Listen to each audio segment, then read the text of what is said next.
Good evening, Vacaville. This is the regularly scheduled City of Vacaville Council meeting, June 10th, 2025 at 6 p.m. at City Hall. May I have a roll call? Council Agency Authority Member Stockton. Here. Ritchie. Here. Silva. Here. Freemouth. Here. Wiley. Here. Vice Mayor, Vice Chair Chapman. Here. Mayor Chair Carl. Here. So if you are able, will you please rise for a moment of silence, followed by the pledge?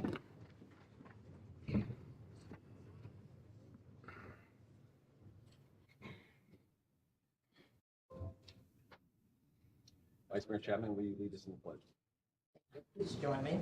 I pledge allegiance to the flag of the United States of America and to the republic which stands one nation under God, indivisible, with liberty and justice for all. Thank you. Oh, yes. We will not be doing that tonight. Okay. Well, good evening, Vacaville. There's obviously a lot of people in the audience today. We're going to move through our agenda items, but there will be an opportunity for all of you to speak and to be respectful of each other. So any changes on tonight's agenda? Thank you, Mayor. No real changes, but wanted to point out on the consent calendar, 5A needs to be considered separately due to a recusal. And then under public hearings, the two items there have both been continued to the meeting of June 24th.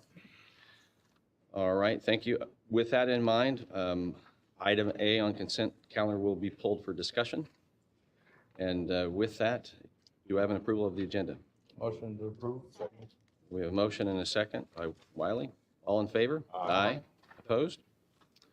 All right, we'll go ahead and move into presentations. And it is Fair Housing Month. And there has been an opportunity to judge the contest winners. And so with that, I will turn it over to staff.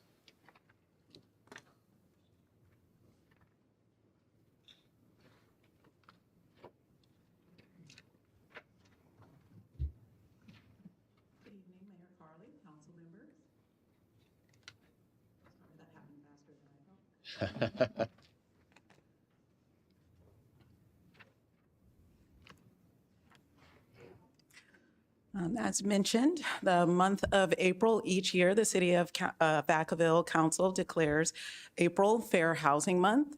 This year, in celebration and recognition of Fair Housing Month, the Housing and Community Services Department held a poster contest organized to raise awareness about fair housing. The department received 16 entries, and the entries were all ranked by staff, and the 5 finalists were presented to city council members to vote and award winners for this year's contest. There are 4 winners, first through third place winner, as well as a grand prize winner who has joined us tonight. In the presentation, you'll see our third prize winner was by Alexandria. She was 8 years old and submitted her entry, and that was awarded third prize. And each winner received a gift card to a business within Vacaville of their choice. Our second prize winner, Vada, is 12 years old, and this was her entry. Our first prize winner, Abigail, 12 years old, and this is her entry. And tonight, our grand prize winner, Isabella, if I can have her come up with her parents to receive her certificate.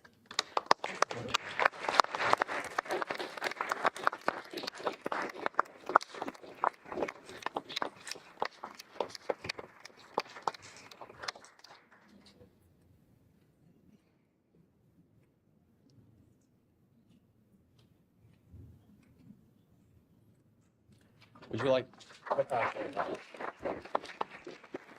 Our grand prize winner, Isabella's artwork, will be featured through Fair Housing Month through next year, 2026. And congratulations. So.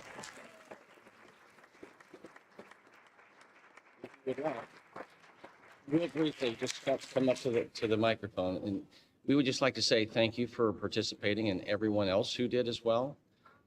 Doing this through art and a slight competition makes it not only fun, but an awareness. And so you're representing part of that by your artwork. And it was judged inside City Hall, but it's a pleasure for you all to be here tonight. So congratulations and thank you.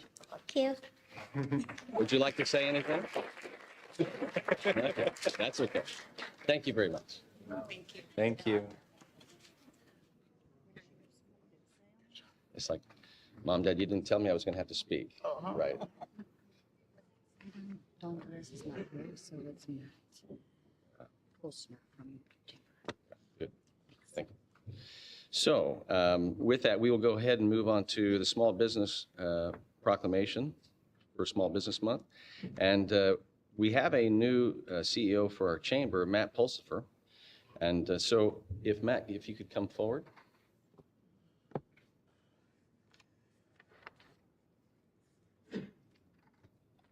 I'd like to go ahead and read this, and I'll give you a chance to respond.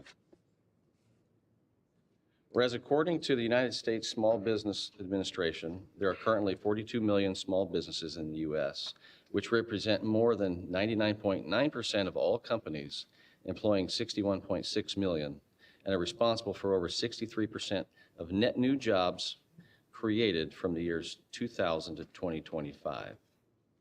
Whereas along with advocacy groups such as the Solano Napa Small Business Development Center, the Vacaville Chamber of Commerce, Visit Vacaville, and the Downtown Vacaville Business Improvement District, and public and private organizations across the country which have endorsed National Small Business Month. Today, the City of Vacaville celebrates our local small businesses and the contributions they make to our local economy and community.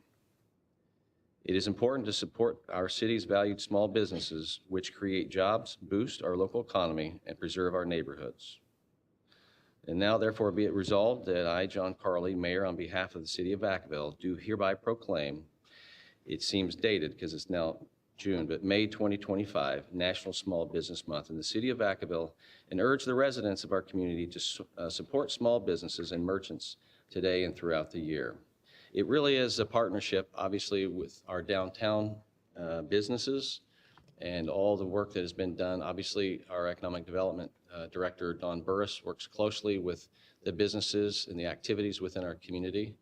We certainly appreciate you being here and joining the team for the Chamber. And just want to say congratulations together between the city, not only the Chamber, but all the other groups that help to bring the economic opportunities to Vacaville. So thank you. And the floor is yours. Thank you, Mayor. Appreciate it. Yeah, we appreciate the support of you and the council and the city. As you stated, small businesses make up the drive of economic growth within Vacaville and Solano County.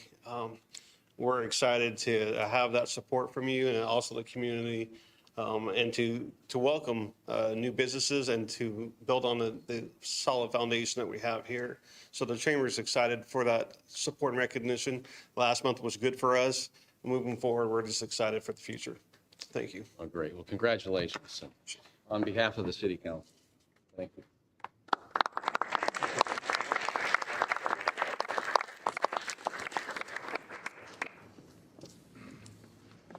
We'll move on to consent calendar.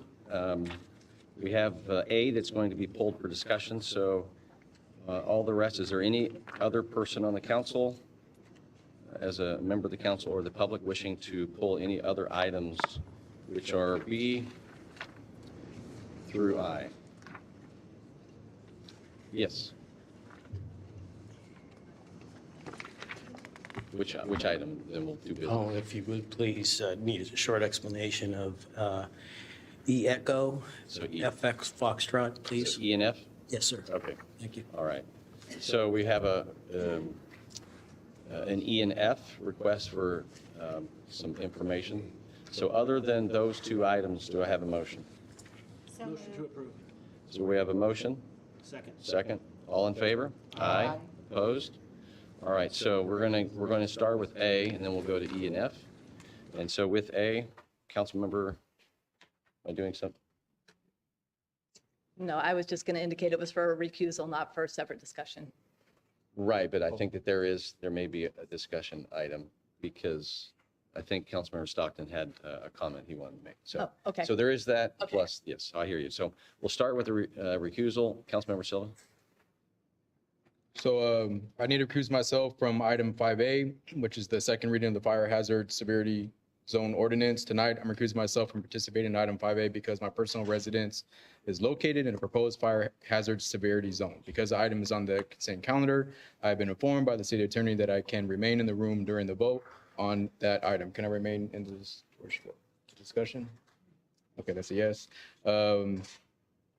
For clarity, sorry, things got rearranged here, but I'll just read what the script is. For clarity, I request that item 5A be voted on separately, which it is from the remainder of the consent calendar, and I will refrain from voting on that item. Thank you. All right, so you can so the question to the city attorney, he asked if he could remain in the room, remove from the dais, but remain in the room, or he was making that motion or that call. So he was looking for direction from you. Councilmember Silva? Yes. Yes, he can stay in the room. This is a consent item. He can stay in the room. Okay. Even though there's discussion. That's fine. It was a question, you had stepped out of the room, so. Councilmember Stockton? Yes, the reason, Mr. Mayor, why I pulled this is because this process, I believe, has potential to affect the homeowners' insurance rates for our people. The state declined to accept any sort of feedback from our community members, and their concerns weren't heard. There were also mistakes on the map, including listing a water canal as a street. And so that being said, I wanted to make sure that I had the opportunity to vote no on this while continuing to support the rest of the items on the agenda. All right, thank you. And so with that, it is an item to discuss. I'll open it up to the public for any comment. Seeing none, I'll bring it back. I'll also echo those comments. And there has been a letter that was drafted based upon the city council's direction to the state fire marshal. There was a response received to our staff. Is that response been posted so the public can see it yet, or will it after? Okay. Ultimately, it wasn't necessarily a helpful response from the state. It was, we're doing business. Here's the reason why we're not going to respond in any other way. Thank you very much. And I'm just paraphrasing. I didn't expect much. I don't think the council expected much from them, but we went on record the concerns that we have. And so with that, do I have a motion? Move the approval of item 5A. So we have a motion to move 5A. Do we have a second? We have a motion, a second. Based on who's left here, we'll do a roll call on who's left. Councilmember Stockton? No.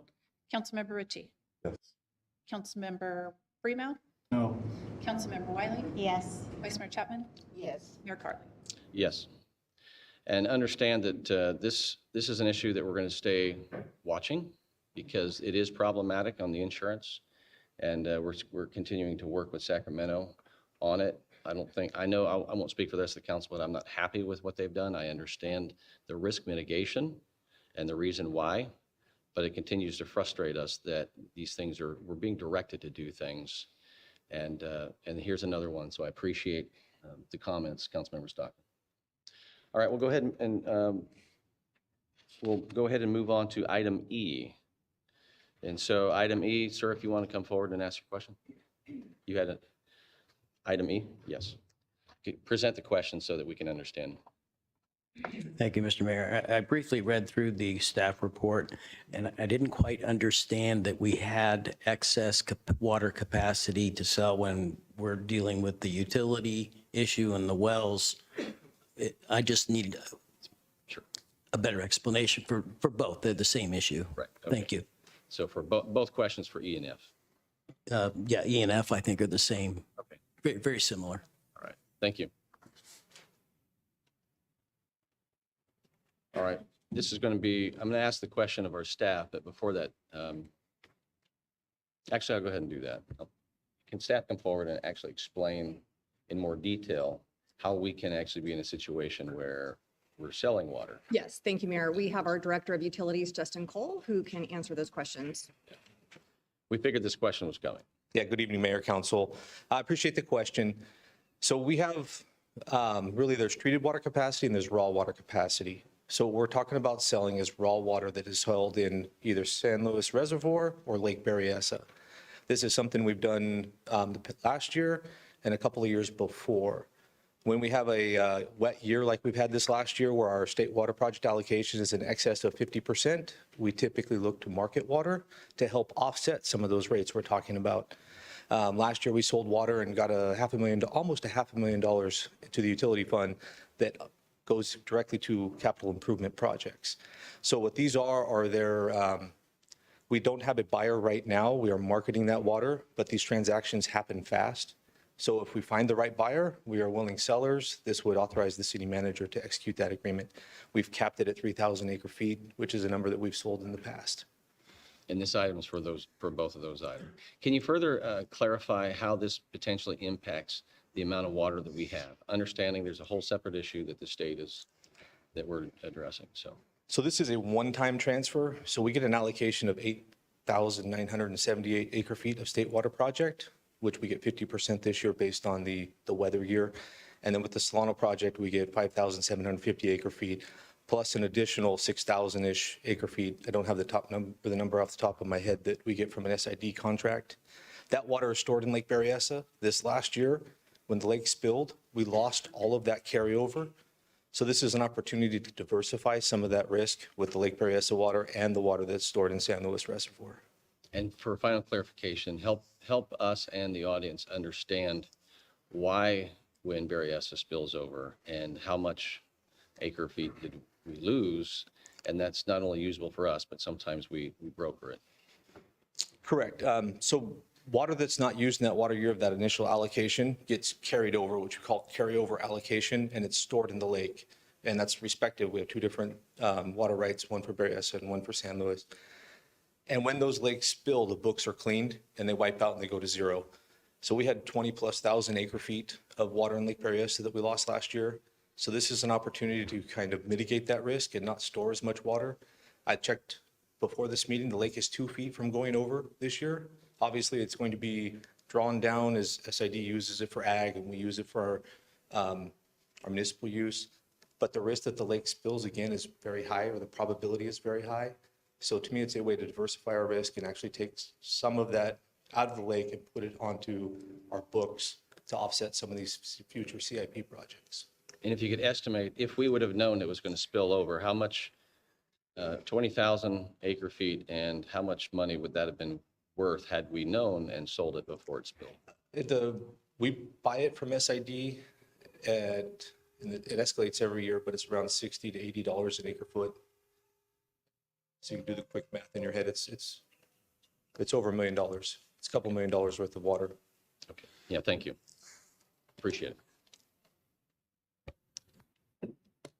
Did that answer the question? All right. So with that, I want to be careful and do this right. I'm going to open up to the public if anyone wishes to comment other than the reason why you pulled it. Seeing none, I'll bring it back. Councilmember Stockton? A motion that we approve E.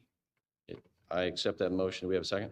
We have a motion and a second. All in favor? Aye. Opposed? Okay, now that was item E, but we discussed both E and F. Do I need to do a separate motion? Can I do that without reopening up to the floor? Yes, my understanding was you opened it up on E and F. Got it. All right, so I need a motion. Motion to approve F. We have a motion and a second from Wiley. All in favor? Aye. Opposed? All right. Moving right.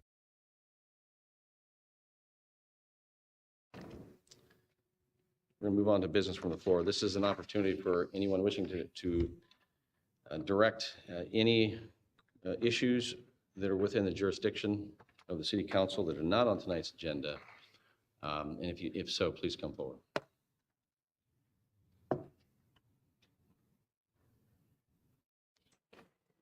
Hi, my name is Margie Stern, and I have lived in Vacaville for 48 years. And I wanted to thank the gentleman who was at the last city council meeting who told Mayor Carley, after many of us had spoken, that thank you for your courage for standing up to this mob.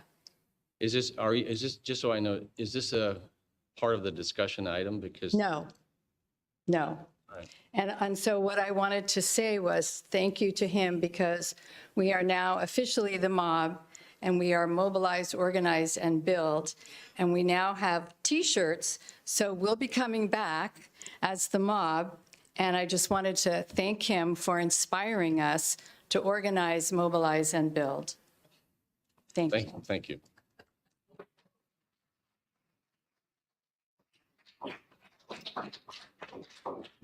Good evening. Good evening, everybody. My name is Kim Stockton. I'm a member of, a resident of District 2 in beautiful Leisure Town. I'm going to address some of the actions I've witnessed up here recently. And my notes are a little kind of mixed up, but we'll get it out here. So I would first like to address Councilman Silva. 2 or 3 months ago, you referred to Councilman Stockton as a clown at a public meeting over the microphone. I've been waiting to see if you would apologize in public for that. You have not. And I want to bring it up that I would wish and hope, I do like you as a person. I don't like you calling my son names, and I don't like you calling anybody else names. Clown is not appropriate in your position. So I'd appreciate it if you would try to control your outbursts and your temper. There's been more than once that it's happened where you're reactive. So that's my first point. My second point is to Councilperson Wiley. 2 weeks ago, I need my glasses to read, but not to look at you guys, so it's kind of different. 2 weeks ago, you made a prediction in an open meeting that any vote concerning LGBT, I think it's plus at the end, rights, would be close. I've listened to it 4 times just to make sure.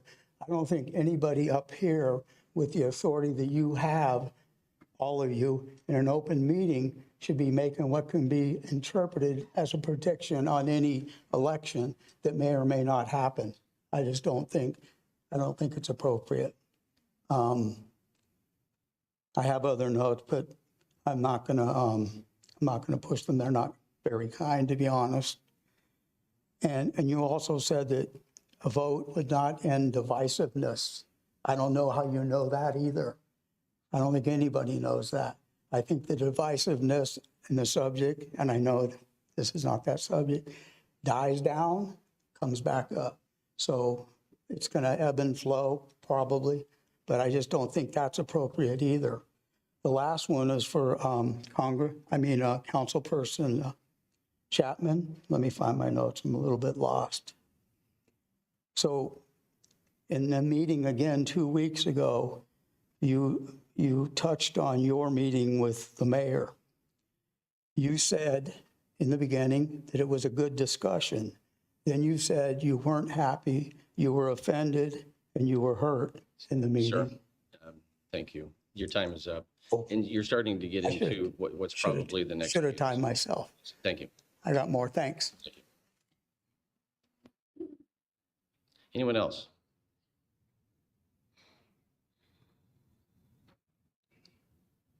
My name is Jeff Traeger. I'm a longtime concert promoter out of San Francisco. In the 80s, Bill Graham, the late Bill Graham, and I, we put on about a half a dozen shows at the Oakland Coliseum where we put on artists such as Linda Ronstadt, Journey, Santana, Elton John, and many others. I moved here to Green Valley in 2000, and since then I've been doing shows at the Downtown Theater in Fairfield, the Empress Theater. I've done many shows at the DeVille and Journey downtown. But what I'm talking about today is I partnered up with a gentleman named Kurt Johnson from Solano College, and we're putting on what we call a Vineyard Jam, which is 8 country up-and-coming artists, and that's going to be at the football field June 28th. You can get your tickets by going to vineyardjam.com, and the proceeds will be going to raise money for Solano County disadvantaged youth. We call it the Pathway to College. So I just want to let everybody know. Thank you. Thank you.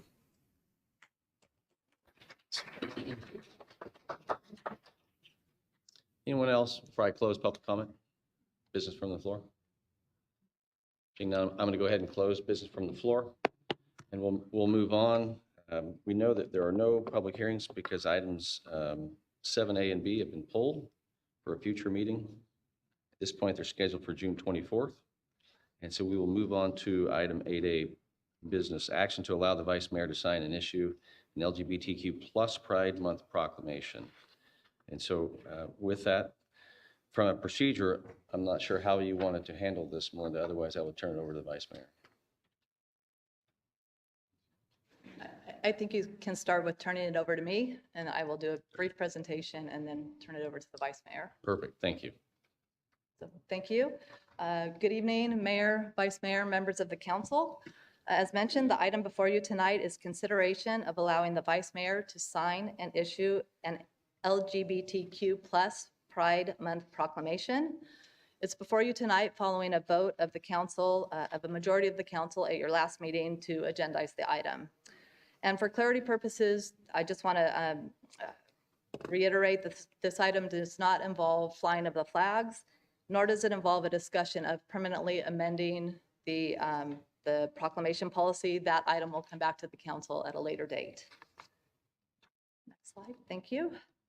So for context, as you consider this item, from time to time, the City Council does adopt policies to inform and to guide certain matters. City Council policies and procedures that you adopted previously provide that the council can adopt policies and acknowledges that in most circumstances, the policies do not have the force of law and don't have an enforcement mechanism, but rather their guidance as to how to handle certain matters. Some examples include your general fund reserve policy, a memorial bench dedication policy program, public art policy, and the item before you tonight, the proclamation policy.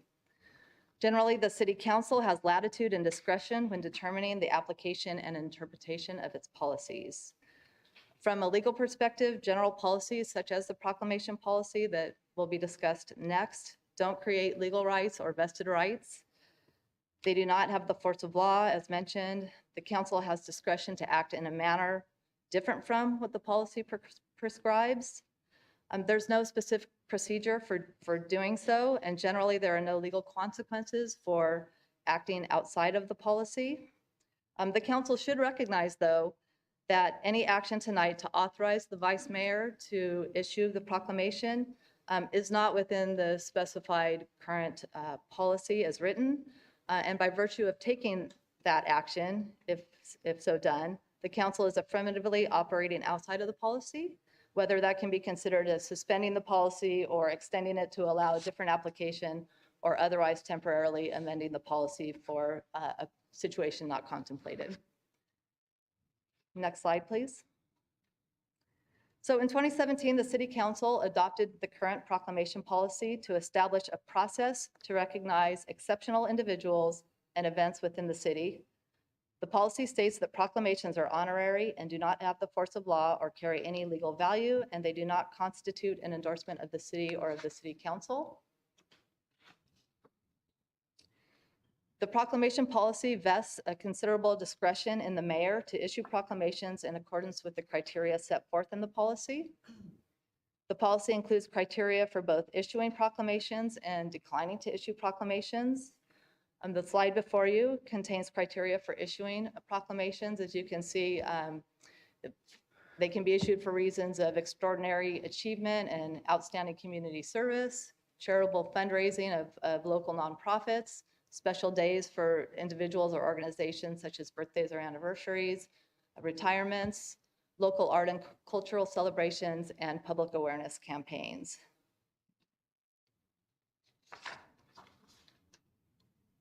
The criteria for declining to issue proclamations include matters such as ideological or religious beliefs, matters of individual conviction, political and legislative issues which may suggest an official city position on a matter, and also groups whose policies or objectives advocate violence, hatred, or other position contrary to the well-being of the citizens. Additionally, proclamations may be modified and edited or amended before issuance. The mayor may also consider proclamations that don't fall within those enumerated criteria on a case-by-case basis. And lastly, the policy also provides that the city has the right to decline a request for a proclamation. So pursuant to the direction at the last meeting, the vice mayor provided the proclamation that you see on the slide for the council's consideration tonight. Additionally, the previous pride-related proclamations issued by the city for the past 7 years or so were included in the staff report and are available to put on the screen if council so chooses or wants to see any of them. And at this time, I'd like to pass the presentation over to the vice mayor to discuss the proposed proclamation. Okay, thank you. Vice Mayor Chapman. Thank you. For those of you who were in attendance at the last council meeting, you may be aware, you should be aware that I spoke up during the council comment section at the very end of the meeting with 2 items to be considered by the council. One was to bring back the proclamation policy for review by the council. And the second one was to consider allowing me to sign the proclamation for Pride Month. A vote was taken, a motion was made, and it was second, and a vote was taken, and it was a 4-3 vote asking that the vice mayor and myself prepare a proclamation and submit it to the attorney for review. And within, I would say, 24 hours, less than 48 hours, I had completed that task and forwarded on to our council for review. I did meet with the council to compare the proclamation to the policy as written.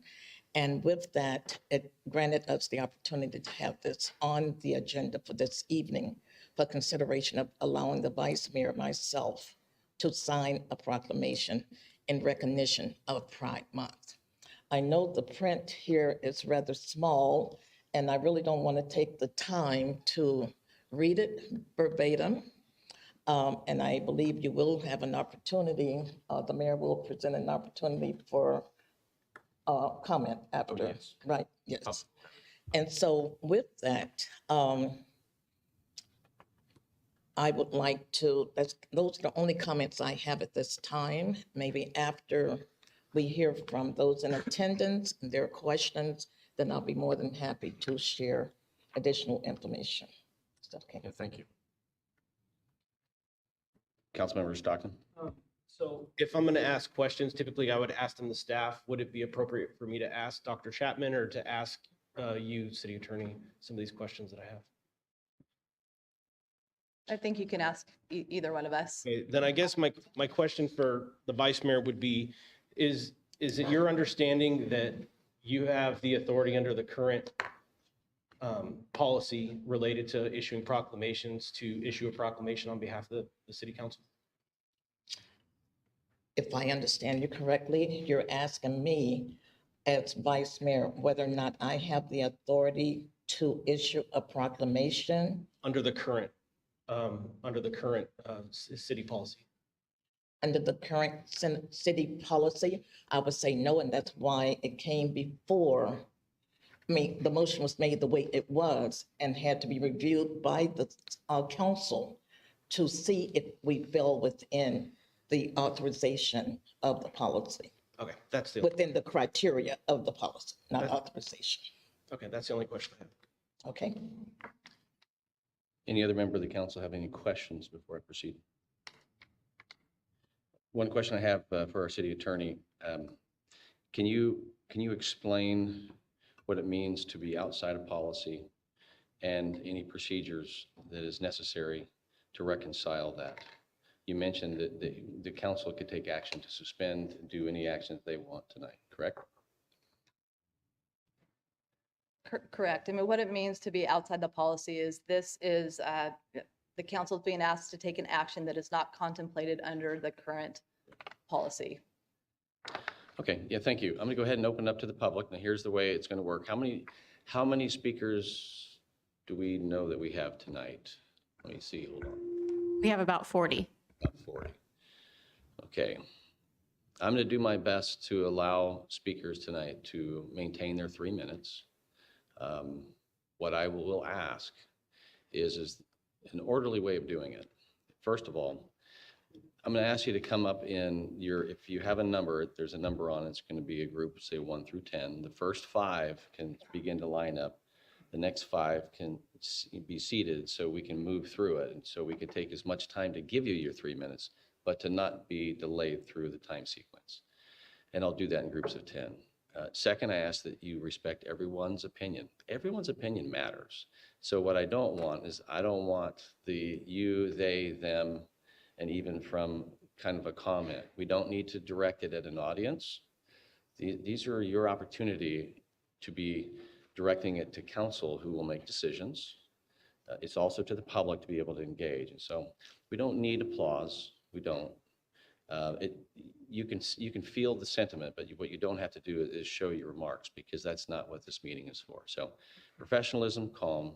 It's not about who's louder, who has the most people speaking. It's really try to be as specific to your point. And if you can, try not to reiterate something that is being said if it's over and over again. It sometimes loses its meaning just because it's saying the same thing in repeat. So I'll do my best to give the latitude, but please hold any applause. You don't need cheers or jeers. And I would ask that the first 10 begin to come forward. Mr. Mayor, I believe we're starting with 51, and 51 is at the ADA table. Okay, so we will start with 51, and I guess we're working backwards, or however we're working, you'll tell me. 51 to 57 can line up. So 51 to 57, 51's at the table. So if 52 through 57 can go ahead and line up, and if you wouldn't mind, we'll just stand behind there just so we can see the speaker in the back. That's all I'll ask. So but you can get ready, and that's how we'll conduct this order.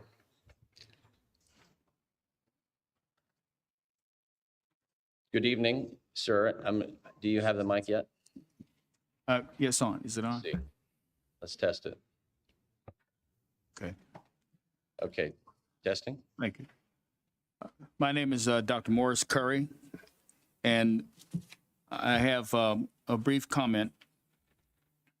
Due to the division that has come about of those who have spoken for and against, I believe that the council would be wise to put this on the ballot so that all people in our community can vote on it. Because right now it is a subjective circumstance that places this before us. And for us to change a policy, or that we have a policy in place, this is about policy, not personality. I believe that since we have a policy, why not enact the policy? What we're going to do is set aside what is the purpose of having a policy that can be set aside at the subjective whim of the council over an objection of the electorate? And so since we are the electorate, I believe that the electorate should have the opportunity to look at this. As a matter of fact, I have gone through the entire what is it called? I forgot what you call this. But I've gone not through the proclamation, but the study from the staff report. And in the staff report, I have at least 2 to 4 pages of things of issues that need to be dealt with, such as the policy talks about bona fide organizations. Who determines who's bona fide? Who determines who is is cultural? Because again, when you look at the flyer you just had up here, and it was the proclamation may be issued by the following. The last one is local arts and cultural celebrations. Is Pride a cultural celebration? Is that cultural? I looked up the dictionary and find out what cultural is. It has to do with things like melanin and things of that nature. And so what I would like for you to do is consider putting this off until we as an electorate are able to look at the language. As a former federal federal compliance contract compliance specialist, the language in the policy actually needs to be tackled by the council because there are some ambiguous words here. When you talk about bona fide, when you talk about exceptional individuals, who determines what's exceptional? Thank you. Thank you. Appreciate it. So again, like I said, let's just start off following the direction. We're not going to give applauses to either side.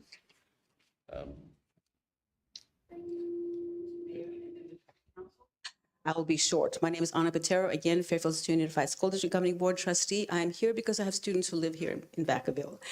Listening to the city attorney, I believe she said that you can either suspend the rules, you can amend the policy, or you can change the policy.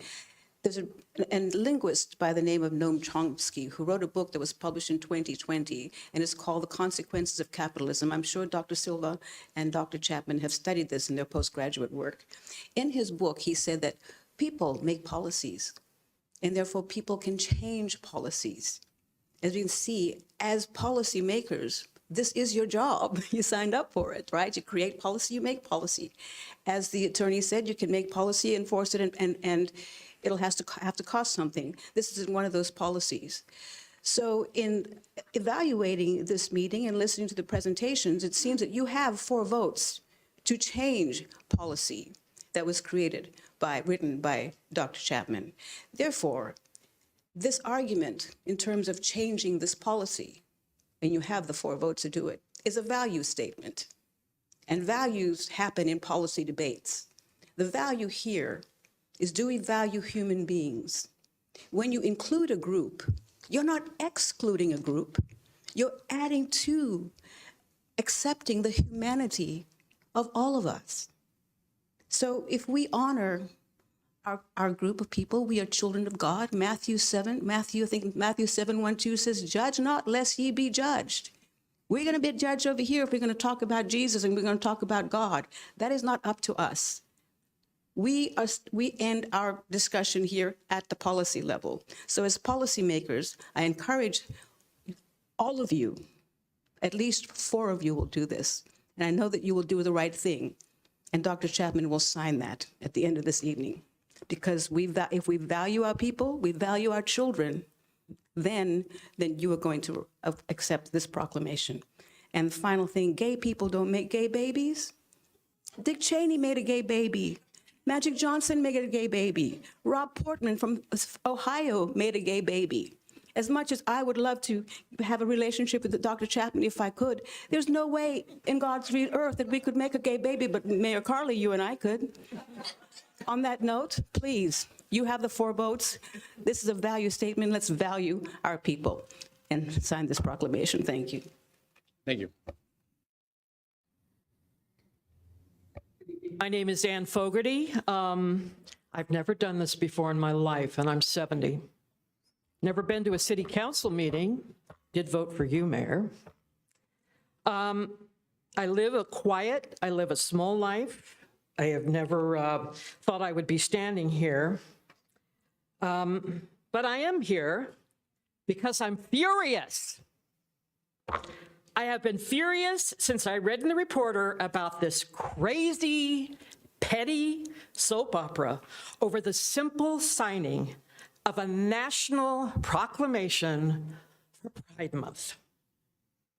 It should not be held up by one person who grasps onto a pin, not only that he stubbornly refuses to use, apparently he doesn't like the idea of anybody else using it either. Mayor Carley says he won't validate one group's agenda at the expense of others. But Pride Month is simply a recognition of the contributions of people who have history and accomplishments that deserve to be recognized. It's been observed nationally for more than half a century. It's been recognized by presidents, governors, and mayors, Mayor Carley, all across the country. You have said that recognizing a small group in the city would be divisive. Well, let's talk about Father's House, which I love. I love Father's House, and I've worked with them. They're a small but active group, relatively small. They've been formally recognized by our city for the work they do with graffiti cleanup efforts, other great things. They deserve the honor, and they've been good for our city. Father's House, thank you. If you're here, you make things better. But they also have a clear agenda, Mayor, too. While many embrace it, many think it's a great thing what they are trying to do. For more than 50 years, Vacaville mayors signed this proclamation without hesitation. And yet here we are, denying a national proclamation. It's based on convoluted, inconsistent, and very selective reasoning. Only 3 mayors nationwide have refused to sign a Pride Month proclamation this year: Taylor, Texas, Clearwater, Florida, and Denton, Texas. None refused once the month had already begun, so now you've made national history, Mayor Carley. You are the only one in the country who has refused to sign during the undergoing of Pride Month. Millions drive through this corridor. We are uniquely nestled between 2 liberal cities, Sacramento, San Francisco. How are they going to feel? How are they going to feel about your stance, okay? They spend money. You want to tell businesses which money they like or not like? Well, you're representing our city. Stand up, do it, sign it. Thank you.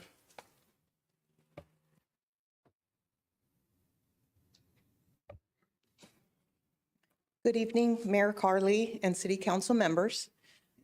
Why are we here on voting again on Vacaville's Pride Proclamation? Again. I don't understand why it is so difficult for people to be accepting and welcoming of everyone. I don't care what your political affiliation is or what faith you hold, because what ultimately matters is how you treat each other. You can hide behind scriptures or the preface that you love everyone, but your actions speak louder than words. If you are here refuting the fact that everyone is entitled to feel valued, seen, and respected, you are indeed spreading hate. If you take enjoyment in seeing others ostracized and marginalized, you are indeed spreading hate. I promise you, you do not have to hurt others to win in life. As adults, we have the responsibility to raise our children in a way that they grow up to be positive, contributing members of society. We should be teaching them about unconditional love, kindness, and the value of hard work. We should be leading by example. You should be leading by example. Last year, my broken soul was publicly prayed for by the pastor and members of a low school church as I stood as an ally to the LGBTQ community regarding this exact same issue. My broken soul. Let's think about that. Because I believe all people deserve the right to be loved and treated with dignity, my soul is broken. Because I teach my students to be kind, compassionate, and empathetic human beings, I'm said to be indoctrinating them. My soul is not broken. This country is broken, and our leadership is broken. Here's where the problem lies. We have people here that don't think it's appropriate to sign the proclamation. Yet these same people find it appropriate that they attend school board meetings and review our curriculum for signs of diversity, equity, and inclusion, and find that it's appropriate to stop my son and his friends on their way home from school to preach the gospel of the Lord. That is a problem. It is time to do better. Mayor Carley and the city council members, it is your responsibility to lead the way. Council members, please vote in favor of allowing Vice Mayor Sarah Chapman to sign the proclamation in honor of our LGBTQ community. Refusing to do so isn't patriotic, and it's certainly not what Jesus would do. It's just cruel. Thank you for your time. Thank you.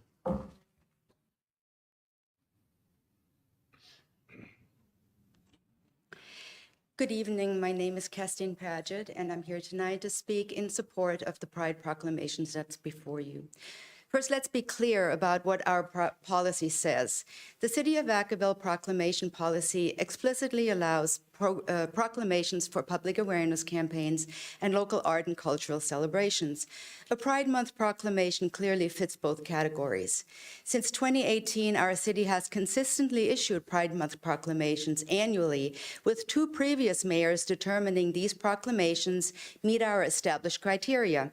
The policy hasn't changed, so one could reasonably assume that the same standards that qualified Pride proclamations from 2018 to 2024 should still apply today. In 2023, despite initial concerns, the proclamation was ultimately issued by the mayor, and the following statement was released, and I quote, "It has always been my intention to include LGBTQ residents and visitors. We are a city open to all, recognizing and affirming each individual and what they bring to our beloved community." Mayor Carley, those are your words in 2023, and they do reflect our city's values. However, today, Vacaville stands alone as the only city in Solano County where the mayor has declined to issue this proclamation. This departure from both our own precedent and regional consistency sends a troubling message to our LGBTQIA+ residents and especially our youth. The Pride Proclamation doesn't advocate ideology. It promotes citizen well-being. Our city policy excludes proclamations for ideological beliefs, but supports those promoting citizen welfare. The Pride Proclamations do exactly that. By being inclusive and showing community support, they reduce suicide rates and support mental health for vulnerable residents. And now to my final point. The city attorney notes that council members would be acting outside normal policy procedure.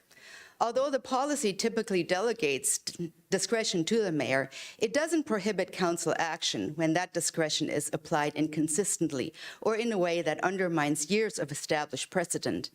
When policy is interpreted arbitrarily, used in a way that deepens division and marginalizes community members while isolating us from every other city in our county, it's the responsibility of our elected officials to step in and ensure fair, consistent, and even-handed application of already established criteria. Therefore, I respectfully ask that you authorize this proclamation, show our entire community that we are a city that applies these policies fairly and respects all our citizens. Show our young people that they have a future here, that they are valued here, and that they belong here. Thank you. Thank you.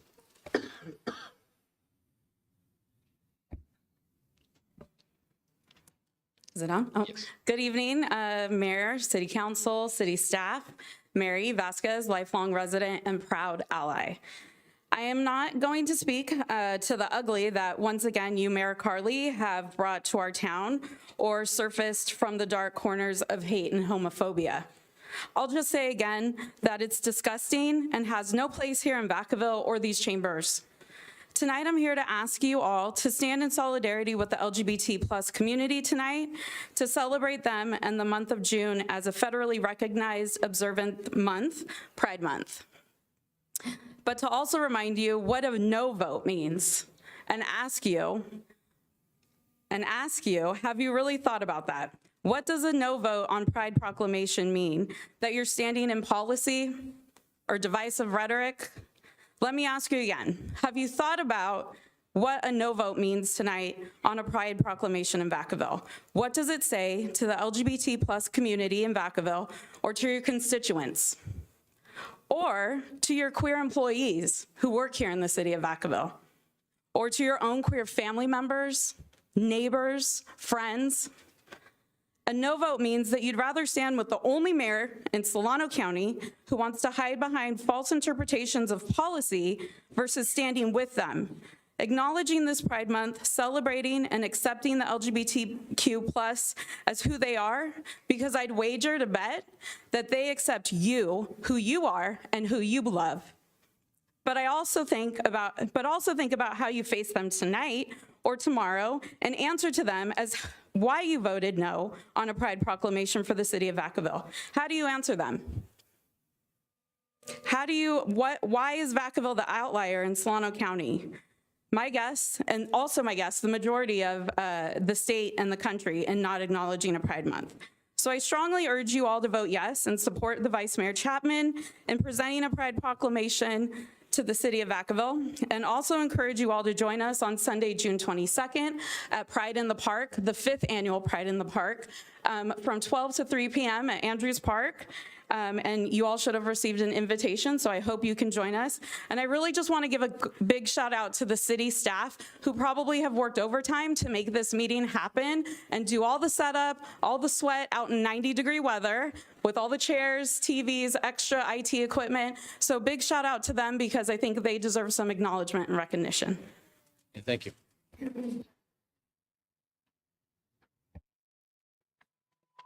Good evening. Good evening. Leslie Silver. I'm here today as a Vacaville resident, a mother of 3, and a small business owner who works with children in the arts.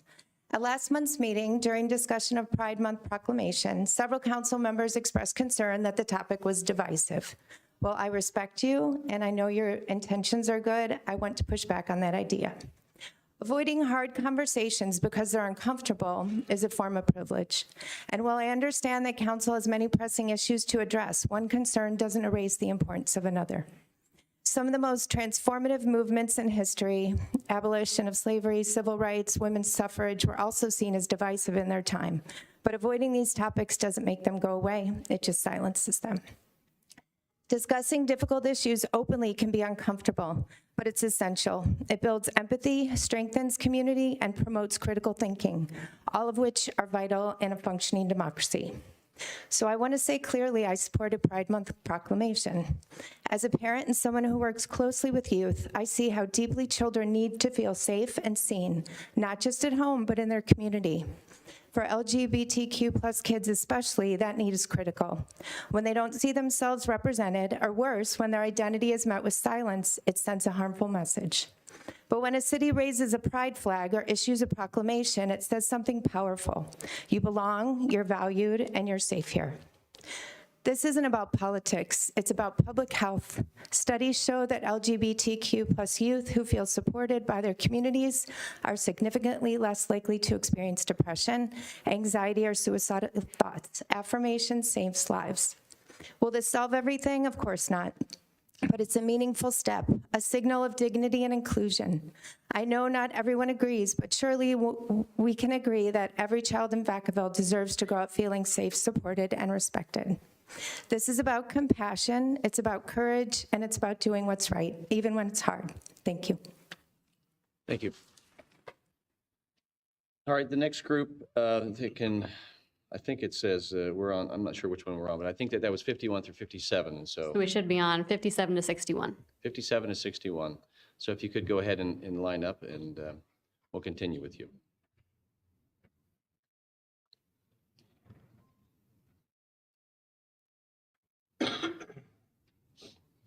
$57, $58.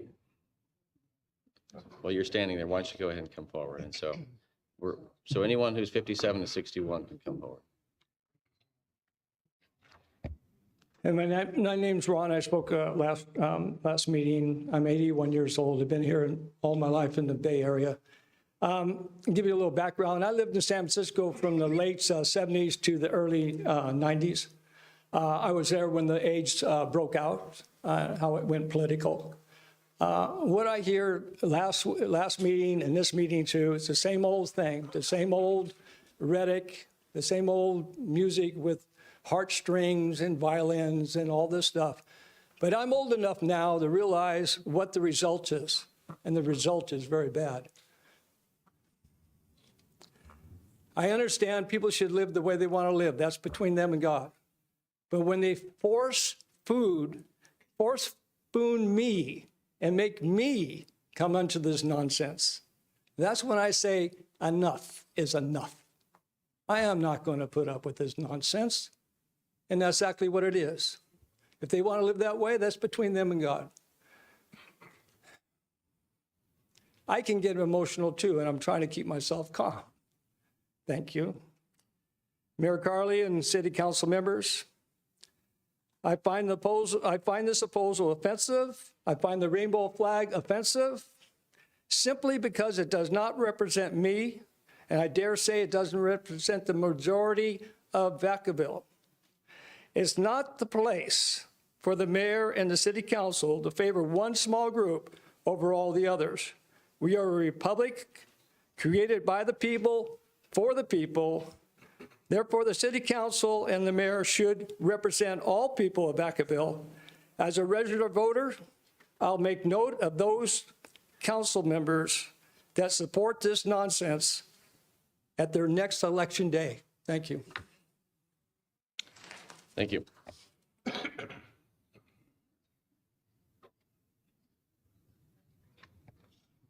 Good evening, everyone.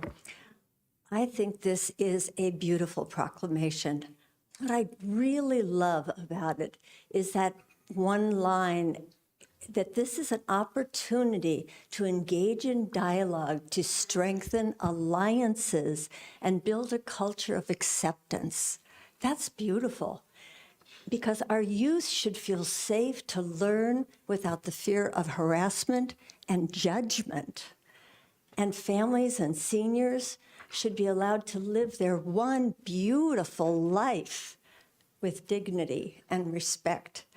I am proud that you would come up with a proclamation like this, and I would be proud and honored to live in a city that could proclaim this dignity and acceptance for all. Thank you. Thank you.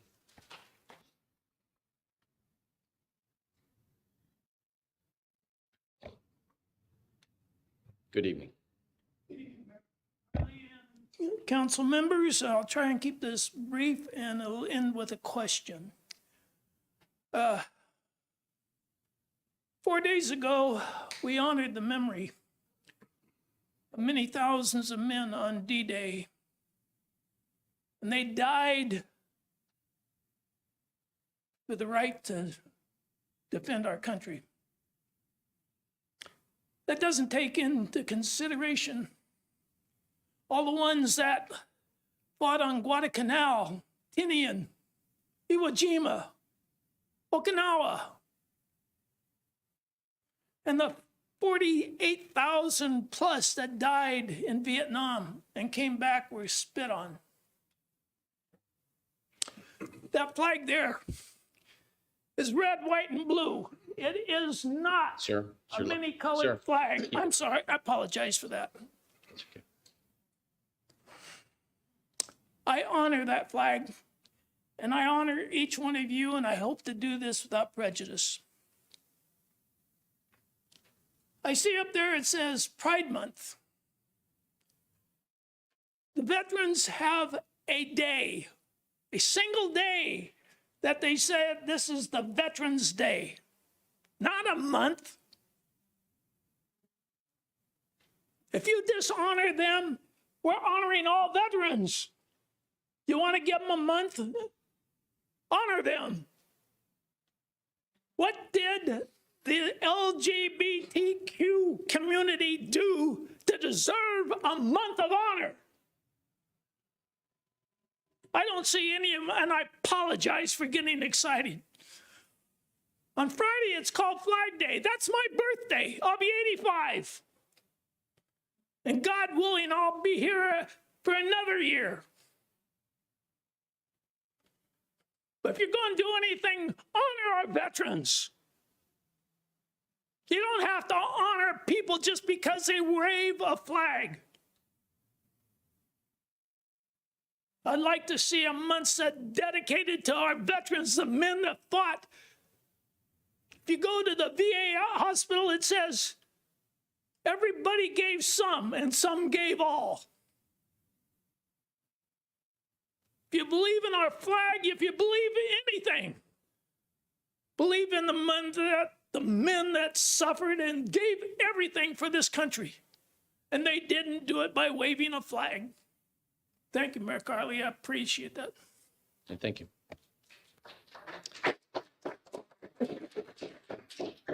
just a reminder, I'd like to just remind, we're not going to use applause. You can appreciate people's comments, but we'll leave it at that. Good evening. Good evening, Mayor, City Council members, and staff. Thank you. My name is Laura. I've been a Vacaville resident for 52 years.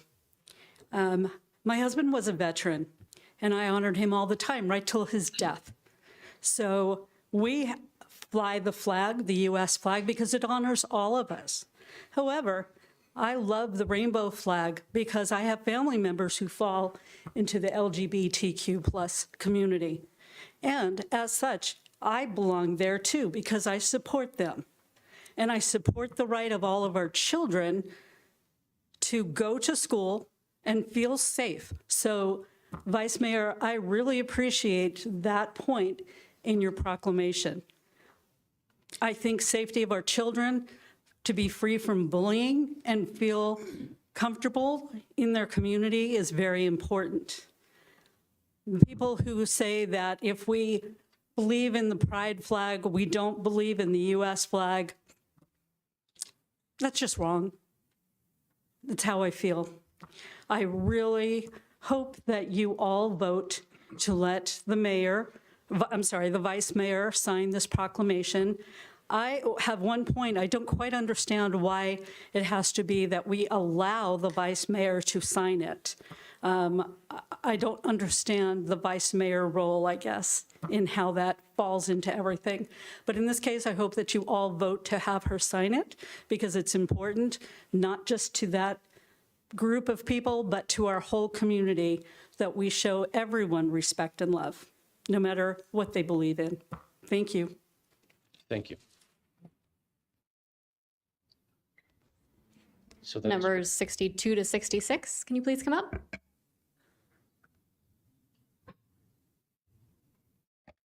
Good evening. Hi, everybody. My name's Keith Lamont.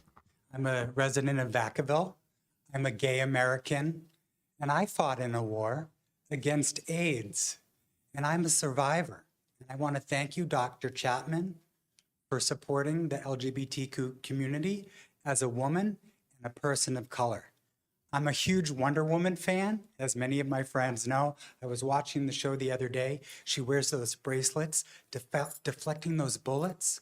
When I was here last month, I was deflecting comments of bigotry and homophobia, even from people of color, which I found astounding.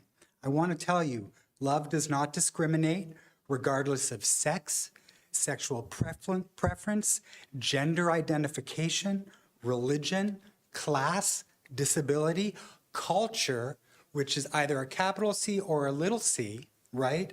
Or color. I'm going to give you a quote from Jodie Foster, one of my favorite lesbians.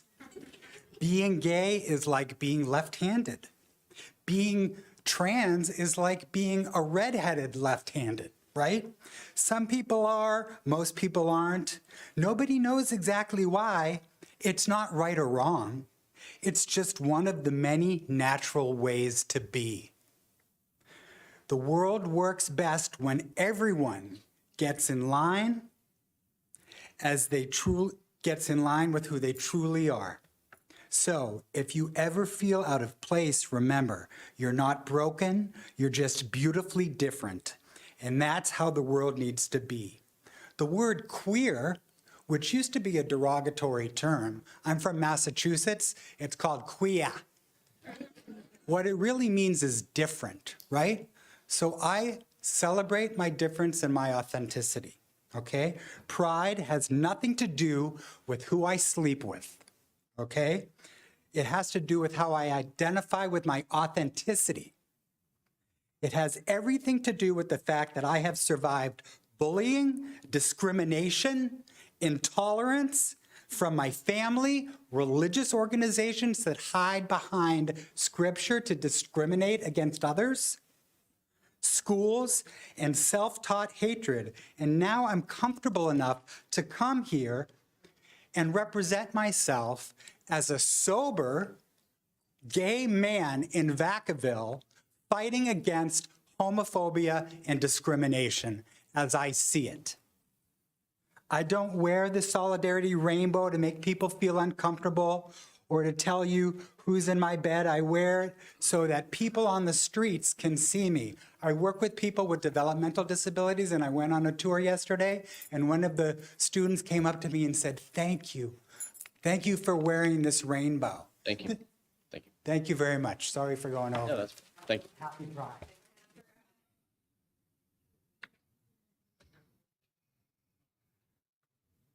Mayor, Vice Mayor, council members, staff, people have been articulate, and I know they're sincere and they mean and they have great feelings, and they're very persuasive. And I think, though, that we come into a world that we would all recognize currently there's conflict going all around our world.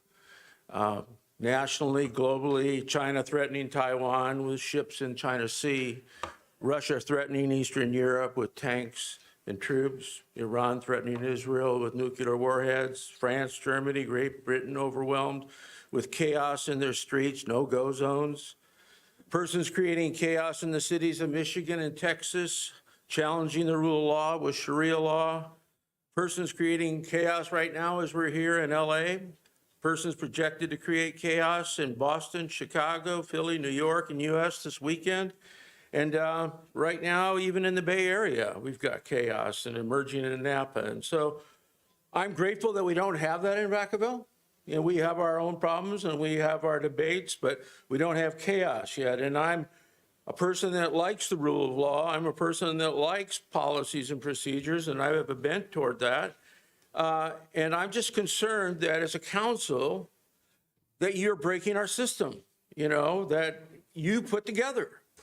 And I just can't wrap my head around that. You created the policy, and now you're going to go around the policy. So basically, you're throwing out the structure that you said was going to guide you. So my problem is, I want us to follow our precepts and stay within the policy parameters. Don't create a slippery slope. You destroy this one, what won't you destroy next? How can we trust your integrity? How can we trust that you will give us governance according to the rule of law? So don't overrule your own policy, and please respect, by the way, the majority of Vacavillians who voted for Mayor Carley because we value his values, and he is acting in alignment with what we hope he would act in alignment with, whether you agree or disagree. Otherwise, why have the vote? That's my consideration. We are a place of peace. And we need unity right now, and I'm just praying that you have the wisdom how to achieve that. Thank you. Thank you.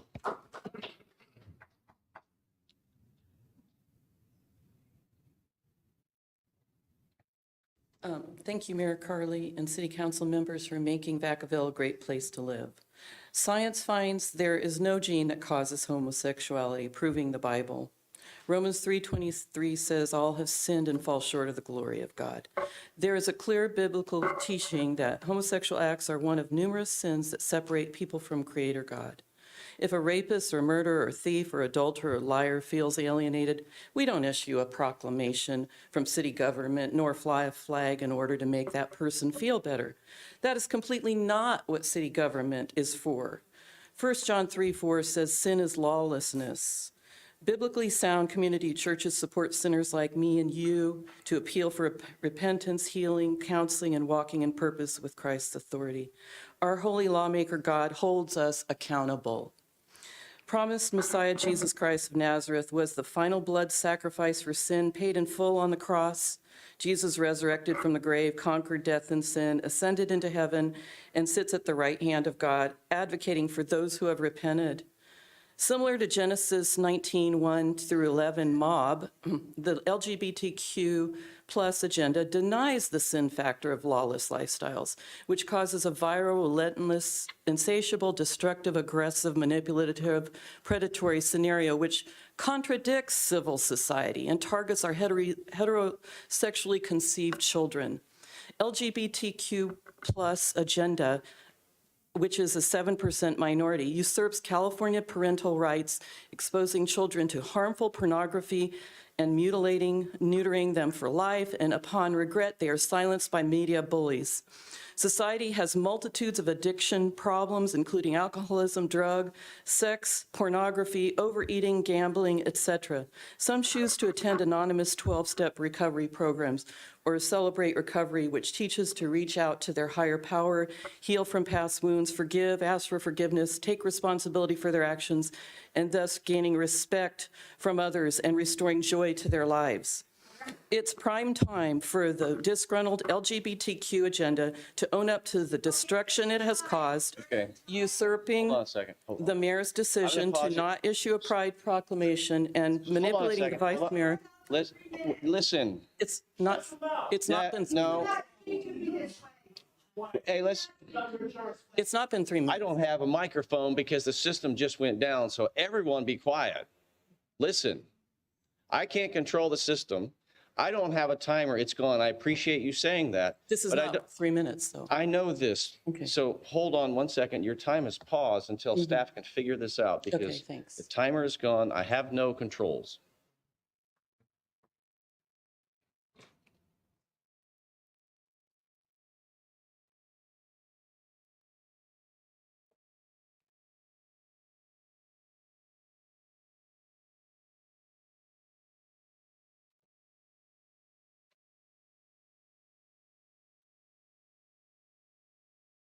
We're gonna.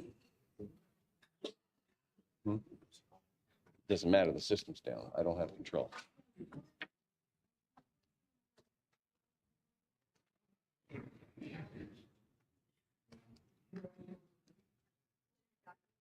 Give it a minute. Okay, just give us a few seconds and then we'll restart. Yeah.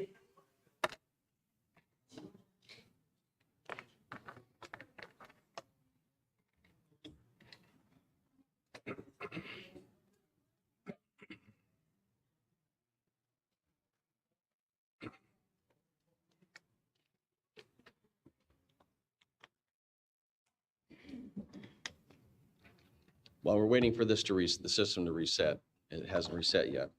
I'm going to admonish the audience on any side of this. So whether you appreciate we're trying to follow a process and having a timer out of respect so that the audience, but also the speakers can know how much time they have. It's done to try and make it efficient. I will manage and mediate the time as much as I can, but we will not be having outbursts in this room. We're better than that. All right. I don't know how much time you had left. So how Within 3 minutes. I timed it, so it's not going to go over. Okay? I'm just. Timer's back up, so there you go. Okay. I'll repeat the last sentence so we get it, okay? It's prime time for the disgruntled LGBTQ plus agenda to own up to the destruction it has caused.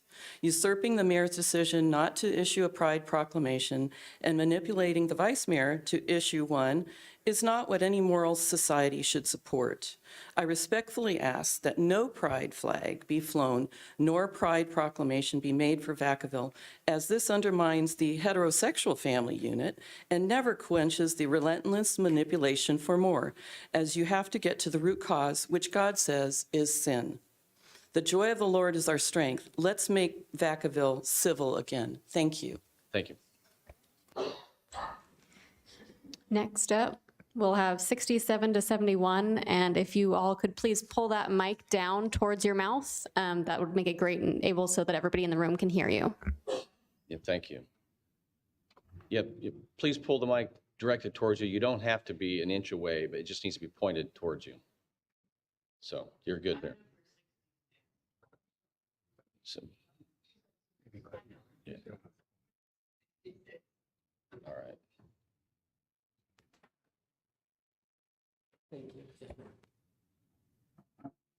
Could you pull the mic towards you? Yeah, there you go. Good evening. I'll try for this.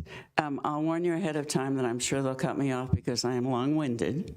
My name is Gretchen Harmon Harper. I've worked in the past at Solano Community College as a psychologist counselor from 1971 to 2002. I worked with the veterans in PTSD and heroin and returnees from that war. I worked from vets from the Korean War, and I lived with parents from World War II and that depression of the late 20s and 30s that spilled into my life as I grew up with hardworking people who had nothing and worked until they died to give me what I carry with me today because of their love, strength, and courage. I also carry with me today a bit of their history and the history of all the people they knew and loved. The Pride Parade is something that my parents would not have understood. I thought for a long time that my father named me Gretchen because he wanted me to be safe, no matter how World War II turned out. He wanted me to be safe no matter what. From the time I started working at Solano in 1971, I worked with faculty and staff and students and heard and saw many of their expressed fears and people finding out that they were gay or bisexual or trans, and all those things existed at that time as well as it has since the beginning of the history of humanity. Each tribe has treated the topic of sexual orientation a little differently, but all cultures have taken it into account. All cultures have taken it into account and passed on to generations that followed their rules of sexuality and morality and ethics, politics and economics, and the storytelling of the history as they saw it. In my professional life, I have seen beautiful young men and women, and middle-aged women and men, and old and elderly men and women worry and fear and commit suicide because of pressures either expressed or kept secret for more than every day of their lives. I have heard stories of fear and rejection and joy and return to the family when one more person could welcome the different one back into their community or tribe or family.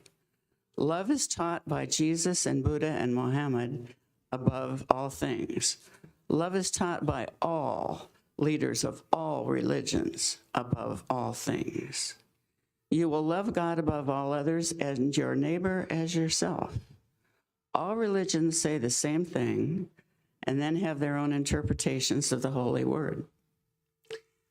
I am asking that the City Council of Vacaville disregard politics for a moment in time and vote for love as the #1 criteria, and treasuring the many kinds of love that exist today and have existed since Adam and Eve were first spoken of, either literally or metaphysically. Thank you. And so I have kept my word, and I would like to talk longer, but I want... I have to, listen. Your time is up, Bubs. Thank you.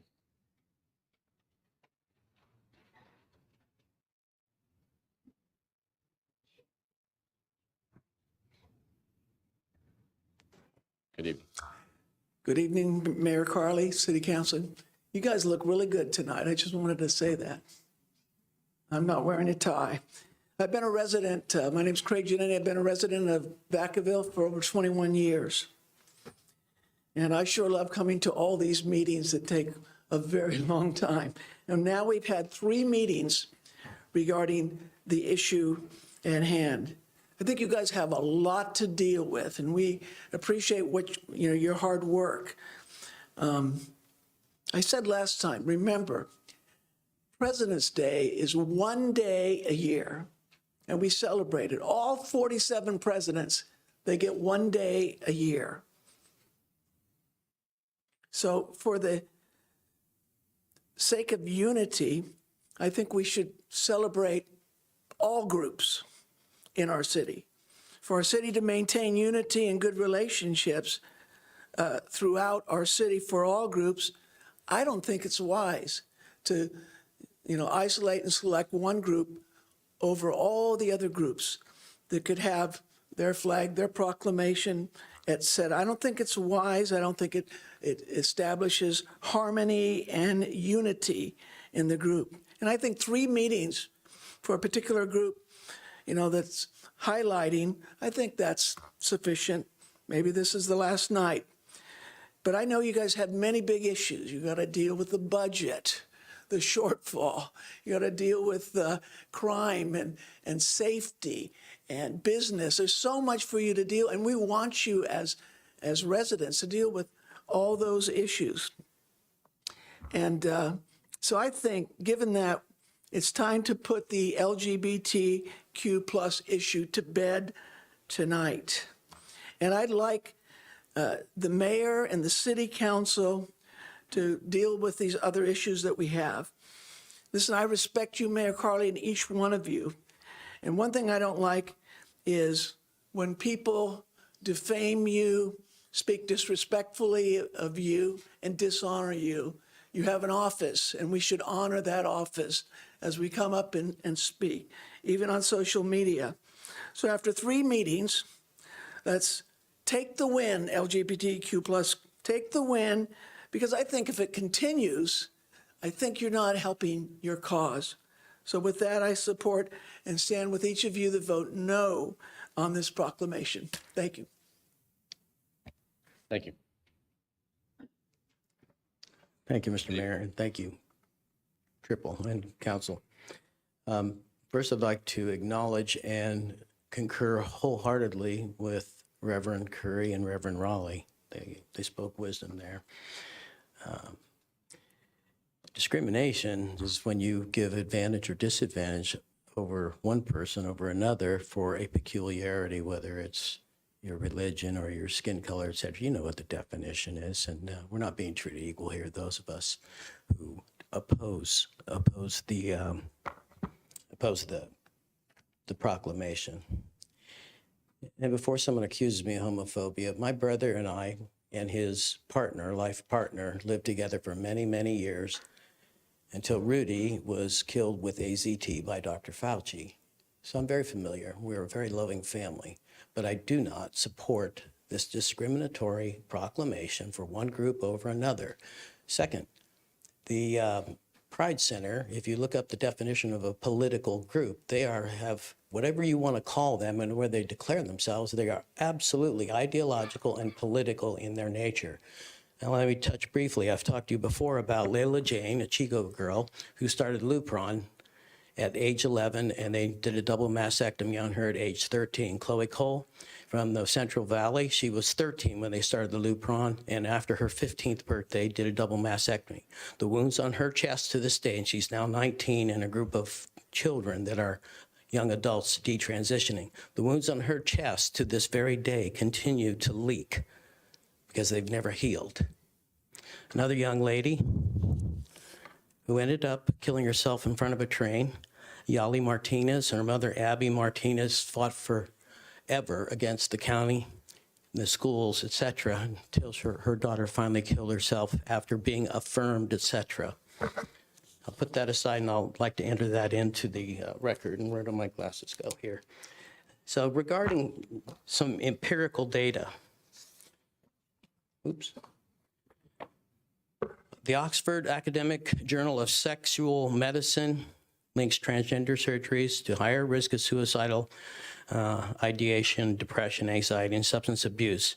The risk of suicide is 12 times greater than those kids who did not transition. Their study included over 107,000 children.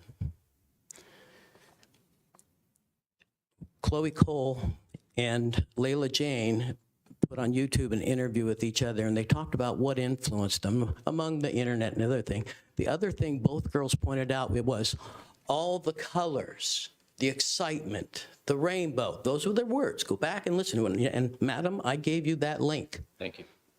Thank you. Good evening. Hello, Mayor. My name is Maxon Peterson. I have been a Solano resident my entire life, and I'm here representing the Solano Pride Center. I'm also here to support the Pride Proclamation.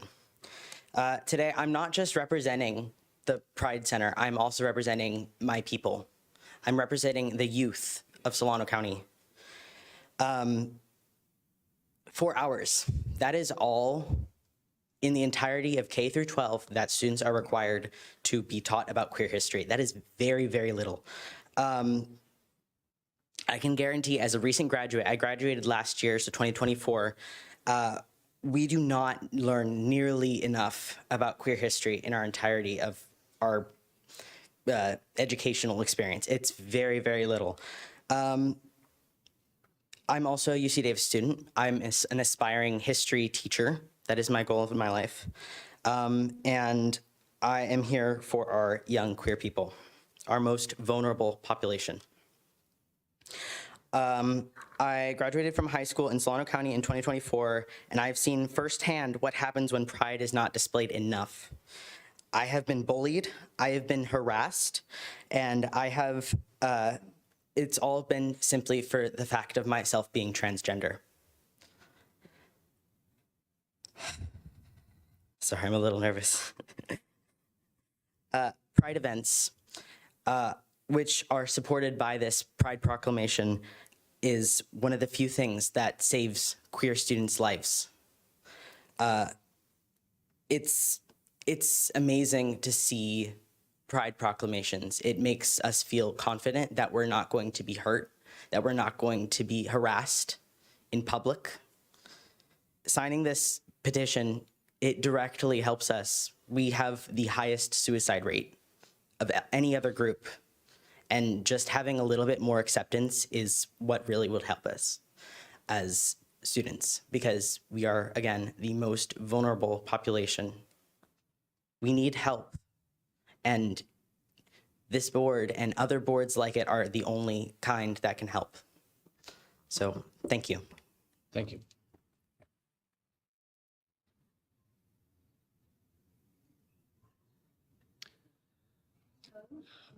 Just give me 1 second. I'm going to go ahead and start a timer. The system went down. So give me a second. All right, go ahead. Okay, my name is Carlin Crystal, and people are mentioning how long they've been in Vacaville, and I joke that I've been here forever because my great-grandfather built the house that I live in. I went to high school in Vacaville, went away to college for a few years, and then came back, mostly because of the beautiful house and my parents. But during that time in high school, we had friends. We were still figuring things out. And some of my dearest friends turned out to be gay. And at that time, it was just, the culture was really against being gay. You would be snickered at, you would be bullied. I mean, I know now it's a little better, but it's obviously not. And so what I wanted to say too is at the last meeting, I heard talk of ideology, and I just want to say being gay is not an ideology. It's not. Being against gay is an ideology. The members of the LGBTQ community, that's who they are. That's just who they are. They were born that way.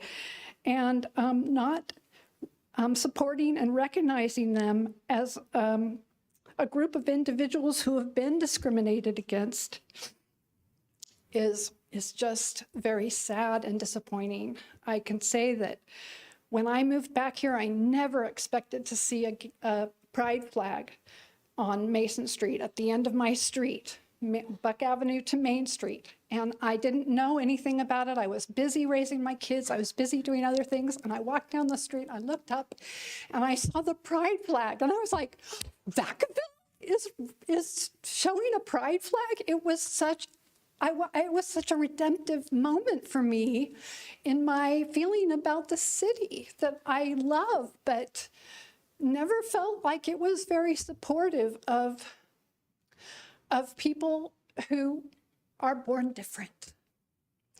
And it's easy to say we could make a vote because there's not a lot of gay people. I mean, it's a small percentage. Most of us are privileged not to be.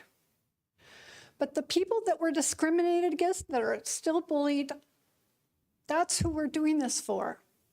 That's who we're doing it for. And it's important. That's all. Thank you. Thank you.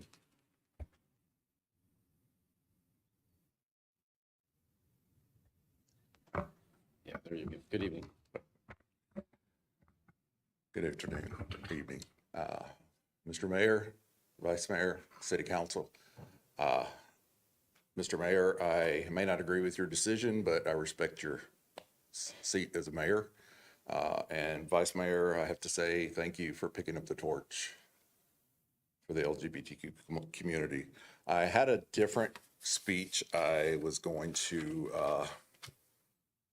talk to tonight because I've been at several events. I stand before you as an American who did serve in the military as a gay man in a time that it wasn't really a popular thing to do. I also stand before you as a public servant. I am proud to say I am a first responder in an area fire department who strongly supports me as a gay man with their department. And that's where I'm going to go off on a little bit, because I remember calls that I've gone on.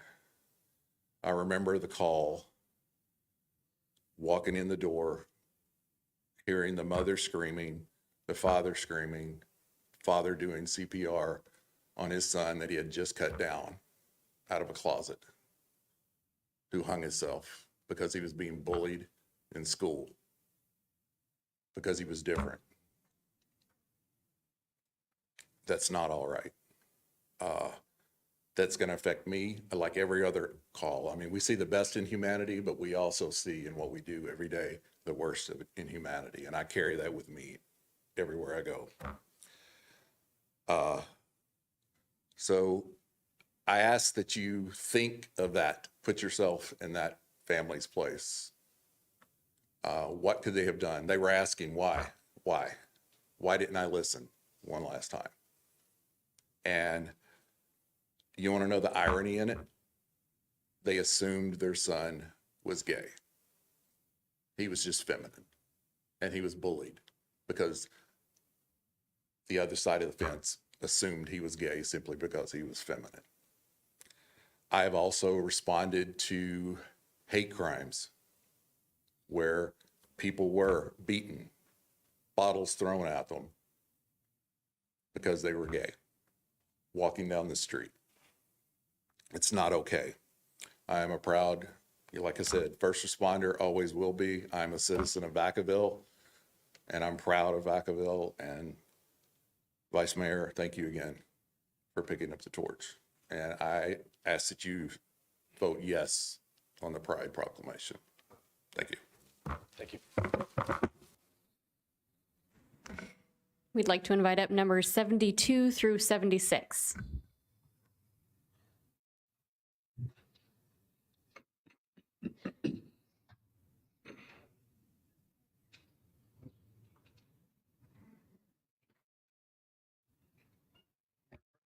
Vice Mayor Chapman and City Council persons. I've been a resident of Vacaville for 33 years now. And I've been a first responder as well. Looking at history, the attendees at the first and second Continental Congresses of this nation were a diverse group. They all went to different churches. They spoke different languages in their homes. They didn't approve of one another's values and cultures.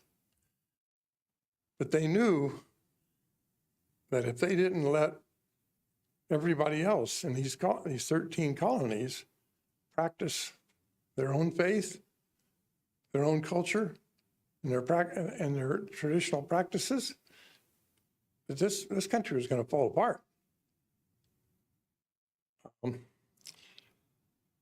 The thing they had in common was that they all wanted to feel safe and secure in practicing their religion and their traditions. We continue to be faced with this same problem. We can continue to persecute those who hold values and customs different from our own, or we can give every resident of our city the same protection from violence, coercion, intimidation, and fraud that the privileged enjoy. We now have before us an opportunity to let one of the many persecuted groups know that they are welcome in Vacaville and that they are valued and they will be receive the same kinds of protections from violence, coercion, intimidation, and fraud that the rest of us enjoy. Thank you. Thank you.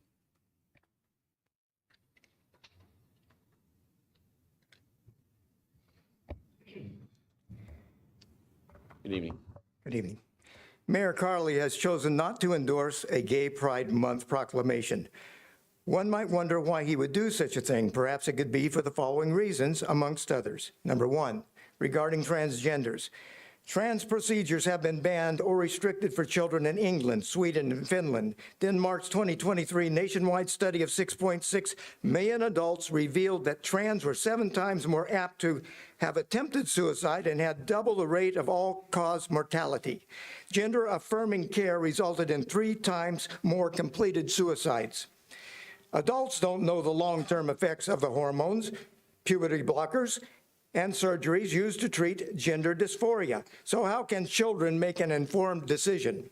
Number 2, further health data.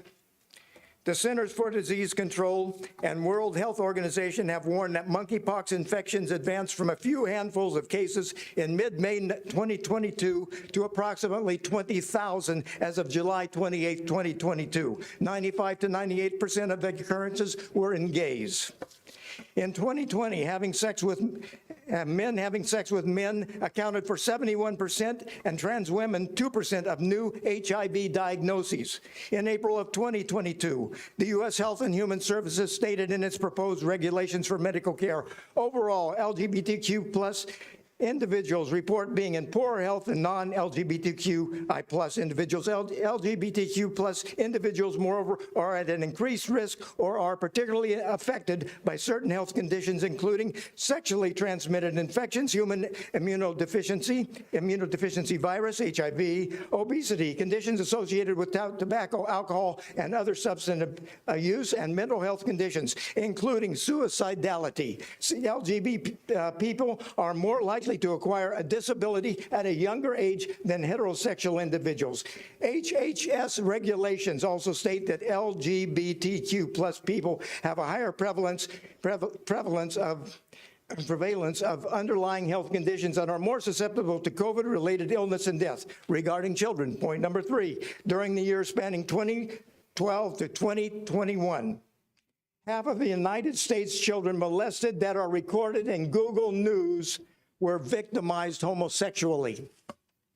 At the 1972 National Coalition of Gay Organizations Chicago meeting, one of the goals accepted to work toward achieving was the repeal of all laws governing age of sexual consent.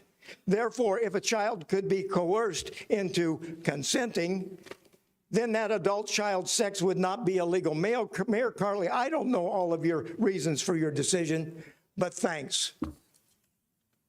Thank you.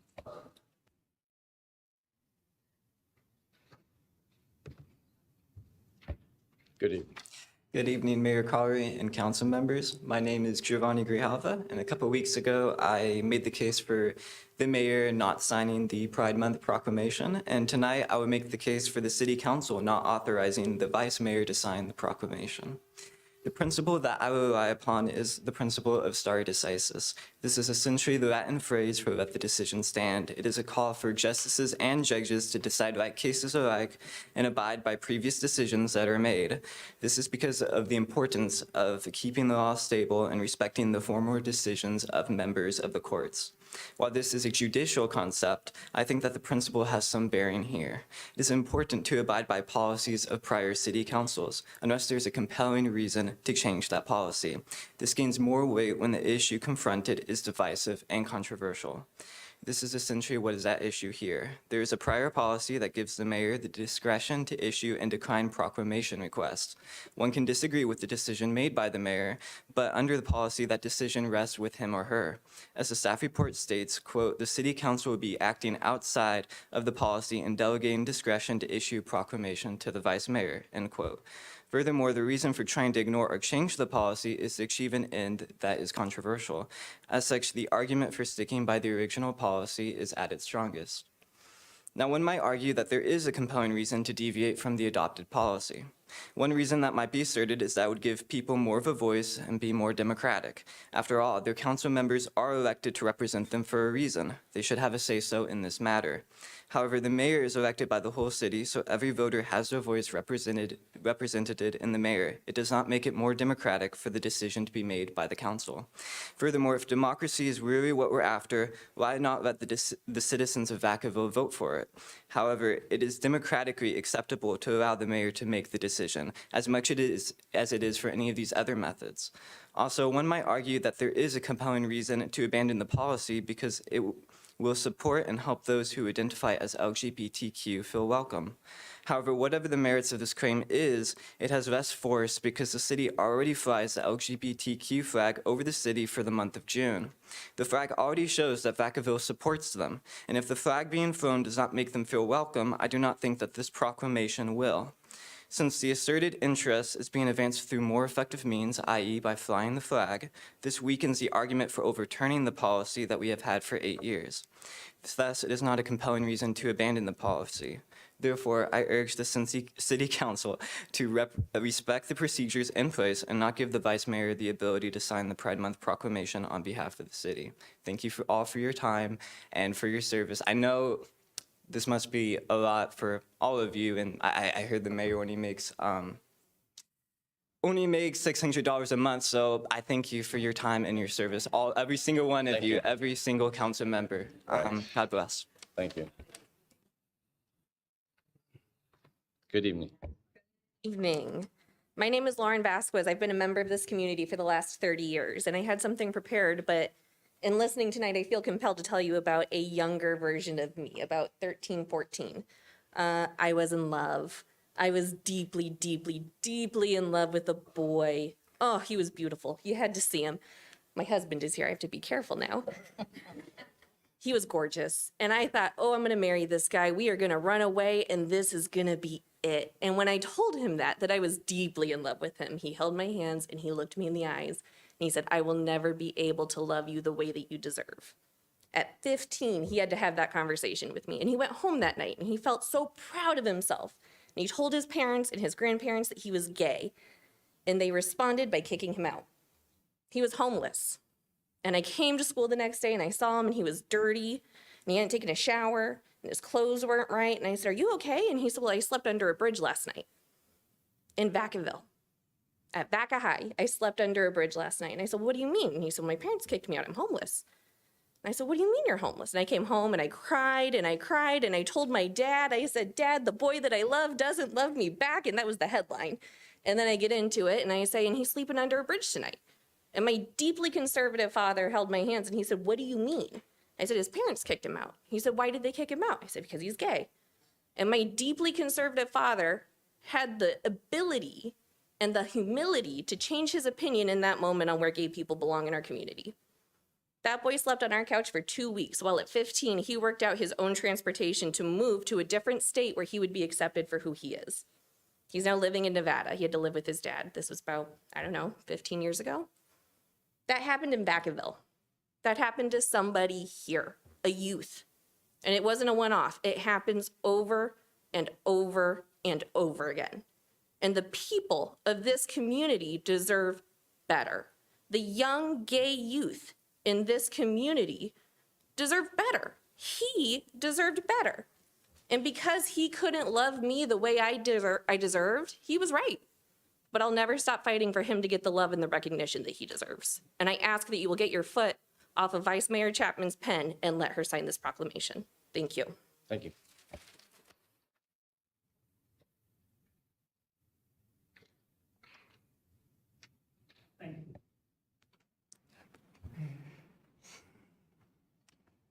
Let me start. My name is Danny Wells, and let me start by thanking each of you for sitting in the chairs that you do tonight. It is an awesome responsibility, and I want you to know how much I appreciate your work and respect each of you for the things that you are doing. I especially am grateful for and respect Mayor Carley, who has the brave disposition to stand up for what he believes. My position in this is not rooted on animosity or disregard or any bigotry or any hatred or any non-appreciation for anyone of any lifestyle. My position is a fundamental position of governance, and a city should maintain a position of neutrality. A city government should not officially endorse cultural or political expressions that alienate or divide constituents. Instead, it must serve as a neutral institution that upholds equal rights and freedoms for all, without becoming a partisan actor in social or cultural movements. The city endorsement of this proclamation is indefensible for several reasons. First, the City Council adopted a proclamation that established a process for the city to recognize exceptional individuals.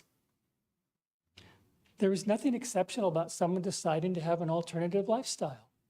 That choice that's their freedom, and that's where all of us have the freedom of choice, but just because we make that choice doesn't make anybody exceptional, or a group of people that make that choice exceptional.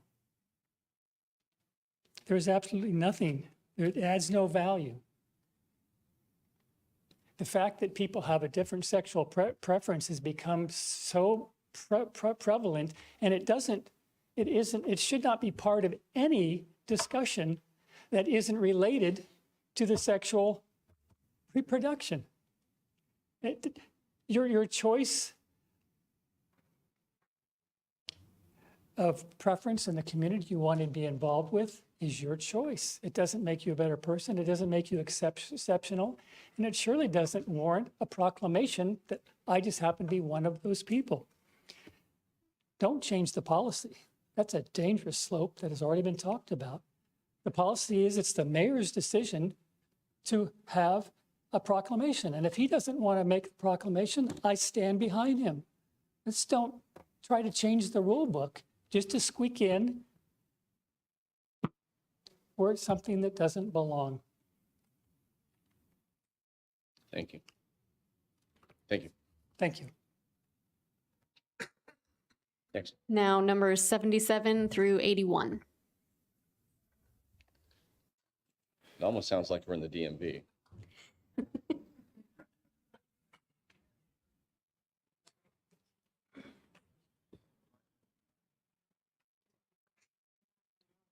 Good evening. Good evening, Mr. My name is Heath Kopic, and while I may share the personal opinions of some of those here, I felt it more prudent to try to take emotions out of it and offer a common sense perspective on why a mayor should not sign a Pride Month proclamation and why supporting the decision aligns with certain core principles of governance and community representation. First, it's important to consider the role of a mayor in a diverse community. A mayor is elected to represent all citizens regardless of their individual beliefs, identities, or affiliations. When a mayor issues proclamations, they are essentially endorsing or elevating one particular group or cause. While many may see this as a positive act of inclusion, others may view it as the mayor stepping outside the bounds of governmental neutrality. The argument here isn't about whether Pride Month is good or bad, but rather about whether it is a place of a government official to formally recognize and celebrate specific identity-based months. A mayor might believe their role is to facilitate civic life for everyone without officially endorsing the celebrations of some groups over others. Secondly, there is a principle of consistency and precedence. If a mayor signs a proclamation for Pride Month, where does the line get drawn? Should there be proclamations for every Heritage Month, every religious observance, every Professional Appreciation Week, every advocacy group? Attempting to honor every single group or cause could lead to an endless stream of proclamations, some of which might even be contradictory or divisive. A mayor may opt out of all such identity-based proclamations to maintain a consistent stance of governmental nonpartisanship and to avoid the appearance of favoritism.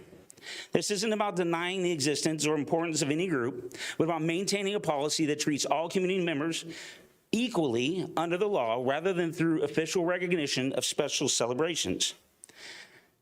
Finally, some may argue that the mayor's primary responsibility is to uphold existing laws and ensure equal rights for all citizens through policy and action rather than through symbolic gestures.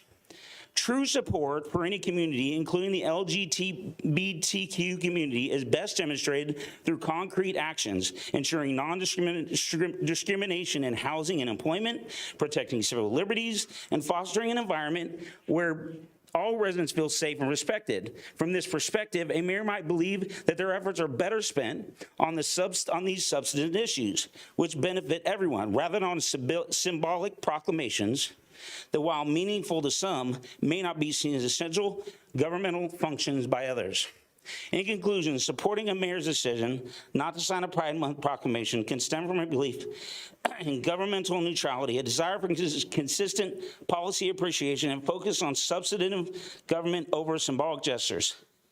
It's a positive note rooted in the idea that good governance means representing everyone by officially endorsing no one, allowing communities to celebrate and advocate in their own ways, independent of government decree.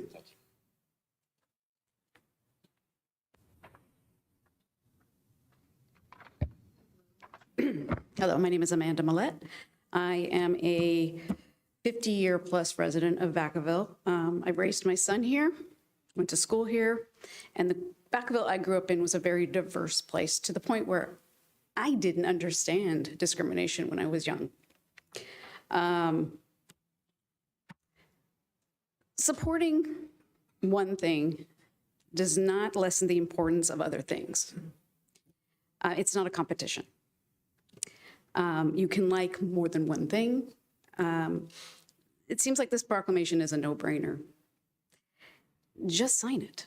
We wouldn't be here tonight if the mayor would just sign it. Since 2023, the mayor has made excuses not to sign it. And if we need the vice mayor to sign it, then so be it. It's not a law. It's just recognizing a group of people. If other groups want to be recognized, they can ask for a proclamation also. And I'm going to go ahead and yield my time because I don't really have anything more to say. Thank you.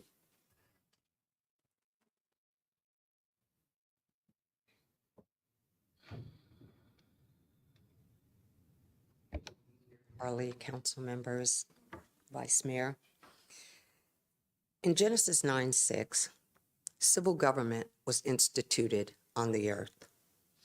According to 2 Samuel 23, those who govern must do so in the reverential fear of God. Government is mandated to uphold moral values. It has been said that you cannot legislate morality. However, each and every decision that is made will be made on the basis of moral, immoral, or amoral values. Every decision that's made affects a city, a state, a nation, and everyone legislates according to their moral values.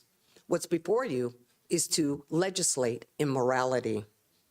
History shows that nations that have embraced and endorsed sexual promiscuity and immorality have all gone the way of decline. Greece, Rome, Sparta, Pompeii, and many others. Leaders of this city can bring a blessing or they can bring a judgment. George Washington, in his farewell address, said religion and morality are indispensable supports to political prosperity. It's interesting that there's been a lot talked about discrimination and a lot talked about hate. I find this same special interest group has shown blasphemy. They mock the Christian religion. They depict the Lord's Supper as leather boys with dildos, rings, whips, and chains. The Sisters of Perpetual Indulgence mock our belief. They've transformed Jesus into a homosexual or a transgender to fit their ideology. And of course, they use a psychological tactic called jamming. This was lined out in 1990 in the political and media campaign to change the values of a country. You can read it for yourself. This campaign to overhaul straight America is complex. It's firmly grounded in long established principles of psychology and advertising. I suggest, if you can find the book, read it. It's called After the Ball, and it was written by a neuropsychologist and a public relations advertising expert.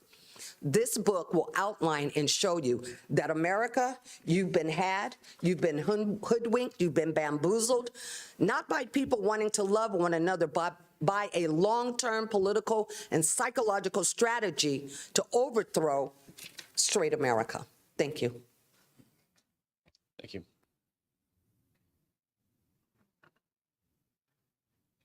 Good evening. Good evening, City Council. Good evening, staff. I would like to both remind you and thank you for your service.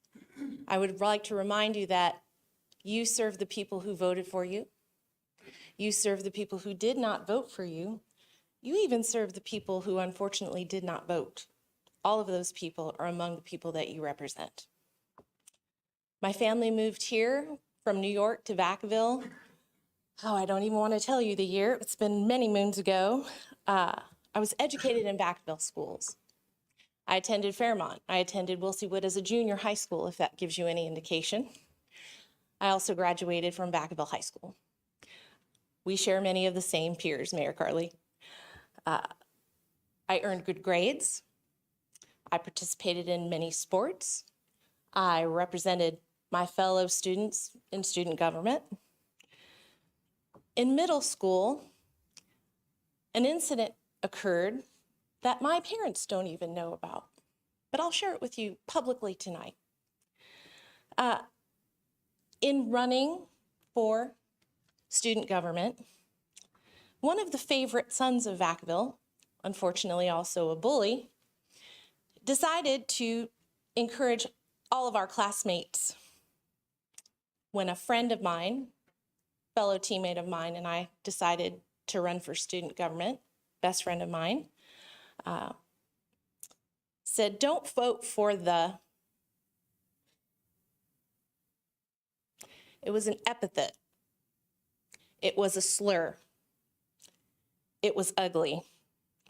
I was stunned, I was devastated, I was hurt, I was crushed. And I'm sad to hear and to know that this continues to occur in our town.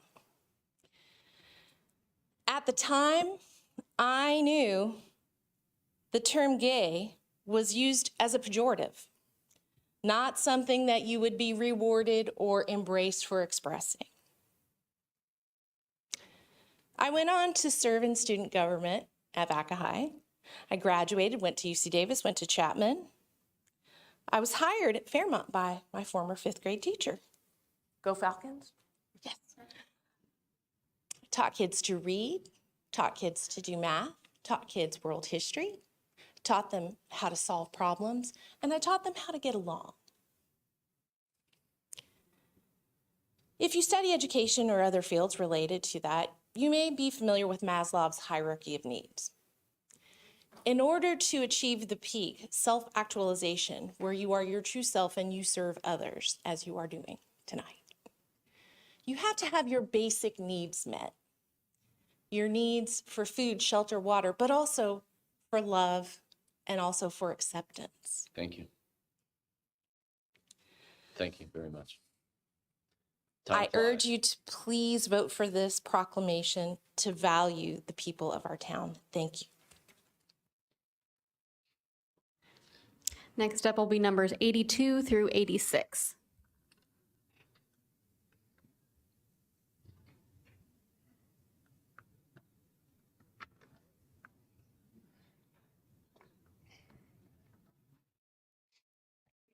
Vice Mayor, City Council members, my name is Jenny Ponting, and I'm a retired licensed clinical social worker of 40 years. The last 21 years, I worked for Solano County and both child welfare in CPS and as a mental health clinician.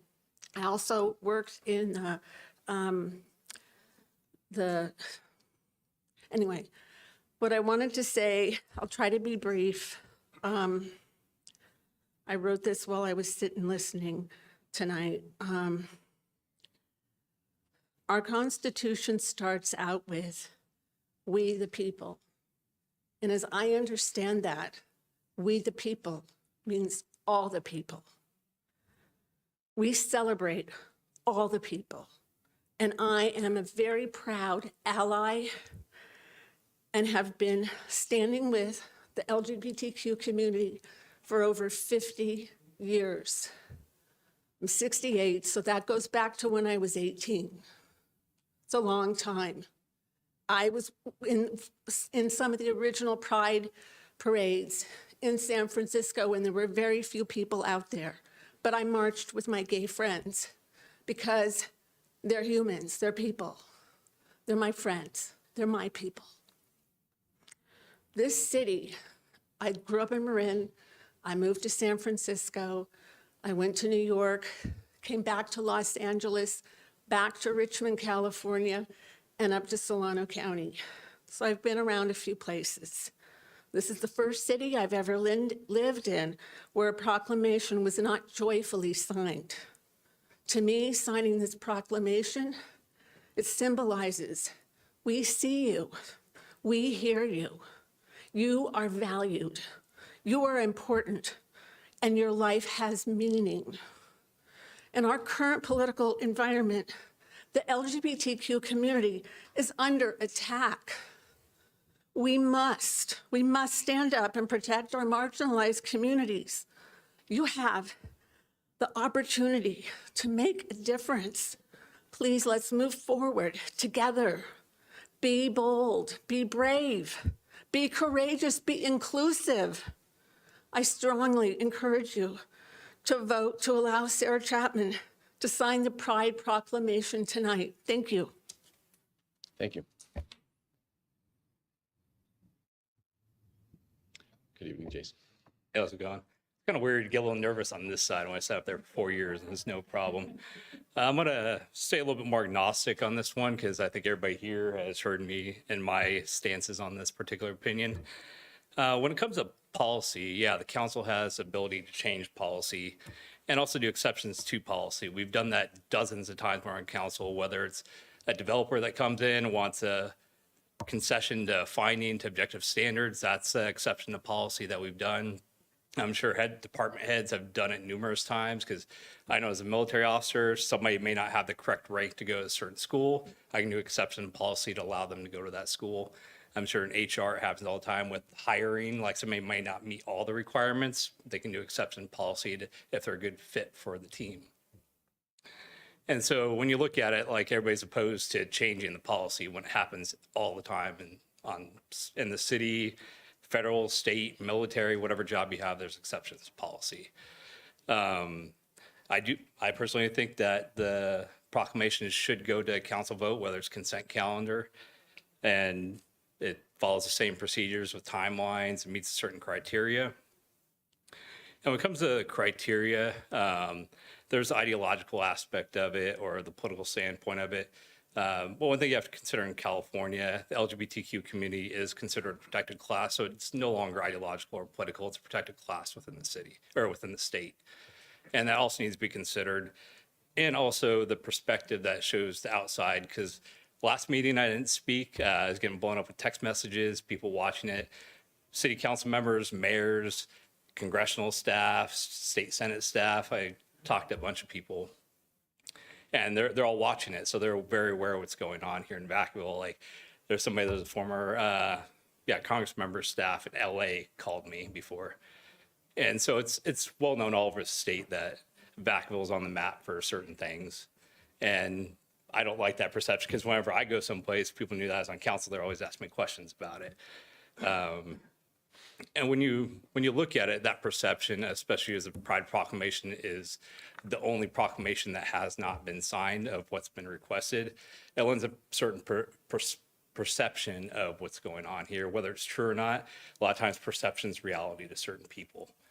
And so taking that into consideration, somebody did send me a ordinance that their city has. It says, although you guys don't have to look at the exact same one, it's just a reference. If for 5 consecutive days, the mayor fails or refuses to sign any ordinance, resolution, contract, warrant, demand, or other document or instrument requiring his or her signature, then a majority of the members of the council may, at any regular or special meeting, authorize the vice mayor or in his or her absence, an acting mayor to sign such document or instrument which when so signed shall have the same force and effect as if signed by the mayor. Thank you. Thank you. So, thank you.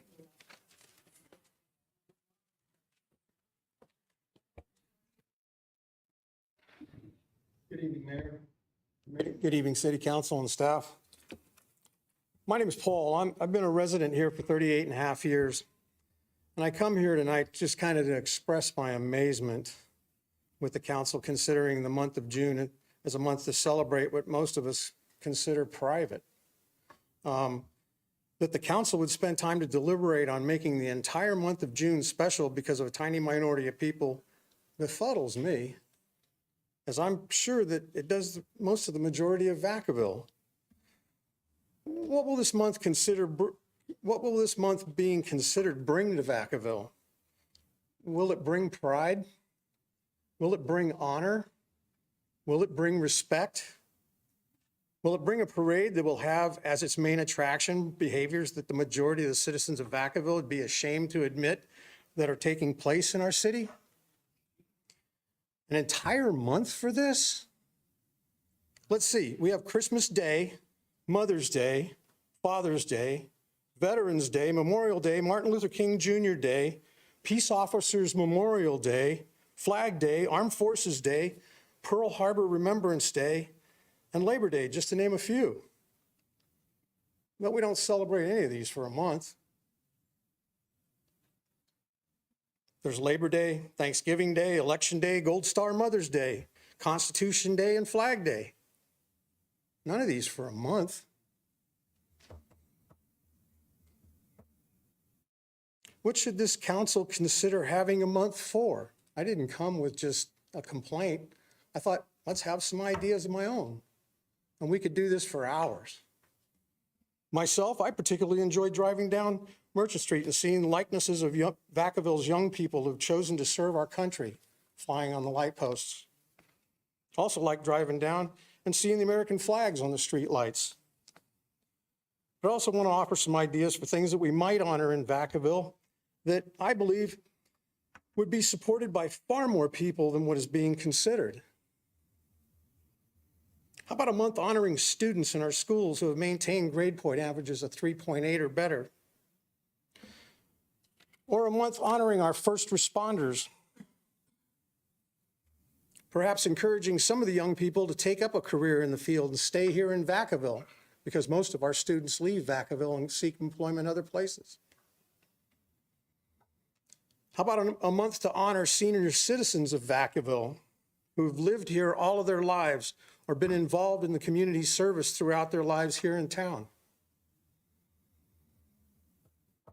Perhaps a month for the handicapped children that live here in Vacaville in order to raise awareness of their needs.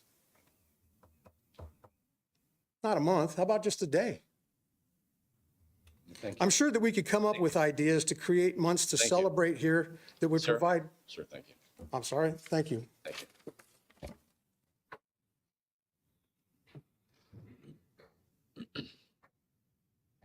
Good evening, Vacaville City Council members. My name is Roger. My wife and I have lived here in Vacaville since 1978. We love it here. And I just want to say I agree with the people that spoke before me about Mayor Carley not signing the proclamation. For all the reasons they mentioned, I agree that you shouldn't sign the proclamation. But my reason is, when I think about the Constitution, you can see on my shirt, we study the Constitution, and as it relates to the Bill of Rights. And the Bill of Rights is every one of us are born with unalienable rights. Everybody. The governments don't give that to us. Where God, our Creator, gives that to us. I think a lot of people spoke about that. I'm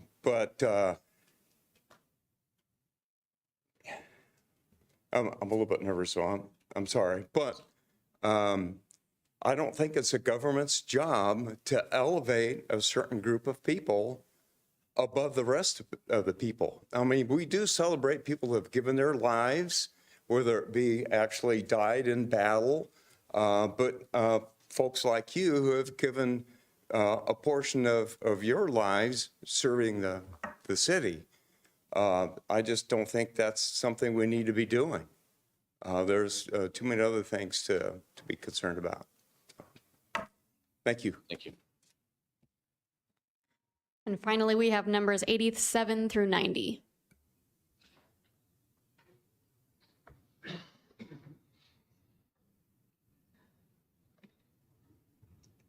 Good evening. My name is Alicia Minion, and I'm a resident of Vacaville. I'm here requesting council to adopt the Pride Proclamation in support of our LGBTQ plus community.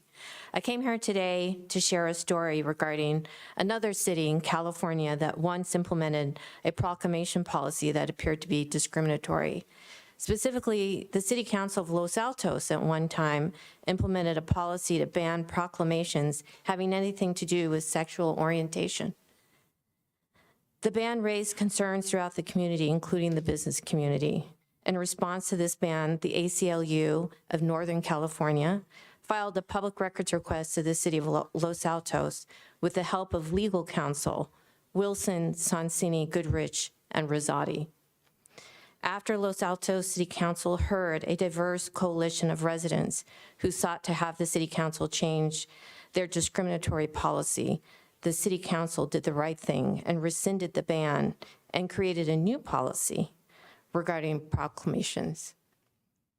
At the last meeting, Mayor Carley, you indicated that the reason for not supporting a proclamation in support of our LGBT community was because it did not comply with this Vacaville City Council proclamation policy. You stated that your decision is not arbitrary and that it's very clear in what and how to apply the proclamation policy and on when a proclamation will not be granted an author, for example, whether it's religious.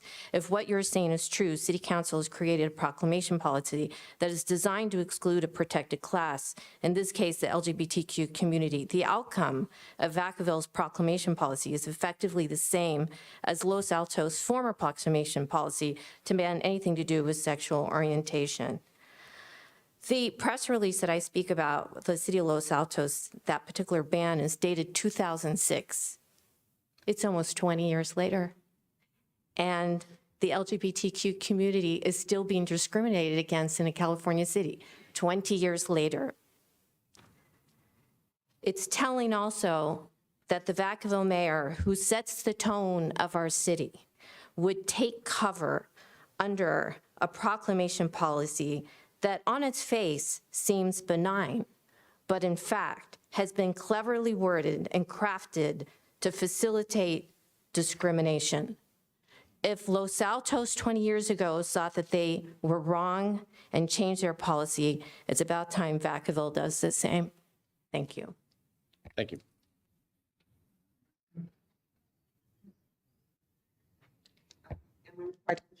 No, I got it. Thank you. Good evening, Council, Mayor Carley. So it's like, hold on a second. We get just. There you go. Okay. Good afternoon, Mayor Carley and Council. First, let me say that you guys have a thankless job. No decision that you make here today, tomorrow, next week, or next month will be appreciated, will be understood, because we all have a different thought pattern. But as I'm sitting here and I'm looking at how those who are for and those who are against are not speaking to each other, giving each other dirty looks, this is more than you giving a proclamation. This is showing your ability to have innate emotional intelligence, to be leaders here today. And the leadership is not about signing a proclamation, but coming with a resolution that is not going to pull your community apart, but will bring it together. I live in Vacaville. I've lived in Vacaville for a long time. I've raised my kids here. I have enjoyed it. I will continue to enjoy it. But what I don't want to see is something tearing us apart such as this. I agree with the initial gentleman that said this is something that should go before the ballot. If this is that important of an issue, as leaders, you have a responsibility to support everyone, regardless if they voted for you, if they did not vote for you. You have a responsibility to pull your community together because you are stewards of this, in fact, city. And we look to you for that leadership. I don't care if you like gay people, you don't like gay people, you like purple people, you like green people. What I want to see is you lead this city. And I don't need my leadership getting in the woods. This is an important issue of the LGBTQ plus community. But let me just say something really quick as my time whittle out. I'm not here representing anything other than myself and my children, but I do represent one of the largest chambers in Northern California. It happens to be a Black chamber. We did a wonderful Juneteenth event last year that brought in almost 3,000 people of every origin from all 7 cities of this county. One of the council people in another city decided, because she doesn't like me, and we will lose no sleep over each other, decided to give the proclamation to her friend. One of my board members called me up and said, "Did you see that? She gave the proclamation to someone else. We did the work." I said, "Are you looking for a proclamation? Or are you here to be in service to people? Are you here because there's a bigger cause?" Because at our Juneteenth, we brought almost 3,000 people together that were from every origin and looked like everyone in every representation. Or would you like for me to print you out a proclamation and write on it and tell you what you want to hear on it? This is a bigger issue. And for those of you that might be sitting there thinking, well, this is about Mayor Carley, they're going to get him today. No, ladies and gentlemen, this is about what kind of leaders you are, that you will allow any issue. And believe me, I agree that it is important to be seen and represented in this community, but to be a part of destruction is not acceptable. This is an important issue, and if it's important enough, then let people get together and put this on the ballot and let them advocate and say what the say is, and let the people determine if they do and if they don't. Because this to me smells personal, and we are better than that. Thank you. Thank you.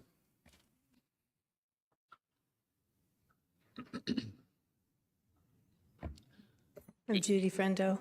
Thank you. To start out with, I thank you all for listening for another night of this.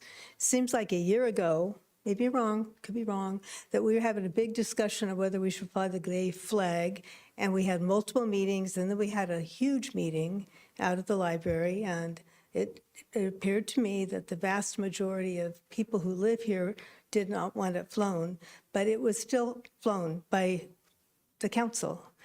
And I didn't like it, but I'm going on with my life.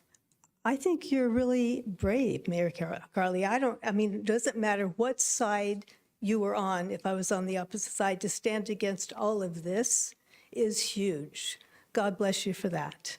And can we just let him do what he thinks is ethically right and not demonize him? I don't like that. I am troubled that we can't have discussions. I have great friends who are gay, great friends who are not gay. I don't hate anybody right now. I'm a little annoyed, but I don't hate anybody. I notice up here, it says, the proclamation is for the positive stance against discrimination and violence toward individuals, period. I'm in. This is what we should do as a nation. This is the American flag, which we already have. This is how we've been asked to live. And I've got to find my notes because I'm really not very good at this.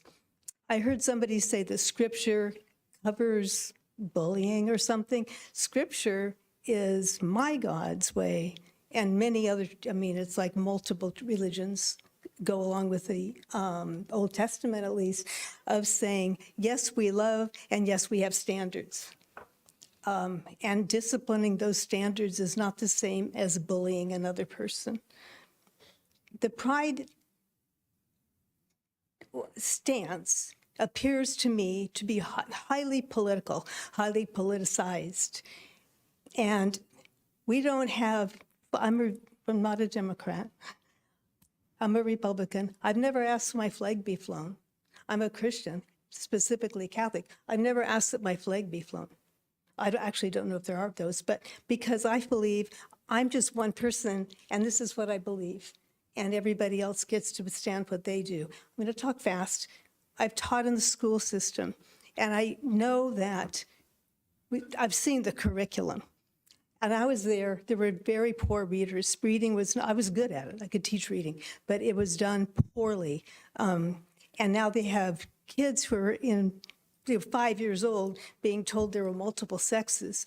But when I had a meeting with two of the specific, I don't know who they were, who were from the Vacaville School District, I asked them, what is the average reading, I'm going to say it fast, the average reading grade point level of the graduating senior? It was second grade level. Thank you.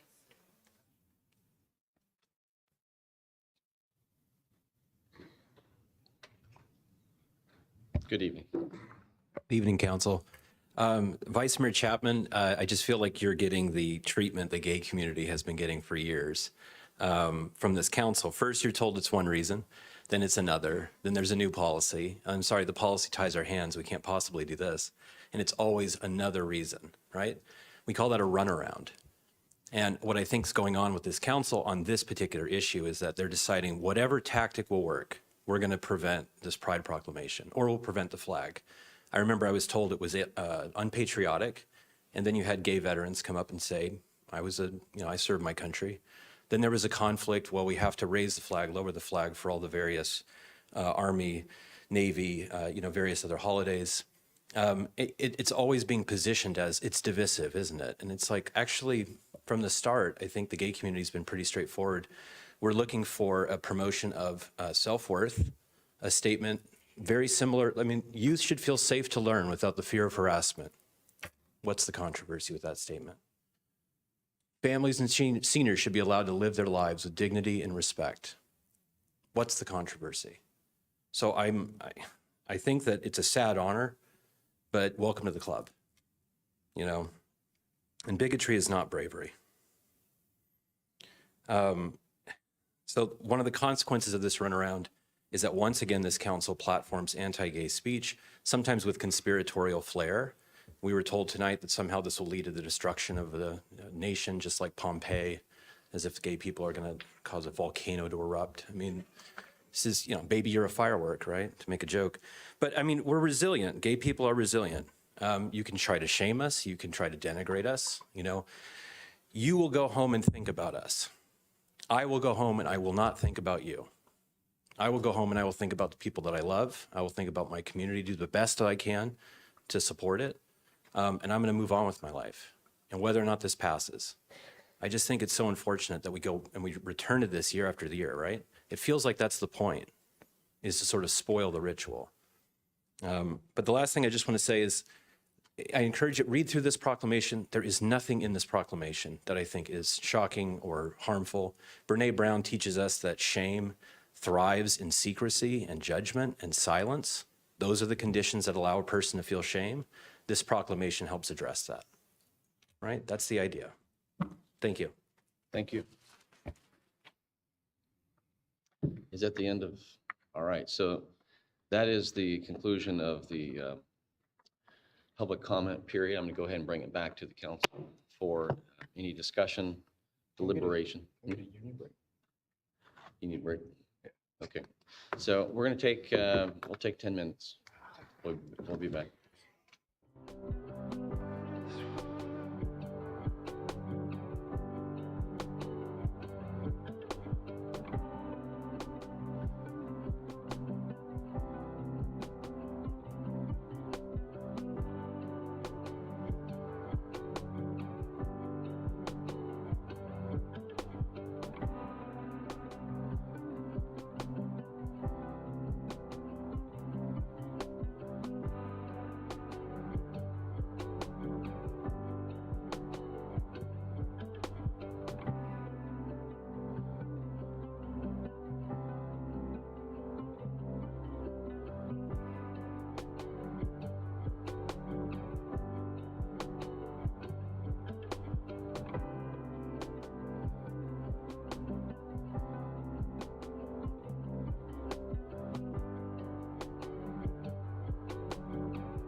fire.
So we will recall this meeting, and it has been brought back to the council on this item.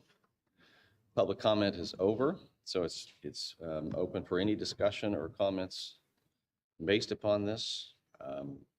Let me just start by saying, for the most part, I appreciate everyone's temperament in the room. This is a moment that is not easy for most people, and certainly not easy for the council. This council generally strives to serve the community, the city of Vacaville, to achieve the goals and objectives through policy and the general plan. What is of interest is there's a lot of comments that have been raised here, and it's not about going down each one and saying what's right or what's wrong. And it's certainly not about, as what often happens is how many people spoke and there's a tally.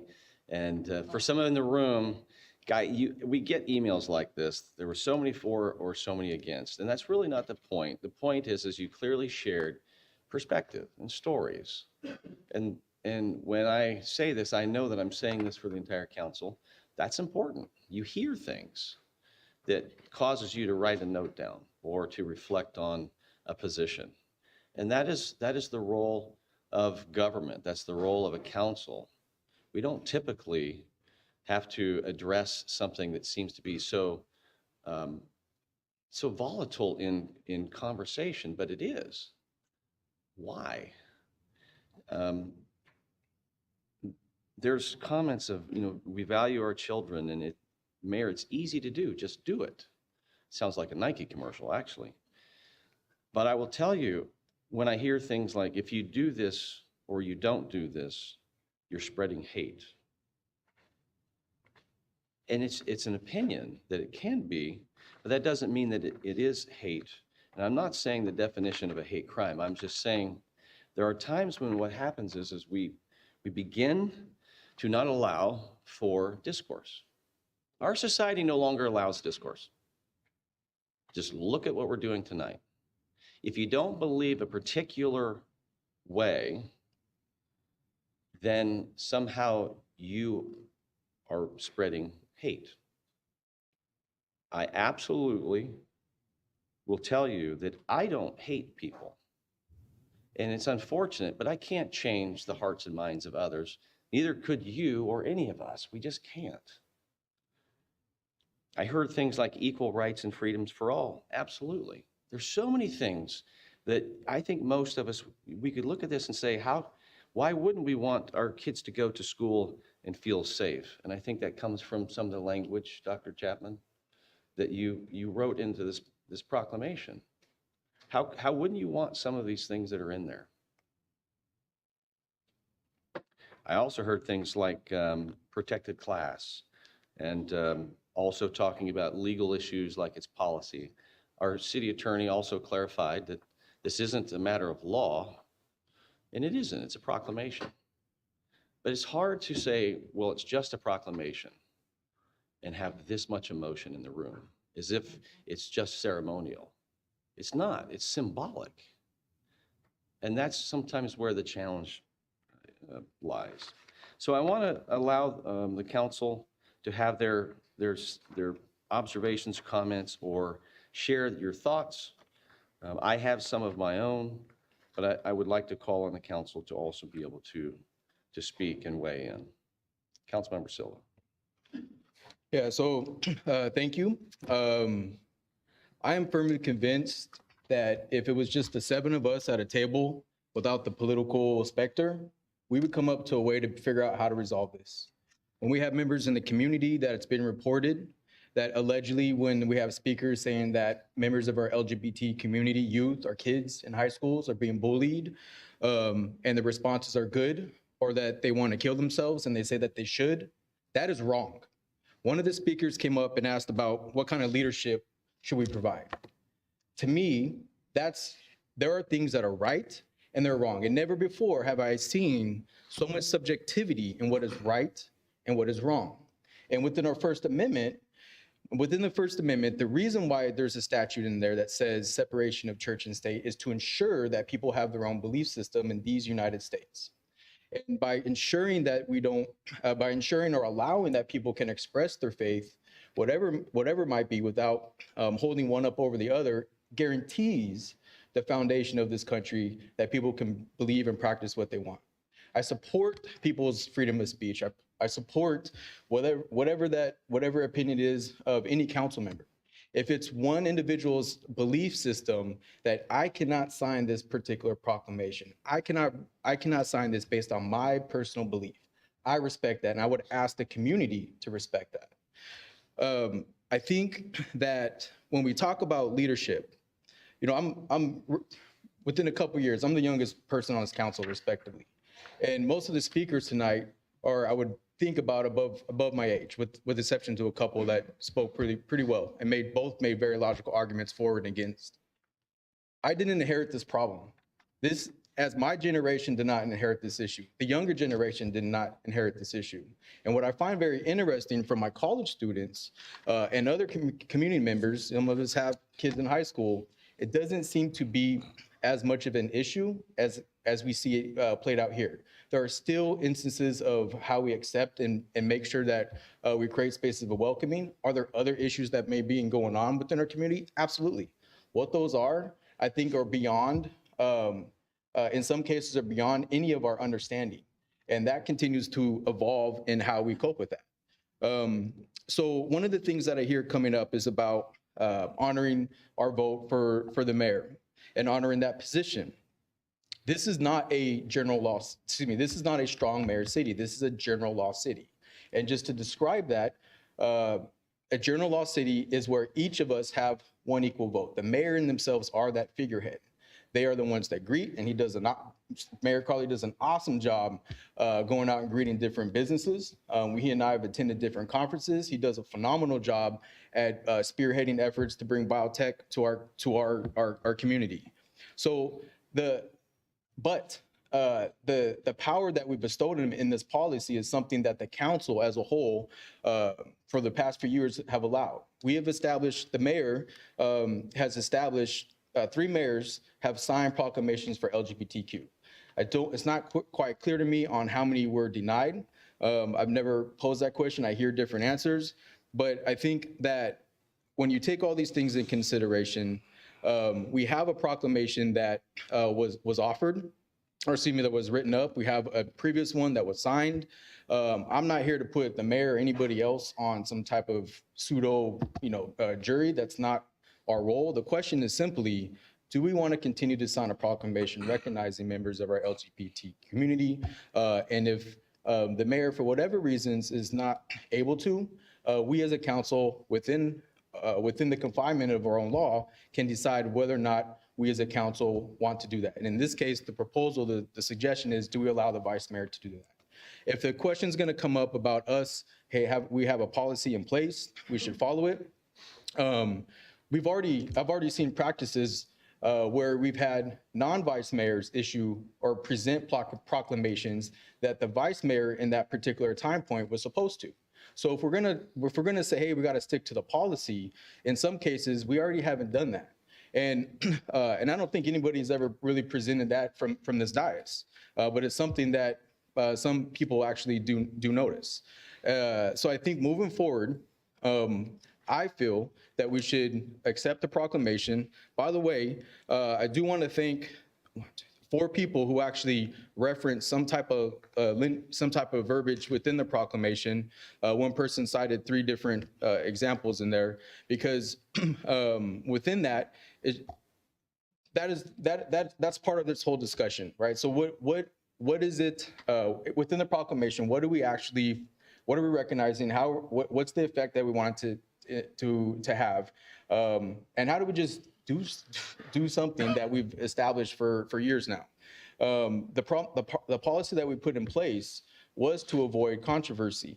It was put in place so that it did allow the mayor in that capacity to have discretion, but it doesn't mean that as a council we don't have the means to put a respective check and balance within that system.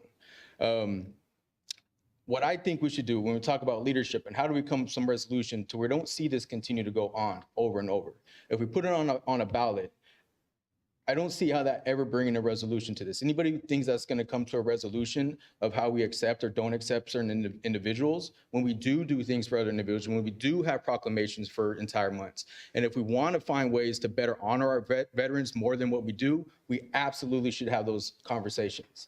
I think that one thing that we should consider, assuming that council approves the proclamation as written, is also looking into having a subcommittee of 2 council members to talk about different point of views of how they can strengthen the proclamation in itself on behalf of the city council, bring that back to the city council in future years, or in the future year, to discuss and present.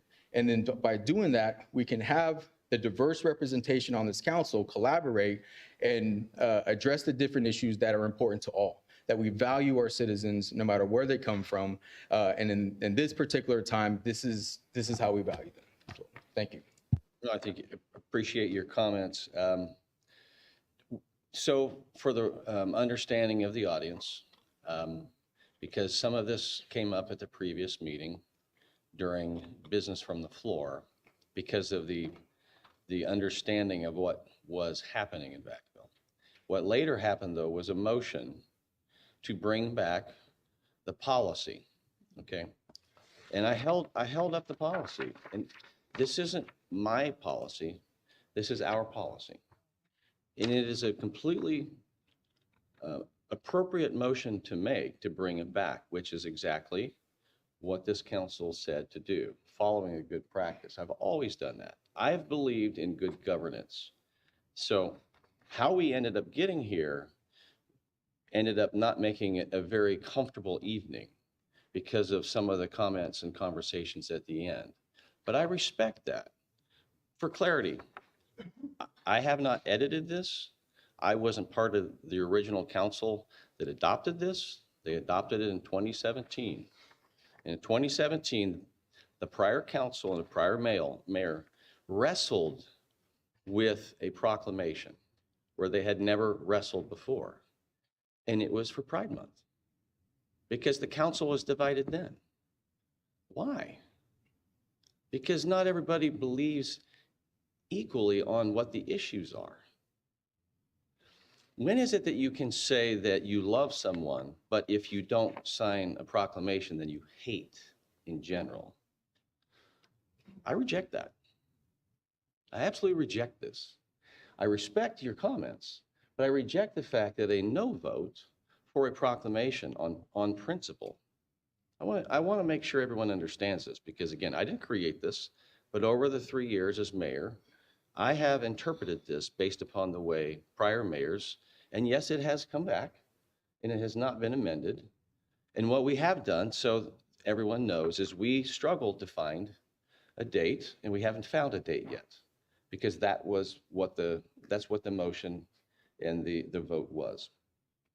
What was asked was to immediately bring this to the next council meeting. And what did I do? I directed staff to do it. Why? Because there were 4 votes on this council to do it. So we were obliging. I've heard things like I'm a dictator. No, I'm not. You just said I have 1 vote. 2 weeks ago, the question really is am I violating a policy? We hear tonight, is there a violation? There's two components to this. One is how do we care for our community? Especially the community that identifies as gay or any part of the LGBTQ community. And it goes on because the plus represents a whole lot more that most people don't even understand, except for if you identify with that. How do you care for them? A flag doesn't do it, but we hear that it does. So there's differing opinions. What we do, though, is we protect the right to raise a flag or to make statements. The proclamation is supposed to be ceremonial and unifying. But in this case, we have proven over and over again that it's not. And here's something that I think is important from what you're saying is we can discuss a subcommittee when we bring it back to the meeting that is designed for reviewing the policy. And the future of this council could say, this is the way we want to do it. We're not there. And that is how government works. So it is very clear tonight that this was written in a way that our attorney's office suggests that you all need to know, and we need to know, that you're outside of policy. And I even heard a former council member say, well, we do this all the time. Well, that was not necessarily an accurate representation of when we decide to do things, when there's a policy, when there's input from the council. This is the council policy and procedures. It's on the website. Every council member gets this. I inherited the responsibility as mayor to manage the council. So yes, while I have one vote when it comes to it, whatever item or issue it is, I'm interpreting a policy, and the policy isn't cover for me. I believe that most of the time it follows it clearly in a ceremonial way. The council in 2017, there were some that said, why don't we just get rid of them because this is what it does. I hear that tonight. When it says, regardless of whether a proclamation qualifies under all these other categories, which have good intention. And I'm not saying the language in this proposed proclamation, Vice Mayor, doesn't have words that have powerful meaning and are special, and they are inspiring in many ways. It's easy to accept some of the whereases and say, well, of course, Vacaville City Council does this, or you should feel safe and learn without a fear of harassment. I 100% agree. I spent my entire career working to protect the city as a police officer and as chief, to make sure that your rights are protected. And those rights are equal and not elevated. And so when I read this, it's regardless of this, proclamations related to matters of ideological or religious beliefs. So the separation of church and state doesn't mean that you don't have that. We are a people that have our own rights to believe what we want, or not at all. Individual conviction. This clearly constitutes an individual belief and conviction in so many different ways. And political. So anything that has these deeply held beliefs. So the problem is, this is not a unifying call. Part of what's happening here, and I've said it before, and I shared it with you, is this isn't coming from a place of wanting unity to say, if it were any other time, you wouldn't even think negatively of me. But if you think negatively of me or anyone else who might stand for something different than you, then we're not allowed to have a different thought. That's what diversity is. So to celebrate diversity means what? I don't know anymore. Because unless you do it, if people are called to do it your way, or because of a religious belief, I'm not making any excuses. And I certainly didn't come here tonight or even 2 weeks ago and prior when the Vice Mayor and I had a conversation, as if somehow I'm trying to be divisive. I'm not. The challenge is this country is divided, this community is divided, not just because of who you are or who you are, who I am, but because we have our own beliefs. Look, this country, whether we say that, we believe one way or another, is going to be facing Supreme Court decisions this month that will probably establish one way or another states that have enacted laws on pediatric medical treatment. It's otherwise known as gender-affirming care. So you can't say that this isn't a political issue. So we should be staying neutral to ensure that you can speak up and have your voice. That's what good governance is. And for those reasons, and especially because, not that our conversations weren't meaningful and what I thought were very well intended for both of us, but because those who are working behind the scenes may not be any one of you, but there are organizations in our community, and the one in particular for the last 3 years has been the Solana Pride Center. They are advocating for political positions. Okay, so if I'm following the policy, I'm not doing it because it's a cover, but it is true. Half of this country in the next 3 weeks could say it's against the law. So it really has no business or bearing to be in front of us. And so when we do that, and that's what I tried to do last year. I penned a proclamation last year because I care about people, whether you believe it or not. The challenge is unless it's done a certain way, then somehow it's not authentic. And I believe that it's time that we don't need to go through organizations to communicate with our community. But that's what's happened. That's what the Solana Pride Center has done each and every year. And you can agree or you can disagree, but they're advocating for policies and laws. Half of their social media posts, or that's what they do, or positions that are deeply held, but also deeply divided in the community. So why is it that we have to do that? And for those reasons, I believe this policy sets aside what a council did in prior years to ensure that we don't go down this path, but it has not stopped. So here we are. My vote no tonight is not I'm against you. If you take it that way, that is your opinion and that's your choice. It's just simply not true. As government, we protect your rights and your rights to exercise them. That's what we do. And I'm not doing this for me. And I'm not doing this for any religious belief or because of how you hear things on different sides.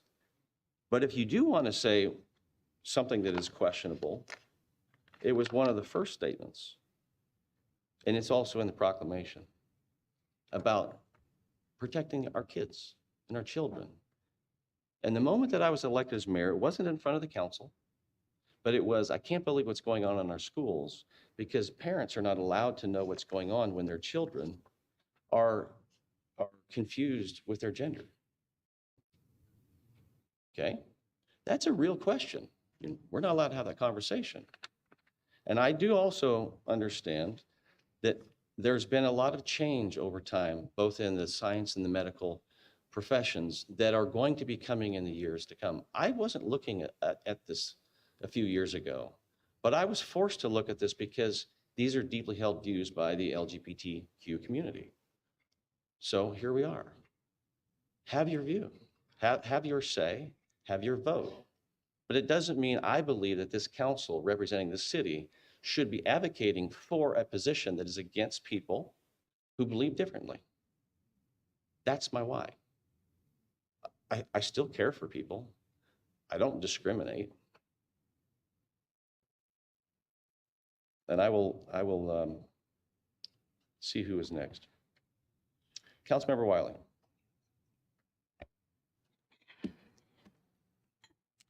I want to say a few things about proclamations in general, because we've had a couple of proclamations tonight for small business and for older Americans, and last month, older Americans was last month.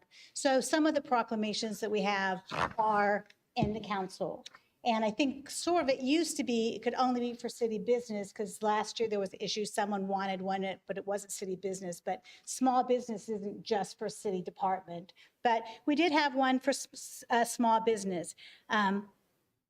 Is that saying we're against big business? No, it's not. It's just saying that small business has a positive impact on their city. Older Americans, are we saying they're better than younger Americans? No, we're just recognizing Older Americans Month and exercising the thing that we're thinking about them. Are they exceptional? No. So by recognizing them, we're not saying they're exceptional, we're not saying the only one, but we are having a proclamation in the council chambers. Outside of council chambers, there's often other proclamations that come out. I was one where at the Black History, there was a Black History proclamation at that event. It wasn't here at the dais. I presented one for the Night of Remembrance for Homeless, for the people who died that year. And so it goes through a channel, you ask for it, and many proclamations are presented outside of council. And sometime I've been at events where the mayor is presenting a proclamation saying, we, the council, this, or the council recognizes this, and I've never seen the proclamation because it doesn't go through the council when a proclamation's done. There is a process, but we don't approve proclamations. And when there's a proclamation done at someone's event, it's not harming anyone. It's not, because it's for the people who have requested it. So I would say that the Pride Center did everything they should done to request this proclamation. Because of the history of the last 2 years, having issues getting Vacaville to sign a proclamation, I was contacted in November of 2024 saying, Councilmember Wiley, would you please help us expedite a proclamation for June of 24? So in November of 24. So I had been out of town when that first email came in, and we only had one meeting in November because of Thanksgiving. So then I had replied and said, oh, I'm sure, I read my email today, I'm sure we'll have time for discussion for this spring. And so then I hadn't responded because it was Christmas. And so then I did get a proclamation in December, and it was very much like the one that the Pride Center had sent, and it was very much like the one that had caused problems, and the mayor didn't like the language. So I said in my email, I don't want to present something that I know will not go forward. So would you please give me something that's kind of more moderate that I think we may have a chance of passing? So then he sent something, then I sent a little edit, and then it was January, and I said, we had elections for vice mayor, so now Councilmember Sarah Chapman is now the vice mayor, so I'm going to let her be the point person rather than me be the point person. So then the Pride Center, Mr. McGarvey was also emailing the vice mayor, Sarah Chapman. So in March, so he first initial in November, so in March, he sent myself, so where do we stand with the Pride Proclamation? And so I had forwarded that to the vice mayor. And so through April and March and April and May, the vice mayor kept asking the mayor, can we sit down with this? Can we talk about this? There was time for discourse. That would have allowed time for us to say, do we need to amend the policy? Let's put it on the agenda. Let's amend the policy if there's a problem with the policy and not anything else. So there would have been ample time to do that. If we did amend the policy, if the majority of the council, appointed it, we would have a proclamation, and if he chose to not sign it, he could have asked the vice mayor. That happened last year. We wouldn't have even brought it to the council, to the chambers. We wouldn't have made a big deal here. We're writing this policy. We wouldn't have published it in the paper. We would have taken it to the Pride in the Park, and among people who would have felt validated, people who would have felt celebrated, they would have felt cared for. We have this policy. We would not have asked anyone else to celebrate it or sign off on it. It would not, it's not published on the town square. It would be for the people who requested it. And that would have been the end of the proclamation, which I think would have been the way leadership is supposed to work. But because it didn't work that way, we've spent 3 meetings, multiple hours, and that's where we are right now. So I just wanted to say there is a way that we could get it to work. And the Pride Center could have been at every meeting since November during public comment asking, where's our proclamation? Where's our proclamation? They could have been emailing us. They haven't. It hasn't been, they've been trying to do it the right way. So I just wanted to kind of lay that history out because it is kind of an interesting history. And I know that this is a very, issues, people feel strongly on both sides. And people have said, we vote you in, we can vote you out. You're in because we voted you in. But when I have to make a decision like this, I have to think what is best for Vacaville. And in our strategic plan, we say we want to be open, we want to be inclusive, we want to be the best place for everyone. So I get emails from people saying, no, don't sign it, and people saying, yes, sign it, and a lot of other things in between. But when I have to make a decision like this, I want to vote to uphold the people who want to show love, not the people who want to show hate. And so when I make a decision, what I would say is you are generalizing that it's either love or hate. So I want to raise the people up, or put people down sometime. So I just really think that we need to go ahead and have a proclamation signed by the vice mayor, presented at the Pride thing, and then we can sometime look at the policy and see how to do it. But because we've had a Pride proclamation in the past, it's not something unusual. Some of the other cities in the paper have done it at their council meeting. I think the county did theirs at their county meeting. I'm not asking for that. I just think that we should have one from the vice mayor that we can present at the Pride proclamation. Thank you. The thought that there was a right way or a wrong way to do it, there's a lot of details, and I don't think that it's necessary to get into every detail as far as how we got to where we're at. The Solana Pride Center has done things over the last few years to achieve what would have seemed like a very positive thing. However, they started on the very first time that they met with me and completely fabricated things. And so they're the ones that set the tone for relationship. I don't expect you to know this, but 2 years ago, that's exactly what happened. Last year, I did take and I already said this, I penned it. And I did allow the vice mayor, which I didn't this year. And it wasn't because that I didn't want and be able to communicate with the city and our community. But I am done doing it through an organization.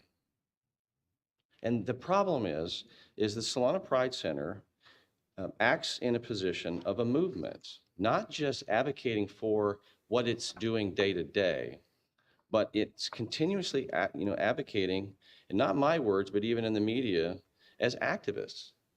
I'm not calling people in the audience that, because you have your own views and values. So to uphold that, what I simply said to the vice mayor when I met in the spring was, wouldn't it be nice if there was someone in the community other than the Pride Center who is advocating for things that could be divisive?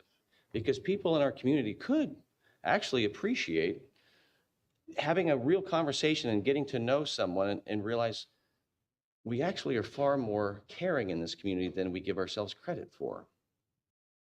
So they tried to do it the right way. I respectfully disagree.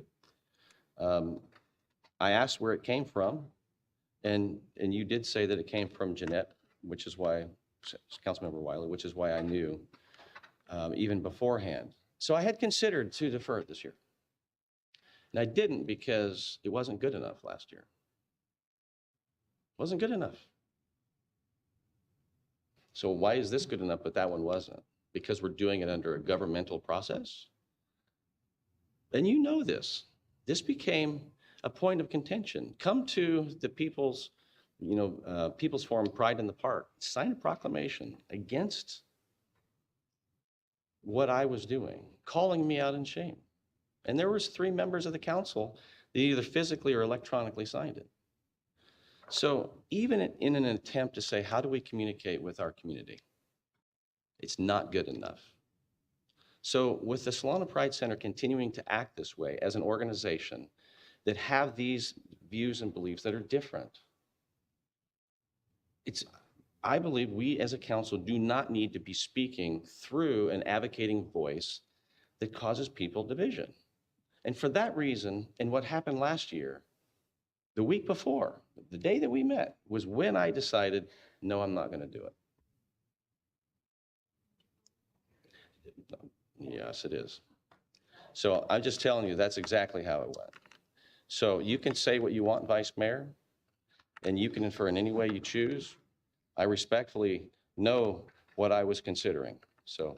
Oh, no, I wasn't shaking my head on what you were considering. Okay. It was a statement you made. I'll clarify that. All right. When it's my turn. It's your turn. It's my Vice Mayor turn. Chapman, yeah. Okay. Mayor Carly, you have taken us back in time, and I was hoping tonight that we would be able to just address what the action item stated would occur. And that was to have this proclamation prepared by me, brought in, introduced, and hopefully voted on. But you've taken us back with your comments made at the start of this discussion. And I want to thank Councilmember Wiley for going back in time. And I'm just going to touch on a couple of things that you've stated. First of all, when we ended our 90-minute meeting, when we did meet a week before the last meeting, you told me succinctly that you would not repen, you would not sign, and you would not defer to me to sign the proclamation. And that was at near the end of our meeting, and you had another meeting to go to. You had to get on the horseback, had to get to the horse. But anyway, that was, you know what I'm talking about. So anyway, you left right then.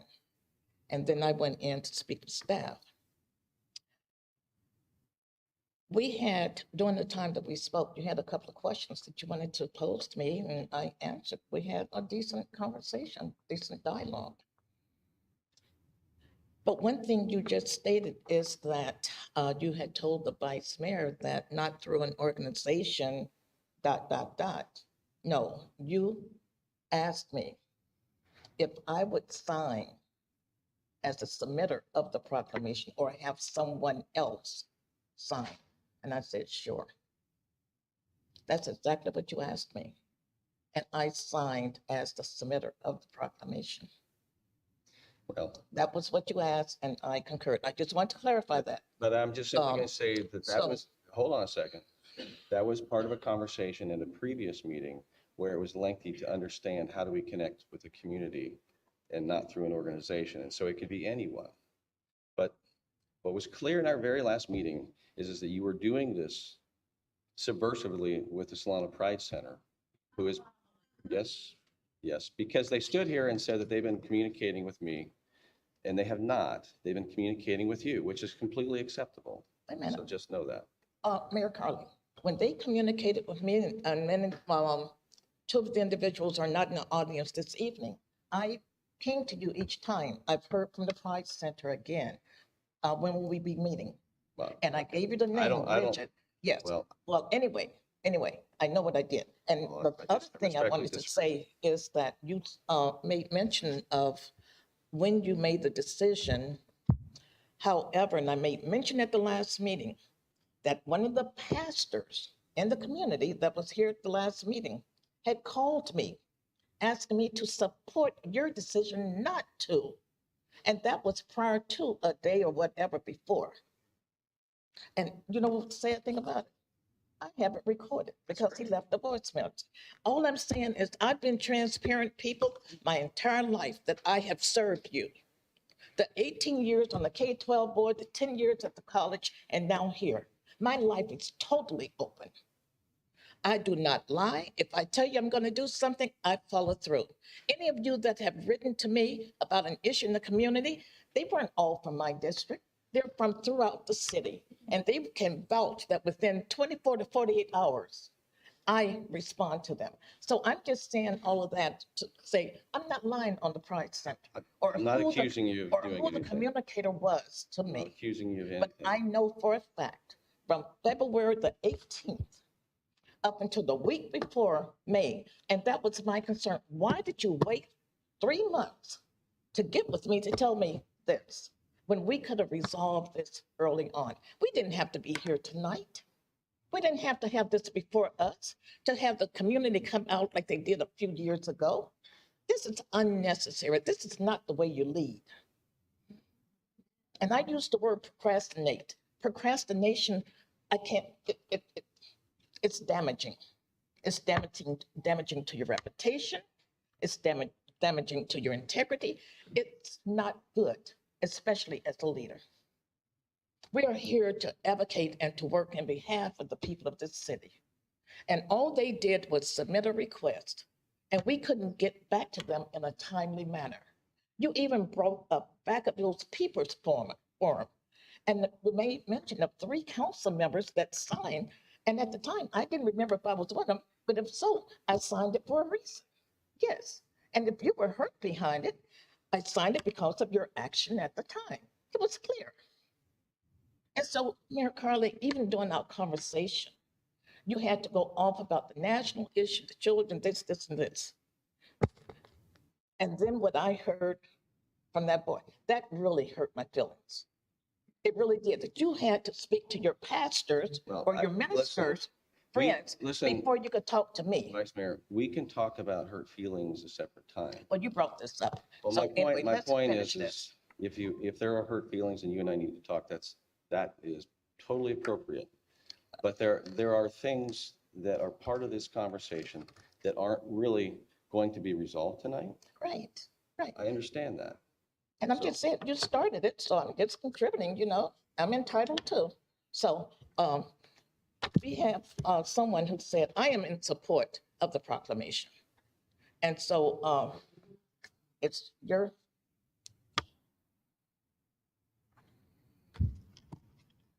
Councilmember Stockton.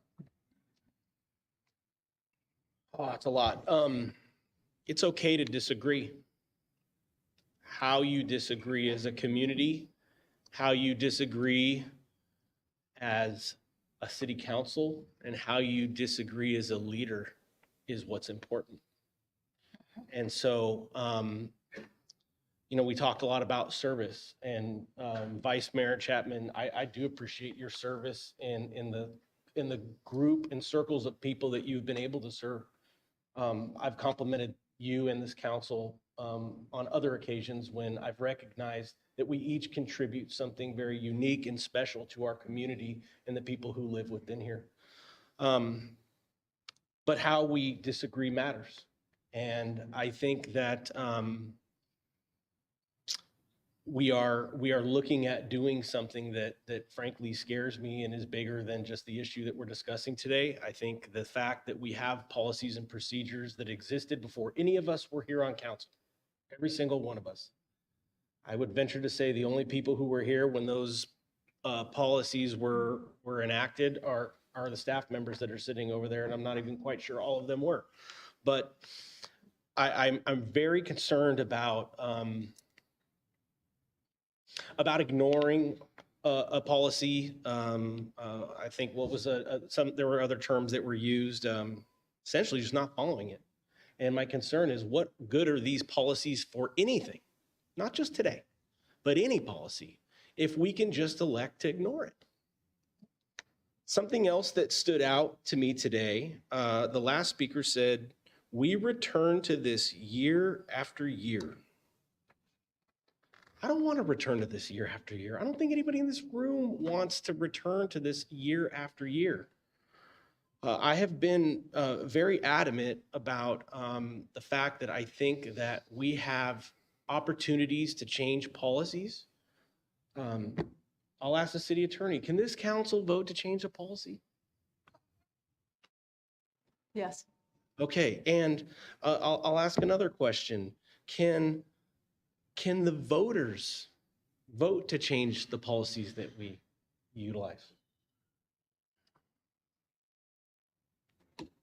That there are opportunities for voters to bring initiatives, whether this policy or whichever policy it is, you know, is in question. They would have to get their legal advice to determine if that is a proper policy or a thing to bring as an initiative.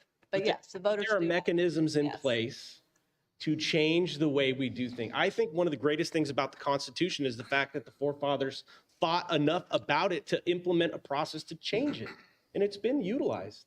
And the same sort of things apply to what we're talking about today, beyond the issue, but in the process of making a decision. What worries me about this is that if we ignore policies without going through the proper channel, which means that, you know, we would all have to respect the decision that the council would make or respect the decision that the community would make, right? So if we're going to ignore those things, we are going to be here year after year. And frankly, if we have people coming and going off of the council, this is going to happen year after year. I remain committed to believing that this is an issue that falls under the umbrella of government speech, whether it's a flag or whether it's a proclamation. I think they're both forms of government speech. I think that the policy that is written, I certainly believe we should follow the law. We should follow policies. They're enacted for a reason. I'm not in favor of, like ignoring this policy just to get something done today. But I do respect the fact that if we do talk about changing the policy, I'll respect the decision that the council makes. Just like I'll respect the decision if the community decides that this is an issue that they want to take up, put it on the ballot for them to decide. I do think, and have supported in the past and continue to support, I think that as leaders, as a city council, and seeing what this is doing to our community, we should be proactive in finding a way to put this on a ballot so that we don't come back here year after year. And this can be an issue that is done in the interest of what the voters decide. Because they vote for us in districts, they vote for the mayor at large, but they vote at large too. And so the only way that I see for us to address this is to give it to them to talk about government speech. Again, bigger than this issue. I want to be very clear. Government, because this is one issue now. There could be a multitude of different issues and passionate people on two sides of other issues that we don't even know about or haven't even thought about today. But we should try to find a way to figure out how we can include our community in moving forward so that we have a clear understanding of what direction they want us to move in and how we can not have this sort of year after year conversation that I do believe hurts our community. So for that reason, I am not going to support ignoring a policy that has been approved surrounding how the mayor decides whether or not to approve or not approve a proclamation. He's elected at large, and that's the authority that the policy gives him.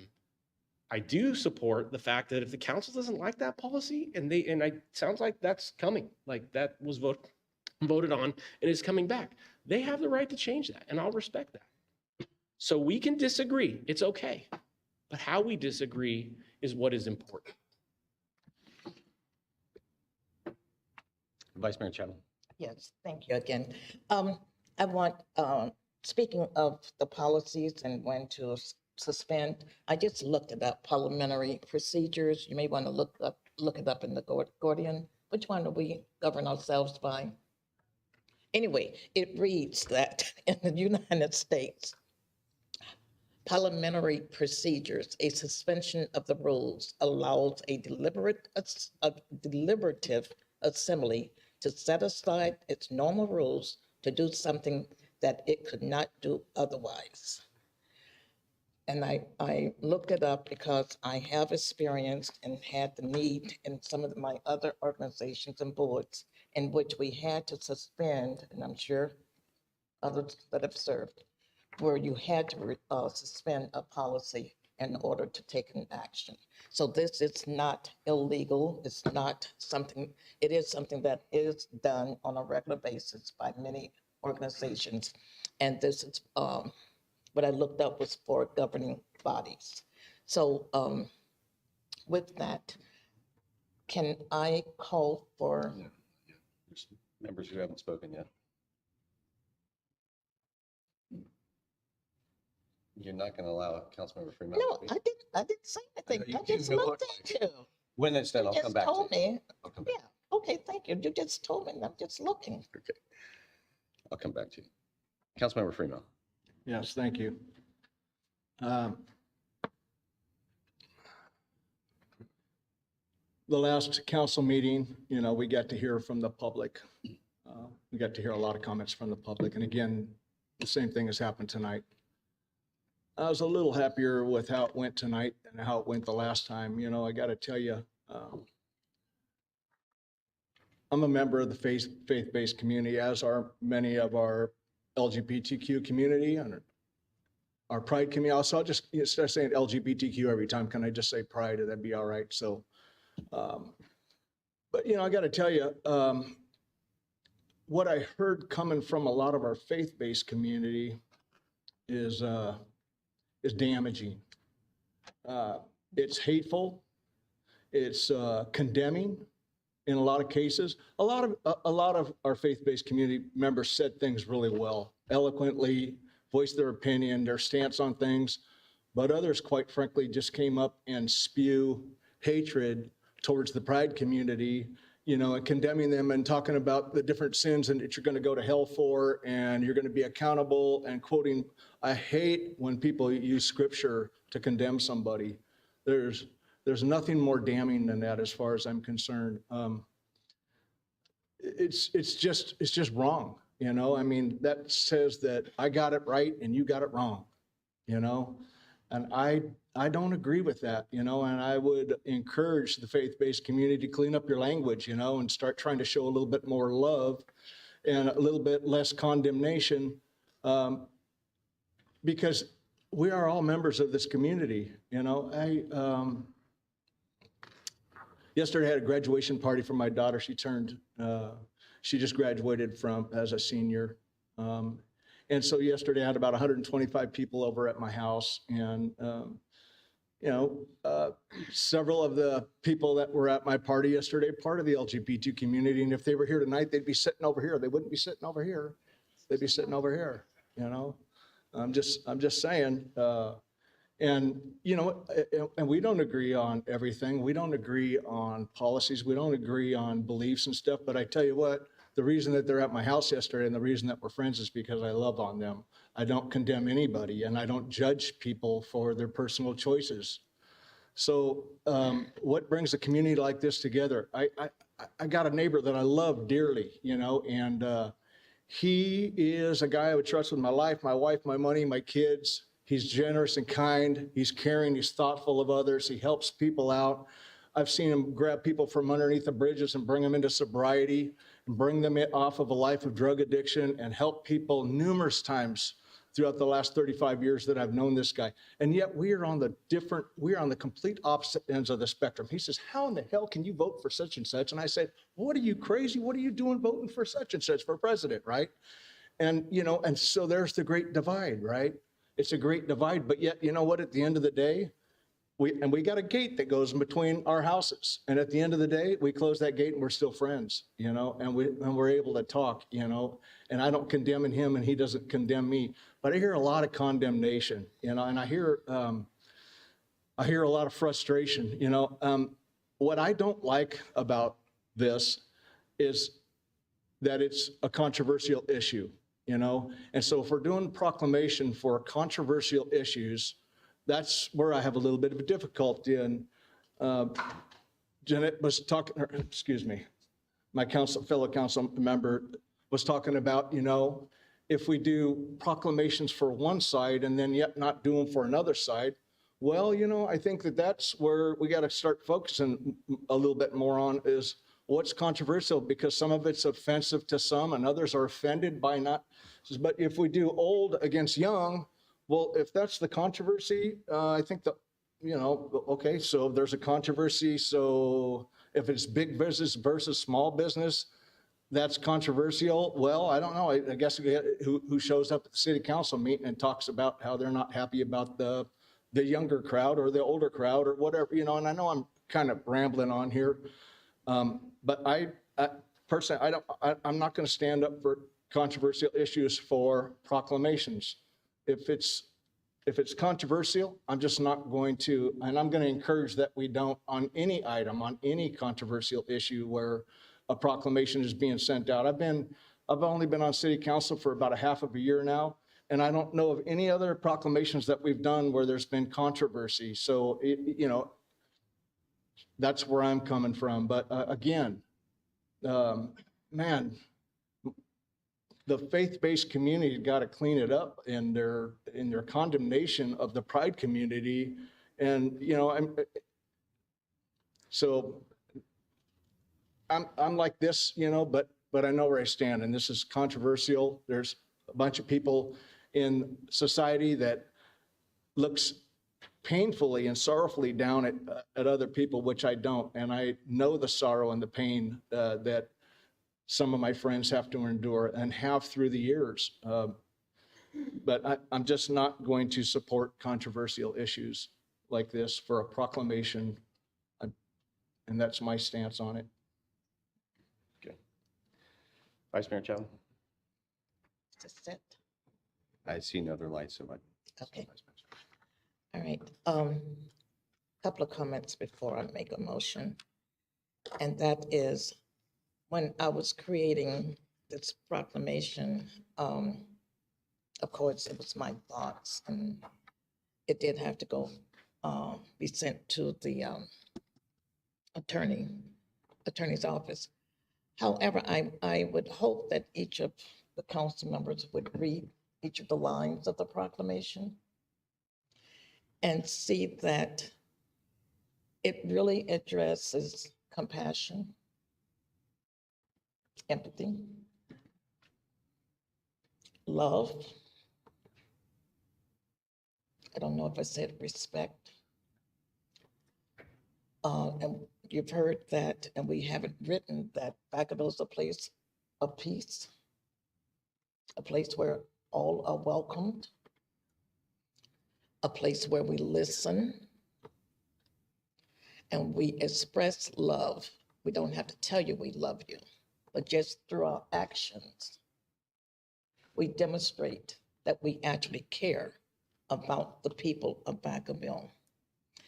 And the whereas is why I say this proclamation is a reaffirmation of our commitment to promote and protect the rights of all citizens, ensuring that everyone feels seen, heard, and valued within the community, and one that recognizes that inclusion strengthens the social fabric, promoting unity over division.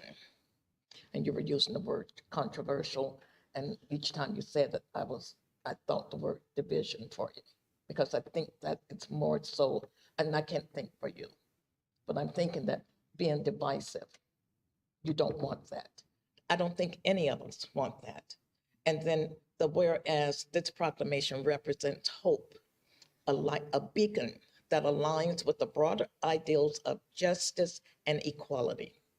Hope for peace, a peace rooted in mutual respect and shared humanity.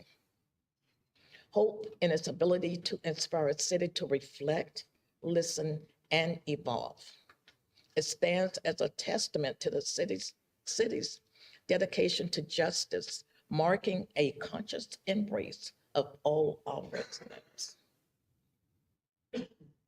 That I would hope that we would all want that in our role as council and mayor of Vacaville. So with that, I would like. Don't mean to interrupt, but would you mind allowing Councilmember Ritchie? Oh, go ahead. Councilmember Ritchie? Yeah, it's been very difficult today. I feel like I need to be transparent. I'm not really focused. So it's tough. Can you hear? It's tough. Yeah, but right now my brother's in LA. He lives in part of LA's right. Exactly. And I've heard. So I don't care about this. No, Let's take a recess, can we? Yeah, we'll stand in recess for just a couple, please.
10 minutes.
we have everyone? Yeah.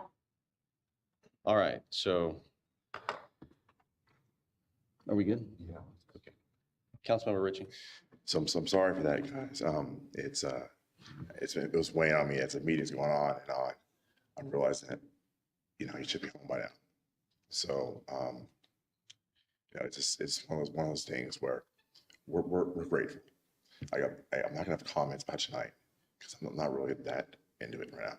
But as I look back at Poland, I look back at the officers here. We're in a great community, and it really makes me feel grateful. But right now, other people aren't. And, it just really weighed on me. So he's okay. They're in martial law.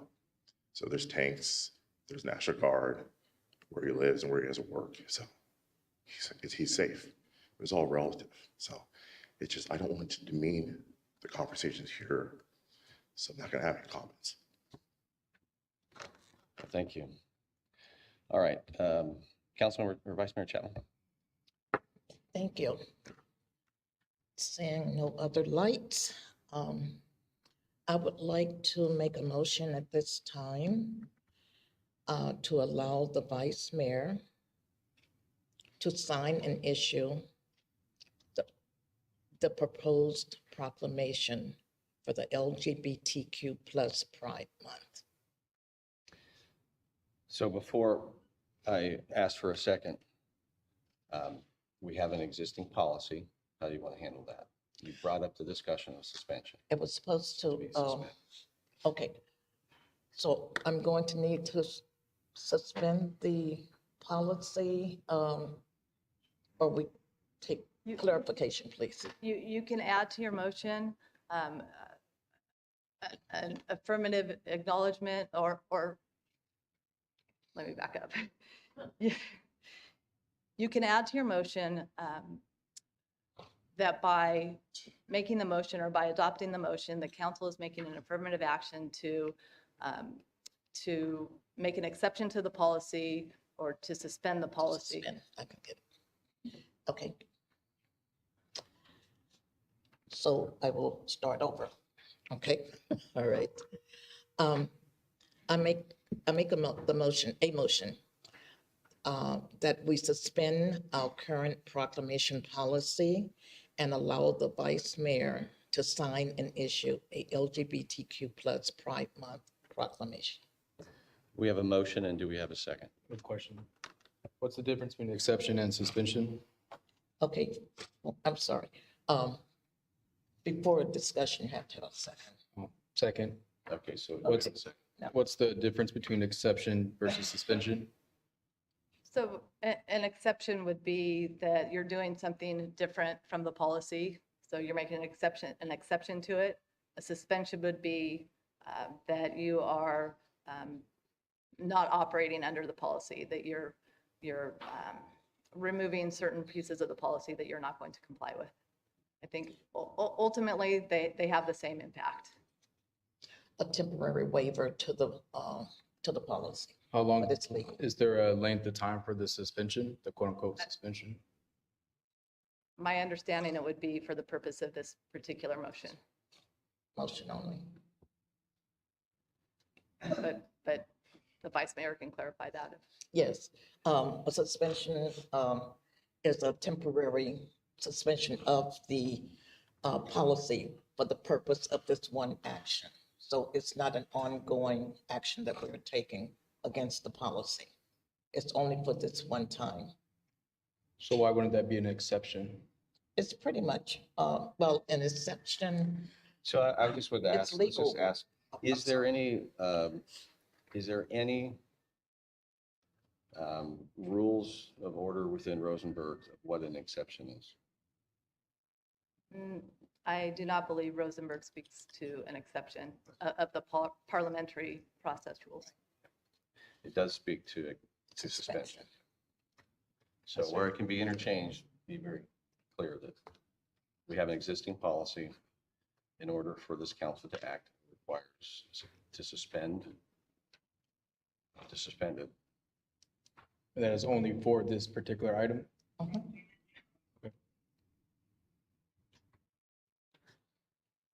Seconded.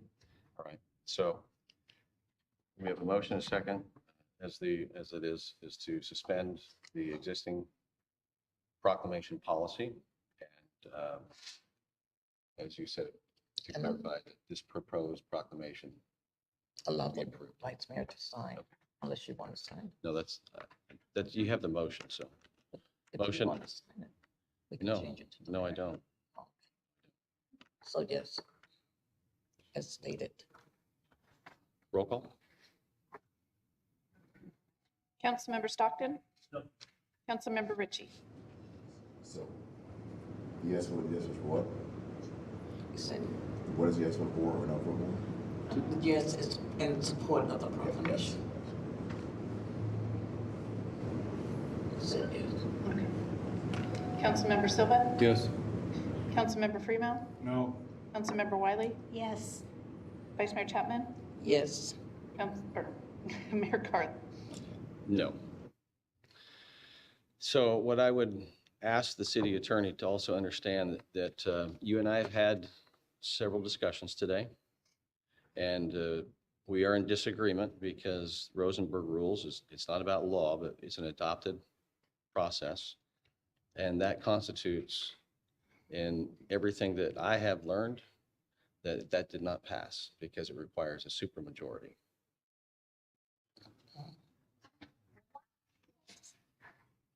So I appreciate your position, Mayor, and you're right. We've had several discussions today.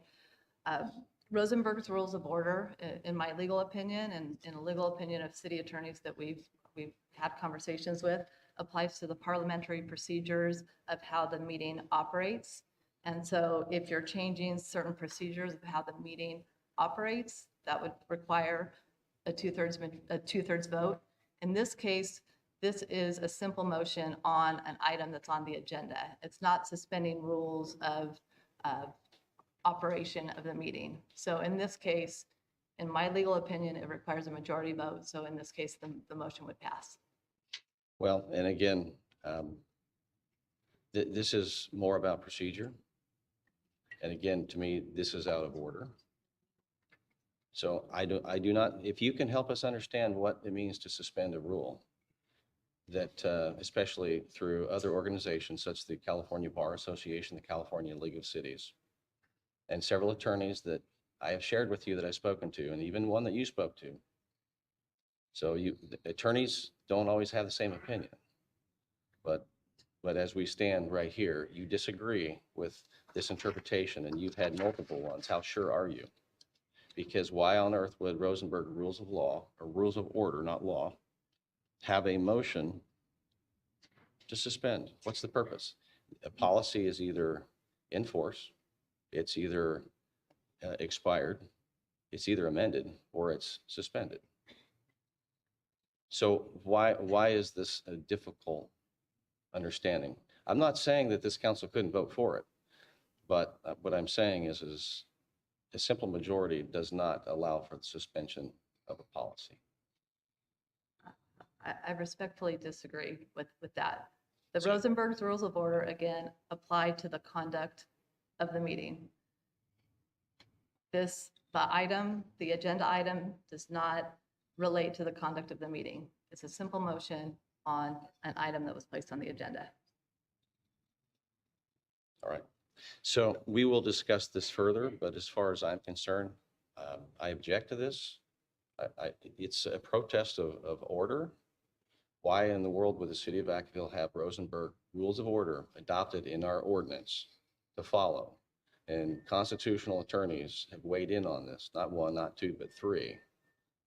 So there's a disagreement, but the information that I have been shared is it is very clear. You absolutely can do this. It must be a 2/3 vote. And so what you're doing, in my estimation, is you're allowing a process as if this is just something that we can do. We can take anything we want and we can change it. Yes, we can, but it has not gone before the public.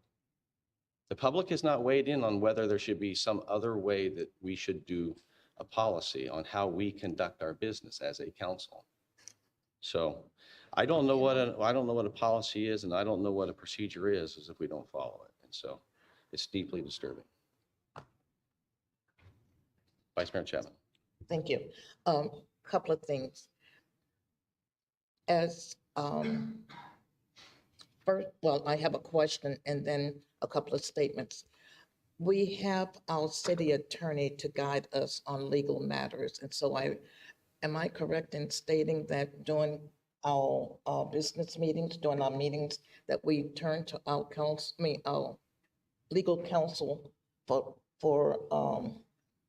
clarification, and then that's what guides us. Am I correct in that? That is correct. You appointed a city attorney to provide legal advice to the council as a body.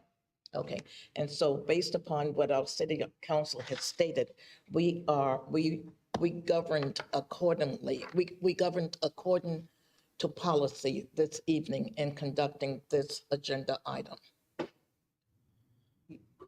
Yes, I think I understand what you're saying. Yes, okay.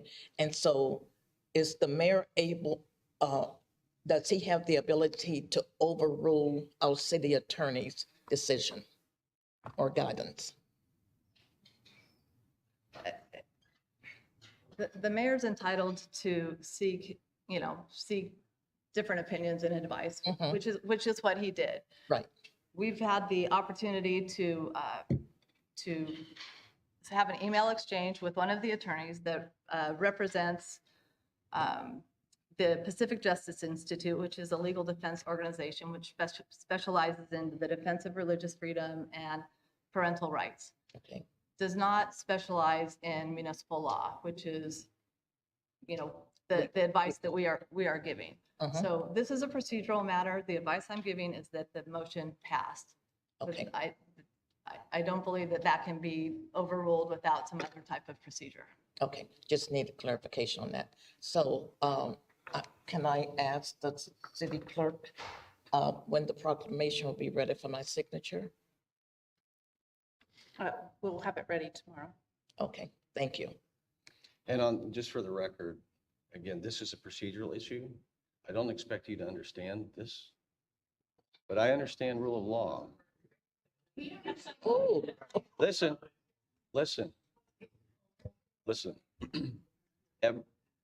Every industry and every business and every municipal government has to abide by policies.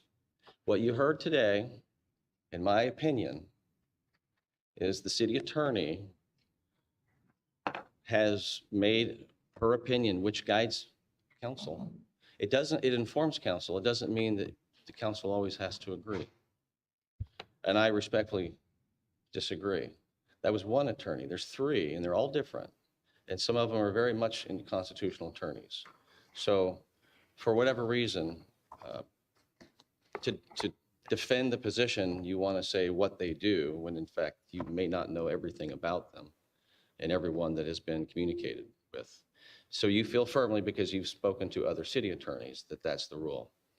For the life of me, I don't know what it means to suspend anything under Robertson's rules, because even the example that they use is very clear. The council has taken action here tonight based upon suspending a policy that your city attorney has given to all of us.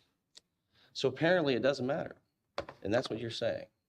And I absolutely do not understand how you can give good advice like this. So I'm just on the record for saying that. I do believe that you are giving, it's ill-advised to follow a process that did not pass with a supermajority. And so I'm just stating that for the record. Mr. Mayor. Councilmember Stockton, you don't have the floor. So my question is for the city attorney. You used words like advice and guidance. Where do we go from here if there's a discrepancy between the two of you? Who is the ultimate say-so? I mean, I know you work for council to provide us with guidance, but who makes the decision, and how is that process challenged or verified, or how do we move forward from here?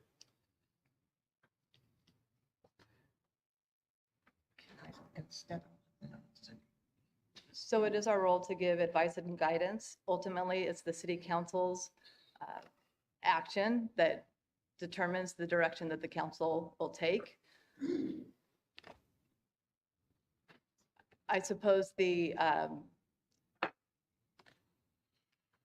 I'm just trying to think of steps moving forward. Right now, in my opinion, you have an official action that was passed and the proclamation can be signed. If the council wants to challenge that, I suppose somebody could make a motion to bring the item back about, you know, the supermajority issue, whether it passed or not. But otherwise, I think you have a valid action in front of you, and the vice mayor can sign the policy, or excuse me, sign the proclamation. Okay. Councilmember Wiley. I'm just puzzled. You know, we've talked about we don't want this to be divisive, and then we have a majority, and it's not over yet. So I don't understand why it's not over.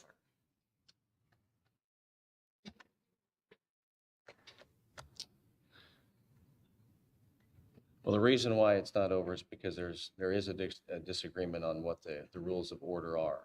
And so, under the advice of the attorney, our city attorney is saying to us. I understand that part, but I don't need an explanation. Okay.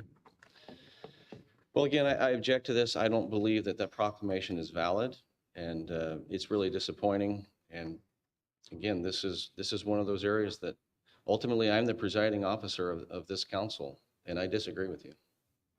And so you don't have the authority to declare this. You can overrule me as a council, and that's fine, but you're going to have to vote to overrule me because I believe that this is a supermajority.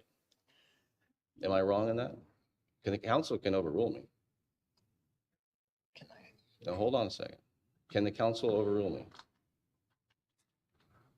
If we want to suspend again. No, to overrule my position that this is an unlawful process which requires a 2/3 vote. If that's my position and this council wants to overrule me on that, the council can vote to overrule me. Is that correct? So again, Well, hold on. I'm asking. That our city attorney is the final say. No, excuse me. You don't know Rosenberg then. The presiding officer of this city council, who is it? To our city attorney, who is the presiding officer? the of this mayor's the council? presiding officer of That's right. the city council. That's right. So my point is I do not believe that motion passes. So if there is a position that this council wants to make a motion and overrule that, then that's fine. But my position is that, and it stands. It requires a 2/3 vote. I have my light on, sir. Sure. Vice Mayor. Thank you. All right. I support the position of our city attorney. I am going to ask for peace of mind. I would like to ask that we ask the city attorney's office to seek clarification on the action we just took. And if we can get a second, then you can have Andrea, someone to get a general opinion on the action taken and come back to us. But Well, that's not an action item that we can take in the moment. We can do that later on tonight during council comments if we're going to seek outside legal. That's part of this. It's Well, no, part it's of not. this. There's no motion that allows for that discussion. The public is not weighed in on that. That's the city attorney. To our city attorney, but I will remind this council that as the presiding officer, I do understand Rosenberg rules of order. I do too.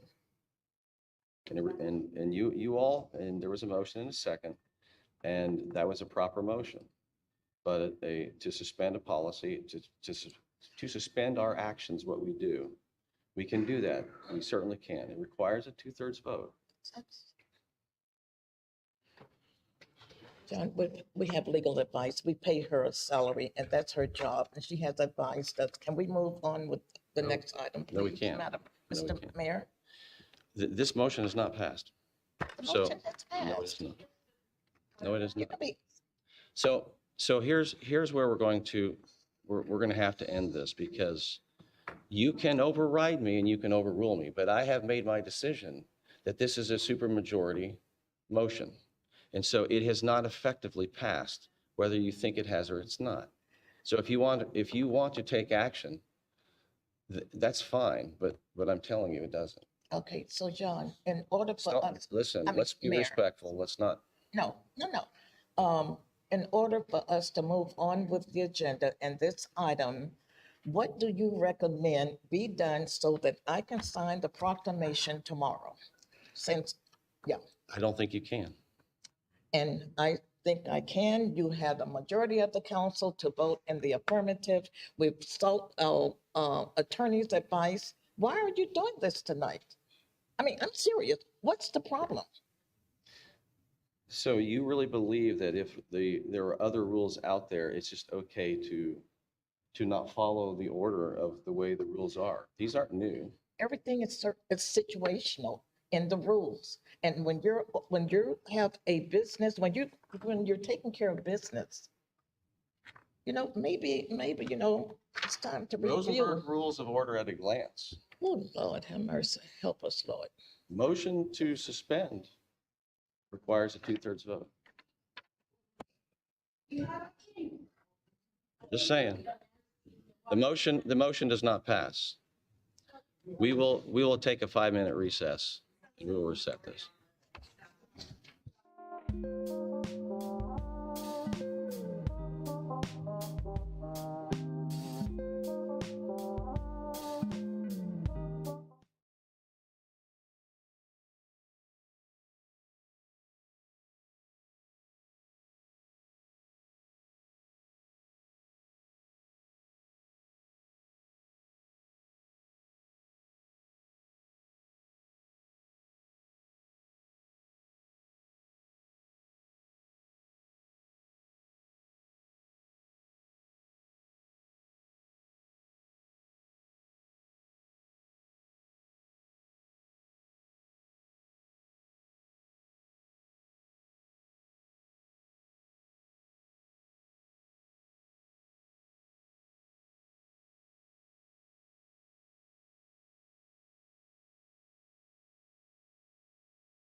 All right, we're going to come out of recess and continue on with the business item to Madam City Manager. What do we have next? Thank you, Mayor, members of the council. Up next, we have our budget study session, part 3, with our budget team led by Ken Matsumiya, and I will kick off the first few slides. Starting with the roadmap. The first budget study session on May 13th, the focus was on the proposed cost-saving measures to reduce the projected gap between the city's operating revenues and expenses in the upcoming fiscal year. In the second budget study session on May 27th, staff presented an update on the financial results of the general fund through third quarter, also a revised projection of where the general fund will finish the current fiscal year. Also talked about potential future costs that it could impact the next year's budget, along with an updated 5-year forecast. Tonight is the third and final budget study session to discuss the fiscal year 25-26 operating CIP and successor agency budgets before adoption is considered at the next meeting on June 24th. Next slide. The budget development is comprised of many pieces with input from all city departments. We rely on this input as well as the previous year's budget and current financial conditions to create the annual budget. We do this all while ensuring responsiveness to the strategic plan, addressing areas of concern, and maintaining city programs and services. Next slide. The upcoming fiscal year budget proposes a continuation of a fiscally conservative approach with a theme of tightening our belts. Costs continue to rise while revenues are growing at a much slower rate than in previous years, leading to the structural deficit that we've been talking about over the past few meetings. This poses risk to our reserve policy level if spending is not reduced or if revenues don't improve. Given those factors, the focus of the proposed budget is on prioritizing immediate needs and implementing cost-saving initiatives, including foregoing CPI increases to services and supplies budgets, and proceeding with the cost-saving measures that we've brought before you in previous meetings to close the gap on the projected structural deficit. All of that while trying to minimize impacts to the levels of service that we provide to the public. Now I will turn it over to Leslie Hoover to recap the budget study sessions. Thank you, Georgianne. So budget study session number 1, Georgianne kind of touched on it. We talked about the fiscal year 26 general fund projection. During this time, we were estimating about $11 million shortfall, creating that structural deficit. And if we didn't make any changes, that's what it would look like at the time, and we would fall below the reserve policy in the upcoming fiscal year. We discussed ways of addressing budget issues, similar to what Georgianne has talked about. For the current fiscal year, we paused the additional ADP payment of $2.2 million. We asked council at the beginning of fiscal year 25 to let us use reserves for the short time to get through this fiscal year, but that was not a long-term solution, getting us to where we are for fiscal year 26 and having to look at other cost-saving measures. We talked about just pausing measure and pilot programs, no new CIP, not adding the annual CPI to the services and supplies base budget. The majority of this meeting was focused on the department 2.5% cost saving strategies. You saw that for each department. And then we gave an update projecting our current fiscal year, which incorporated a one-time boost in sales tax revenues. Next slide. This is a recap or a summary slide of what you saw in the last couple meetings. Some of our cost-saving measures, again, I won't go through all of it, but the 2.5% reduction citywide in the general fund impact. Again, those measure and pilot programs, reducing contributions to the Public Safety Equipment Fund, no new CIP this year, and then some reductions to our technology and our garage internal service funds, as well as pausing the community development subsidy of $250,000. Next slide.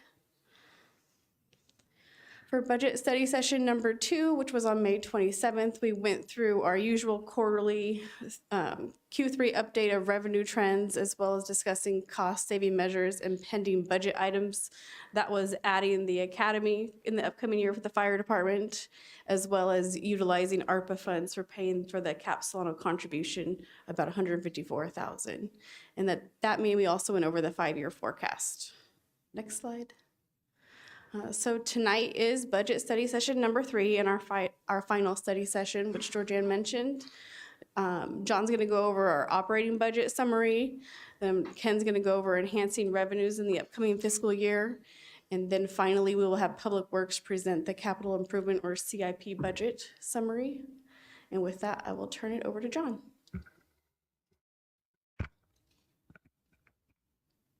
Thanks, Leslie. The next 2 slides are on the proposed operating budget and how the operating budget is allocated amongst the city's departments. The city's proposed operating budget for the upcoming fiscal year is $294,789,615. The successor agency's operating budget to pay down the annual obligation obligation of the former redevelopment agency is $6,533,563. The pie chart to the right shows the percentage of the total operating budget that resides within each department. So starting at the top, working clockwise, elected and administration, 7%. That would include departments such as the city manager's office, city attorney, human resources, economic development, and finance. Housing and successor agency at 15%, parks and rec, 4%, the police department, 20%, the fire department, 15%, public works, 12% of the operating budget, utilities, 23%, community development, 3%, and non-departmental, 1%. On this slide, the chart on the left shows the operating budget based on the fund types. We have 4 major fund types here at the city. Starting with the general fund in the blue, this is the main operating fund of the city, and it is the largest fund at $158.4 million, or 53%. The next fund is the enterprise funds in the gray at $73.4 million, or 24%, and this would include our utilities operations, so sewer and water, and transit services. The next one would be special revenue funds in the orange there at $63 million, or 21%, and this would include departments funded by revenues restricted for a particular purpose or grant, such as the housing department and community development. And the last fund is the successor agency at $6.5 million, or 2%. The pie chart on the right is similar to the one shown on the previous slide, but is specifically related to the general fund departments and how that approximate $158.4 million is allocated out. Again, starting at the top, city administration's at 13%, non-departmental 3%, public works 10%, the police department 38%, parks and rec 7%, and the fire department 29%. One last note on the general fund, the proposed budget of $158.4 million for fiscal year 26 is an approximate 1.7% decrease, or $2.7 million decrease from the current fiscal year 25. If council recalls, a couple slides ago, there was a chart showing the general fund operational savings of just over $5.5 million.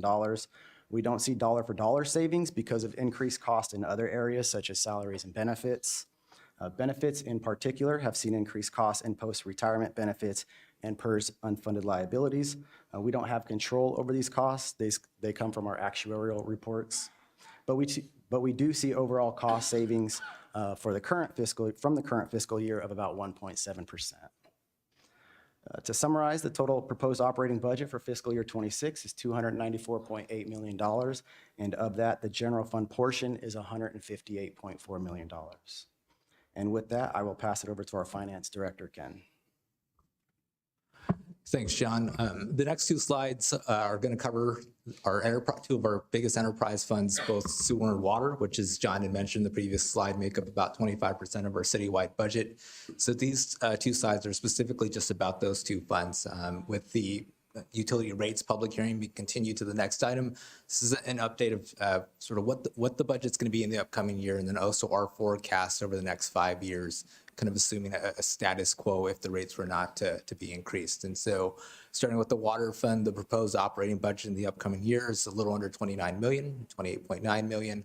And then to the left, you see the 5-year forecast from fiscal year 24, and then kind of the outside years of how the fund is expected to trend if there were no rate increase of any type. And so reading the chart, the gold columns are the revenues, and then the blue columns represent your expenses or transfers out for capital projects, for repair and maintenance, those types of projects. And then the green line represents the fund balance, or the reserve of the fund. And so, as I mentioned, this doesn't assume any sort of rate increase. And as the note states on the slide, the last increase for the water fund was back in 2020. And what the forecast is assuming is that our revenue is very similar to kind of the revenue growth we've seen over the last 3 years, short of any sort of rate increase. Revenues are essentially flat, and that's kind of where they've been since fiscal year 21. At the same time, the blue columns, as you see, that those expenses go up over time from 24 to 26, and they really spike up from 27 to fiscal year 30. And that has to do with just the fact that a lot of those projects for repairs and replacements were deferred or put on hold just to balance the budget. And so we kind of come to that point in time where those projects can't be deferred for too much longer. We're going to have to start putting money aside for them. That's why you see that spike in those years after 2027. And so this does not assume any new funding for the Chrome 6 treatment. And for the reserve, what we're projecting is that for the current fiscal year, we end with a 9% reserve for about 1 month. And then that water fund, assuming there is no rate increase, would actually go negative in the upcoming fiscal year as our projection. Next slide, please. So with the sewer fund, a lot of those assumptions are going to be exactly the same. The sewer fund is in a better spot than the water fund on the reserve, and that's kind of where you see on the green line that we are kind of we entered this current fiscal year above 40%. Proposed operating budget for the upcoming fiscal year is a little under 40 million at 39.5 million. As I stated, this does not assume any sort of rate increase, and similar to the water fund, revenues, essentially are projected to have minimal growth. And what we've seen in revenue growth over the last 3 years is about 2%, and that's kind of what's assumed going forward because there is no kind of rate that's going to increase assumed to increase those revenues in this forecast. On the funding side, or the expenses, it's kind of the same story with 27 to 29. You see that large spike in expenses, given the fact that there is funding that's going to be needed for those capital projects that have just been put on hold and deferred over the years, and the time to fund that is coming up. Reserve-wise, for fiscal year 26, which is next fiscal year, we're projecting that the reserve would end at 22%, so about a 2 to 3 month reserve, and then in 27, the fund would go negative. You kind of see how that plays out over time with no rate increase built in. Next slide. So kind of switching back over to kind of the city as a whole and even the general fund, as mentioned in the beginning of the presentation, really the focus of this upcoming budget, given the deficit spending, was really to focus on tightening our belts. That we were looking internally at cost savings measures. Each department came up with a 2.5%. In addition to that, there was other measures that were identified where citywide we're looking at about $9 million in savings, about $5.5 million towards the general fund operations specifically. That are reducing the amount of budget or reducing the budget in the upcoming year. But even with that, if with those cost savings measures, we're still looking at about a gap of $8 million in the upcoming fiscal year. And as has been mentioned in previous budget study sessions, a lot of the measures that we're putting in place for fiscal year 26, they're more stopgap. They're measures that there was a lot of consideration put on not having an impact to service levels. But if those measures were put in place, for the long term, you would see an impact to service over time because, vacancy or positions are being held vacant. There's funding that we're deferring essentially for equipment and technology, capital improvements. And so it's not a long-term solution as far as those cost-saving measures. And so while the budget has been focusing on the expenditure side, the other side to solving this puzzle is also on the revenue side and just ways to increase our revenue. And so for the general fund specifically, it's primarily funded by taxes, about over 80%. That's not kind of unique to Vacaville. That's typically how kind of government city funding works. And fees and charges bring in about 10%. There is an opportunity with updating our fee schedules and exploring kind of tax measures. And this is like in addition to the work that our economic development department does to kind of bring in new business and widen our revenues, but this is looking at kind of our existing fees and tax measures. Next slide. And so some of this work is already underway. If you heard at the last council meeting about the DIF update, there's the utility rates that have kind of briefly been discussed a little bit earlier.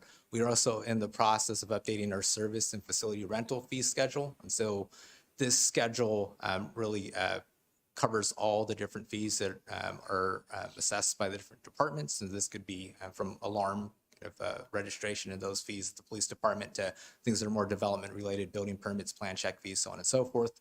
Doesn't include any taxes, business license, or any of the utility bills or DIF payments. And really the purpose of updating your service and facility rental fee is so that we're aligning kind of the delivery service with the cost, and so that the user is fully paying for that, and that it's not having to be subsidized by folks that aren't using that particular service. And so in order to update our service and facility rental fees, you need to have a cost of service study done that basically takes a time estimate of how long it takes to do the work and kind of the cost of doing that service. We anticipate that report will be made available by the end of this month, and then following that, we would have educational or public outreach in the summer of this summer, and then that would come back to council for consideration in late summer, early fall with the public hearing. Next slide. And this was brought up at the special tax or special council meeting that we had at the end of March. The other option is really looking at our taxes or current taxes. So this would be sales tax, TOT, which is our hotel tax, and the business license tax. As mentioned in that special meeting, the city is the lowest in the county in both sales tax and business license tax. And so there's potentially an opportunity to kind of look at whether it is time to increase those rates. This would require voter approval. This is not something that council could approve and then it goes into place. It would require voter approval and would have to be on the ballot. Planning would need to start in the upcoming fiscal year. And so although there's no action for consideration this evening, this is really more a preview of following budget adoption. The plan is for staff to come back in this summer, specifically discuss kind of moving forward potentially with issuing a request for proposal on ballot measure consulting. And this is really to look more so at like the feasibility of what a tax measure might look like, kind of the funding options with that, and kind of community polling and outreach, so kind of getting more information, and how that would potentially play out. Next slide. So that concludes the operating budget portion of this, and we'd be happy to take questions before we move on to the capital improvement part. Any questions from the council on the operating component, or can we move on? All right, continue.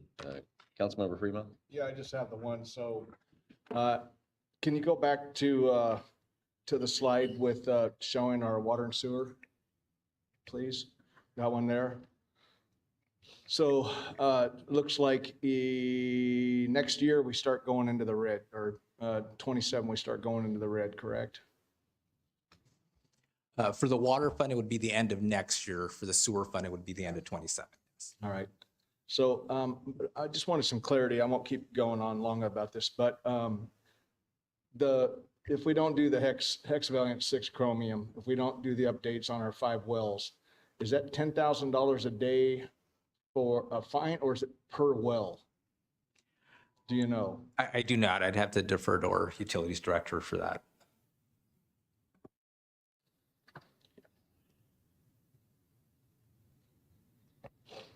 Thank you.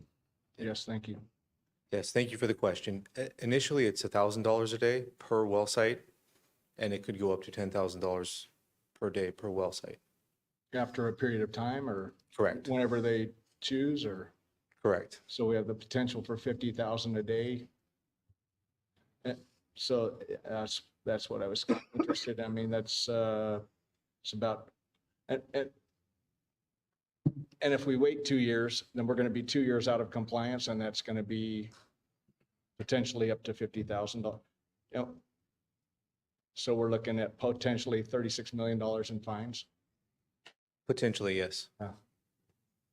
That was my question. So do they like coming after cities, the state? They do not. They'd rather take the carrot approach than the stick approach. Yeah. They want to encourage you through compliance.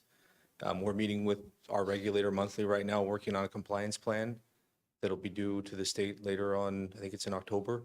Yeah. Okay, thank you. I just wanted some clarity on that. Thank you. Yeah, thanks. You can continue. Thank you, Ken. So we'll now pass it on to our Assistant Public Works Director, Brian Oxley.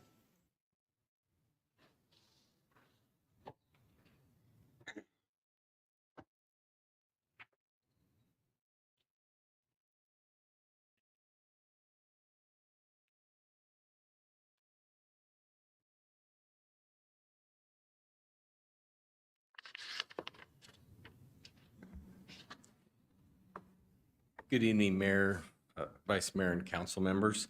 I'm here to present the proposed capital improvement program budget for fiscal year 25-26. This year's CIP budget is approximately $50 million, and this chart shows the proposed percentages of the various funds being allocated to the projects from the proposed budget. Impact fees are the largest fund source with 44%. Utility funds include 36% for sewer and 5% for water.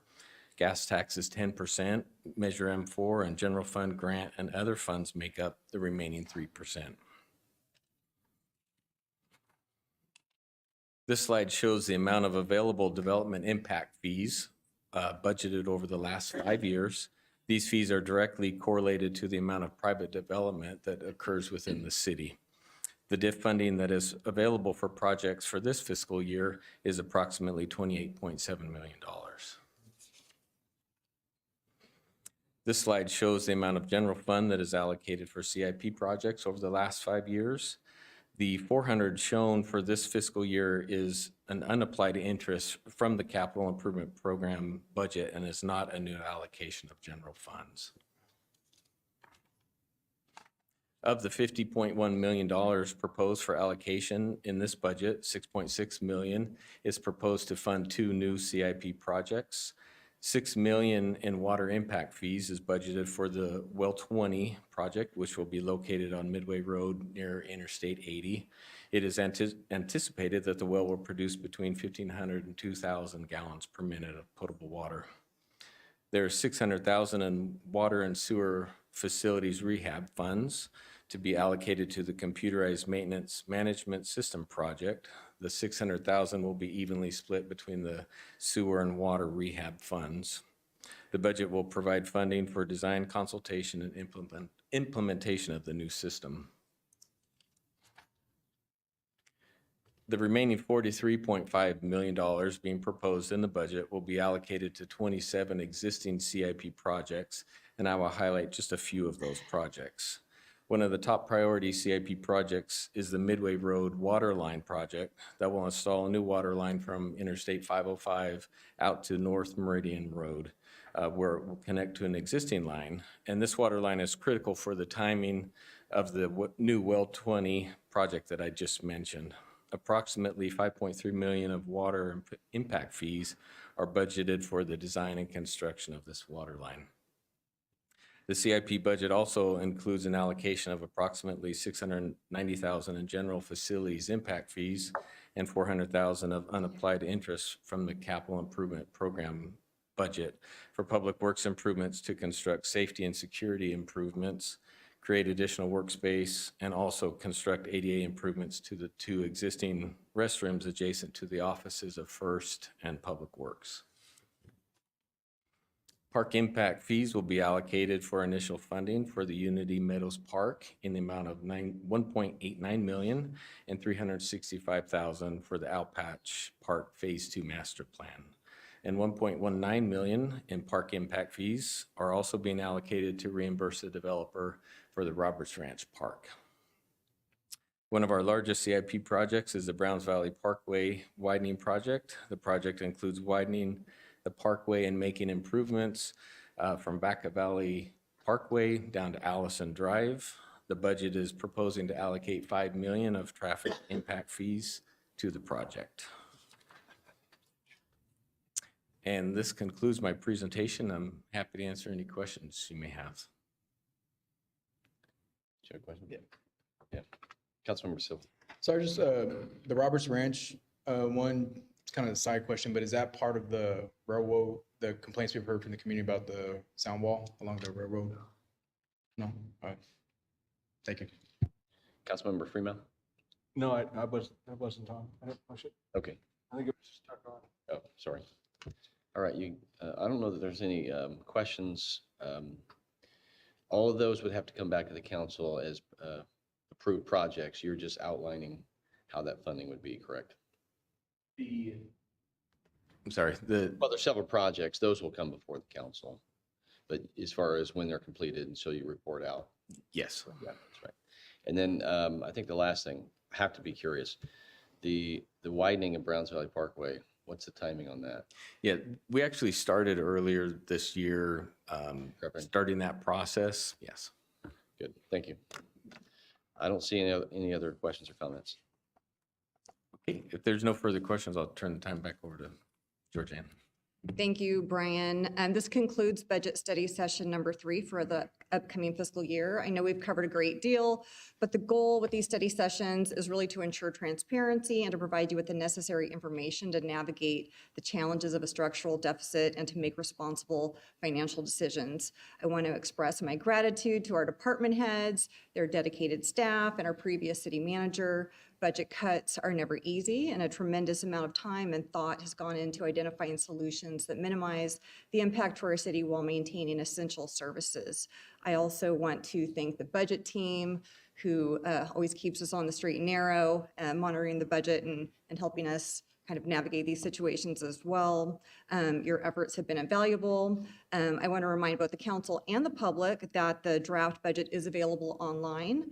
At the next city council meeting, we'll present the final version along with a concluding budget item and a comprehensive 5-year forecast. Open up the public for comment on this study session. It's an ongoing process. The final budget review and adoption will be at the next meeting, but good evening. Good evening.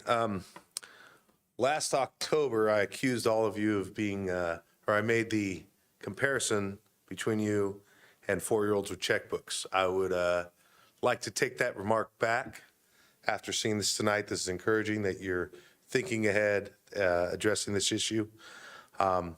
More to be done. Obviously, Measure M does expire in 2030, and we are watching that, and the taxpayers are going to be looking at how much of that you need. Less is better. So I encourage all of you to be thinking over the next 4-year period, really over the next 12 months, but over the next 4-year period as Measure M comes closer, how to make those fiscally conservative or fiscally restrictive decisions when it comes to purchasing decisions for the city. But I am encouraged. And so I wanted to apologize for my remarks in October and say thank you to all of you. Thank you. Seeing no one else, I'll go ahead and close the public comment portion. And no action other than we receiving the report. So we look forward to what our next council meeting for the budget adoption. As a point of order, it's 10 minutes to 11. It's a study session. And as far as how long you think it's going to take to get through that study session versus if we were to be able to move that to another night. I would ask staff to provide an estimate of time. Thank you, Mayor Carley. We have 2 consultants who've been here this evening waiting for the study session. The presentation will be succinct, and then we'll take any questions. Thank you. That's fine. Thank you. And Marathon, we do have one more item after that I think is fairly, should be fairly quick. Okay. I just want to make sure in the interest of the time.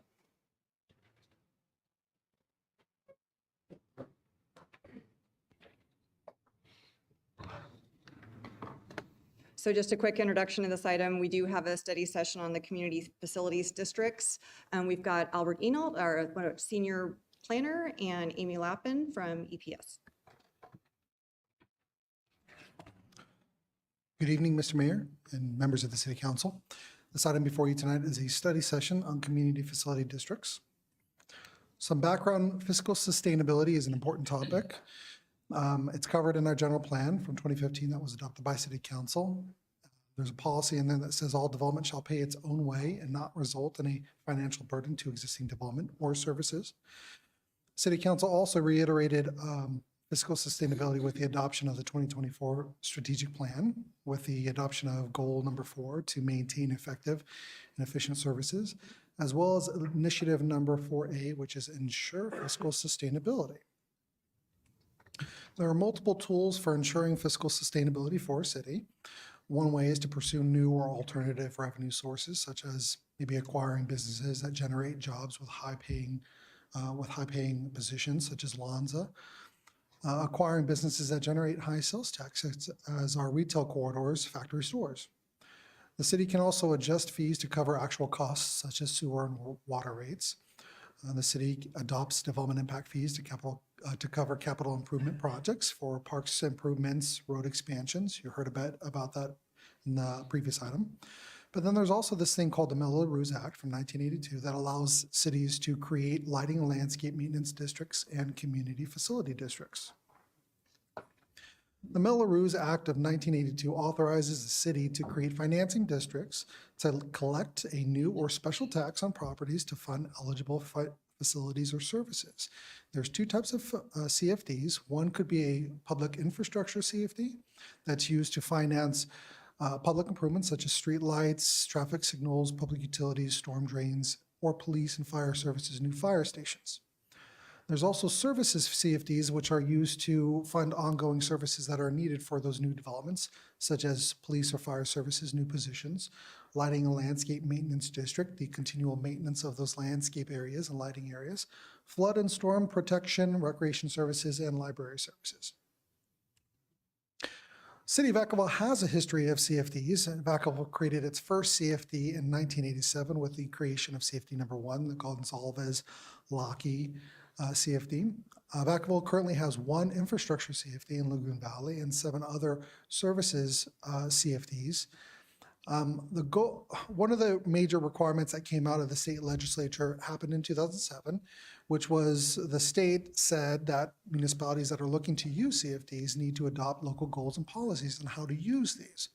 And so following that state bill, Assembly Bill 373, the city adopted local goals and policies for Vacaville, how to handle CFDs.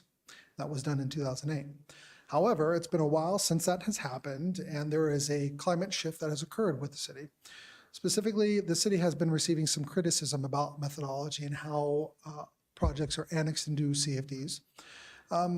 Staff will know that there are some inconsistencies on when to annex particular projects into CFDs, and that's we've heard comments from the development community that it makes it difficult to build projects when they have to anticipate additional taxes that they would have to pay for those projects.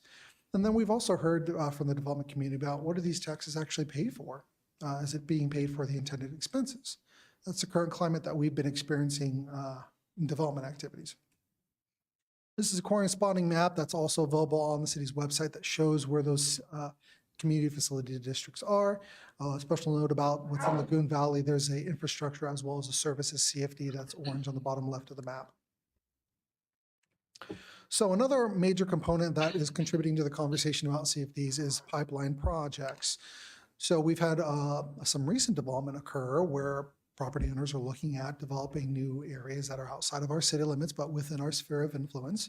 The first is the East of Leisure-Town specific plan that's within the East of Leisure-Town growth area.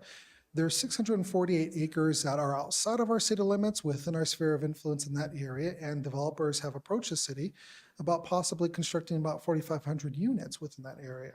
City Council authorized staff to be able to move forward with developing a specific plan last year on April 9th. Another notable area is the Fields at Alamo Creek specific plan, which is 32 acres and 241 single-family homes that's also looking at going. Roberts Ranch Parcel M is recently received a general plan amendment initiation to be able to move forward with possibly amending the city's general plan. All this is intended to paint a picture about how new development does add the need for new services as well for infrastructure. And because we've heard the criticism in the past, as well as this recent development, it's kind of painting a picture of needing to revisit the discussion about CFDs and these local goals and policies. This is a map that shows that context within the growth area. You'll see the East of Leisure-Town growth area in the striped with the other developments that were previously mentioned. A lot of development going on for which we do need to address these concerns and these criticisms. So in our general plan, we have a policy that requires a fiscal impact analysis for these new types of developments. That's required for this East of Leisure-Town specific plan. On January 28th of this year, the City Council approved a contract with EPS, my colleague to my left. And so EPS is tasked with a specific scope of work, which is, this is part of the ensuring fiscal sustainability. Will the project create an impact on the services? And if there is a gap of that impact, that their taxes naturally by the property taxes and other taxes will not fulfill those services, that's where the CFD comes into play, is that fills that gap of helping to pay for city services. And so in order to be able to determine that, we have to do a fiscal impact analysis. And we identified a scope of work. But we also knew about the conversation going on with community facility districts in general. So one of the things that we tagged on to that fiscal impact analysis task was, what you'll see on the screen in red, is a comprehensive study of best practices for community facility districts with some recommendations. So we have a short presentation by EPS, who has gone above and beyond to identify different other municipalities that might be similar size and shape. How have they done it? And how can we use those to maybe revisit our local goals and policies? And with that, I'll hand it off to my colleague, Amy Lappin with EPS. Thanks, Albert. Good evening, Mayor Carley, Vice Mayor Chapman, council members. My name is Amy Lappin, and I'm a principal with Economic and Planning Systems, or EPS. As Albert mentioned, the city retained EPS to evaluate best practices related to CFDs, but also to the net fiscal impacts and long-term maintenance funding needs associated with new development. As summarized in the memorandum included in tonight's agenda packet, the purpose of this study is to support the city in establishing a consistent, defensible, and equitable framework for funding municipal services, maintenance, and infrastructure as Vacaville prepares for future growth. The findings and recommendations are based on best practices employed at selected peer jurisdictions, as well as industry standards that EPS uses over decades of preparing fiscal impact analysis and CFD analyses, which have been vetted over the years by public agencies, private developers, and peer firms. So this information that I'm going to present to you tonight is designed to guide how the city addresses funding mechanisms or funding requirements for new development, and does not propose any changes to existing funding mechanisms. And now I'd like to direct your attention to the slides to review the findings and recommendations summarized in the study. I plan to cover these at a pretty high level, but if you do have detailed questions, I'd be happy to answer those. So the first finding supports the fact that fiscal impact analyses are important and a valuable tool that jurisdictions use to quantify the net general fund impacts of proposed private real estate projects. So while the city has incorporated fiscal impact analyses into its development review process in the past, formalizing when these analyses are required would strengthen consistency and transparency both internally at the city and among the private development community. For example, some jurisdictions establish size thresholds, such as requiring fiscal impact analyses for a minimum number of residential units or square footage of non-residential development, while others exempt certain projects that align with specific policy objectives or projects in desired locations. In some cases, the requirement to conduct a fiscal impact analysis is determined through consultation with the city manager and other city leadership. Where and when appropriate, the city may also consider evaluating multiple projects collectively to avoid penalizing certain projects while benefiting others, particularly when all projects align with city policy goals, but vary in individual fiscal outcomes. So EPS recommends that the city continue to incorporate fiscal impact analyses into the development review process to support informed decision-making and long-term financial planning. In addition, the city should define clear criteria for when a fiscal impact analysis is required and when collectively evaluating multiple projects makes sense, with flexibility for a case-by-case determination when appropriate. So the second finding is that methodologies and assumptions related to conducting fiscal impact analyses do vary and are shaped by consultant expertise, current socioeconomic and economic conditions, and local policies and goals. So in general, jurisdictions do not prescribe specific models, methods, or assumptions for fiscal impact analyses. Instead, they rely on consultants' professional judgment with review by internal staff or third parties. And key assumptions can vary project by project and over time based on the criteria that I mentioned in the finding, and really should be vetted and determined to be reasonable and appropriate for that particular project. So our recommendation is that the city should allow for flexibility in analytical methods and assumptions while ensuring that the assumptions are reasonable, transparent, and reflect local regulatory and economic conditions. Next slide, please. So when there is a net fiscal deficit projected for a particular project, jurisdictions use a range of fiscal mitigation strategies to address the projected budgetary shortfalls. Common strategies include establishing municipal services CFDs, as Albert mentioned, negotiating one-time payments or payments over time through development agreements or conditions of approval, scaling service delivery, or mitigating through the general fund. The choice of tool depends on the magnitude of the deficit and local policy goals. Some jurisdictions require a phased fiscal impact analysis to evaluate interim annual net fiscal impacts before full project build out.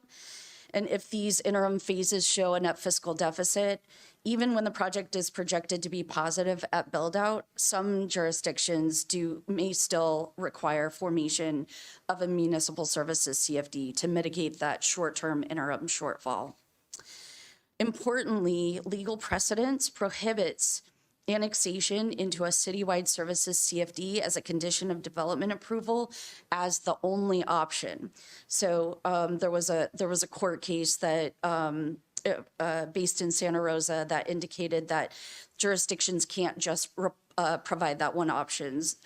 They must offer developers voluntary and legally permissible funding alternatives to solve that general fund shortfall. So our recommendation is that the city adopt a clear, consistent fiscal mitigation framework regarding addressing estimated net fiscal impact outcomes and formally document it through a city council resolution or an amendment to your existing local goals and policies related to CFDs. In conjunction with the recommendation above, this framework includes defining what net fiscal impact outcomes require mitigation and the legally permissible approaches to mitigating that deficit preferred by the city. Next slide. So services, Albert had mentioned that the city has formed both lighting and landscaping maintenance districts as well as services CFDs. I want to offer that services CFDs actually provide greater flexibility than LLMDs, lighting and landscape maintenance districts, and are better suited for new development. So the Melrose Act authorizes a wide range of eligible services, as Albert covered, that may be funded through a services CFD. These statutory definitions that are allowed under the Melrose Act allow for broad interpretation, enabling cities to include both traditional and evolving service delivery models, including changes in technology, staffing, and regulatory standards. Unlike maintenance districts, services CFDs may also include administrative costs and long-term repair and replacement components, offering a more comprehensive and adaptable funding tool for the city. So our recommendation is that the city consider prioritizing the formation of services CFDs over lighting and landscaping maintenance districts for new development, using broad but clearly defined service categories in CFD formation documents to ensure future flexibility. Authorized services should be described in general terms to accommodate those changes over time. And then services CFDs are used to fund both projected net fiscal deficits in the city's general fund, as well as the maintenance of project-specific public facilities. And this distinction is really important. Not there was no single jurisdiction that we have worked with that has clearly defined these two. And even internally, we had discussions in preparing this study about how services CFDs can and should be used to fund these two buckets. Our recommendation is that the city of Vacaville sort of pave the way and develop and define clear definitions of what a services CFD can cover to resolve a general fund shortfall and project-specific public facility maintenance obligations.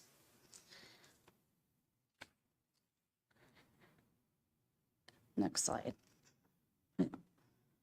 Yes. Standardized cost estimation tools offer transparency and equity to project project developers and ensure full cost recovery for public agencies.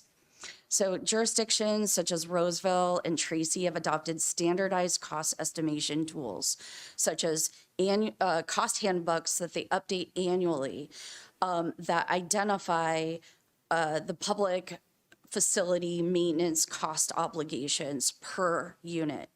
So this would be working with the Department of Public Works and Utilities to identify a set of maintenance obligations that projects would be subject to, and that the costs would be defined on an annual basis so that there's no so it's equitably applied to each project, and there's less conflict about what those costs are. So our recommendation is that the city consider developing the standardized maintenance cost handbook to improve transparency and streamline any negotiations with private developers and ensure adequate revenue for long-term maintenance. Annual cost escalators for services CFD tax rates are essential for maintaining service levels over time. So most services CFDs, when they're established, include a cost escalation provision to ensure that the special tax rates keep pace with rising maintenance costs. Common escalation mechanisms include fixed annual increases, CPI or consumer price index based adjustments, or the greater of multiple indices. Some cities also include caps to limit annual increases. And although peer jurisdictions that we interviewed for this study use a variety of approaches, there was acknowledgement among each of the peer jurisdictions that a fixed annual increase is preferred for administrative ease. So while the city uses a consumer price index adjustment as the escalation factor in its current services CFDs, we recommend that the city consider using a fixed annual percentage increase instead, which may offer greater predictability and administrative simplicity. Maintaining a feasible total tax and assessment burden is essential for supporting the viability of private real estate development projects. So in your current local goals and policies related to CFDs, the city has an adopted policy that total property-related taxes, which include ad valorem taxes, special taxes, and assessments, should not exceed 2% of a home sales price. Peer jurisdictions in Northern California in particular generally aim for an effective tax rate between 1.75 and 1.85%.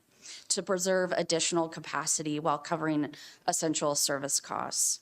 So the city should continue to maintain its 2% policy ceiling, but as a working threshold when evaluating the financial feasibility and the special tax rates related to both services and potentially infrastructure infrastructure CFDs. A working threshold of 1.75 to 1.85% of a home sales price is advised. A single maintenance services CFD covering new growth in the city could simplify administration and reduce development risk with a clear funding approach. Various cities that we have worked with, including the ones interviewed for this study, have created an area-wide maintenance services CFD And one jurisdiction in particular has done this also with a municipal services CFD, where when a project is proposed within the boundary of a new growth area, it is annexed into an existing CFD on the maintenance side. If there's a net fiscal deficit, it is also annexed into the municipal services CFD. So the city should consider adopting a policy to form a single area-wide maintenance services CFD for new growth areas. In addition, the city may consider whether it's prudent to form a single area-wide municipal services CFD for new growth areas, similar to Roseville. Long-term repair and replacement costs have become increasingly more expensive and require creative and flexible funding strategies. So we have observed in our work with other jurisdictions that requirements to fully fund long-term repair and replacement costs through a services CFD have become more prevalent, placing upward pressure on annual services CFD tax rates.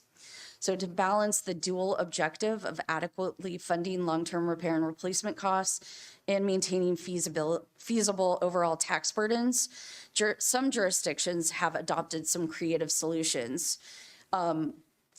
In the case of several projects, the tax rate for an infrastructure CFD was structured to convert to a services CFD after bond debt was repaid. So after 40 to 50 years, whatever the term of the bond is, the infrastructure CFD converted to a services CFD, and that revenue on an ongoing basis was used to fund long-term repair and replacement costs. So that's something that the city could consider when they're negotiating with developers and identifying creative approaches to funding those costs. And then finally, the city should balance services and infrastructure CFD needs within the total tax rate constraints.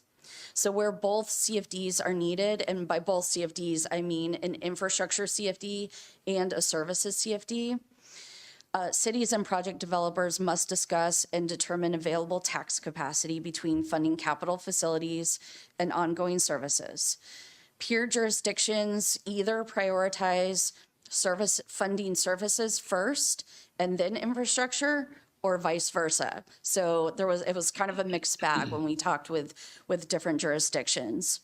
So we recommend that the city develop internal procedures to evaluate the combined tax impacts if an infrastructure and a services CFD is being considered, and then establish a policy framework for which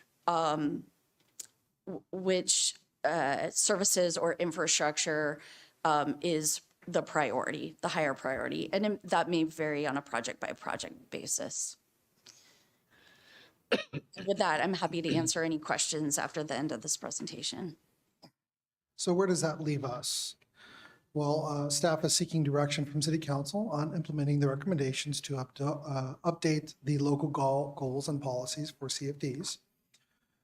Concurrently with this process, should City Council direct staff to do this, EPS would also continue preparing a fiscal impact analysis for the East of Leisure Growth Area specific plan.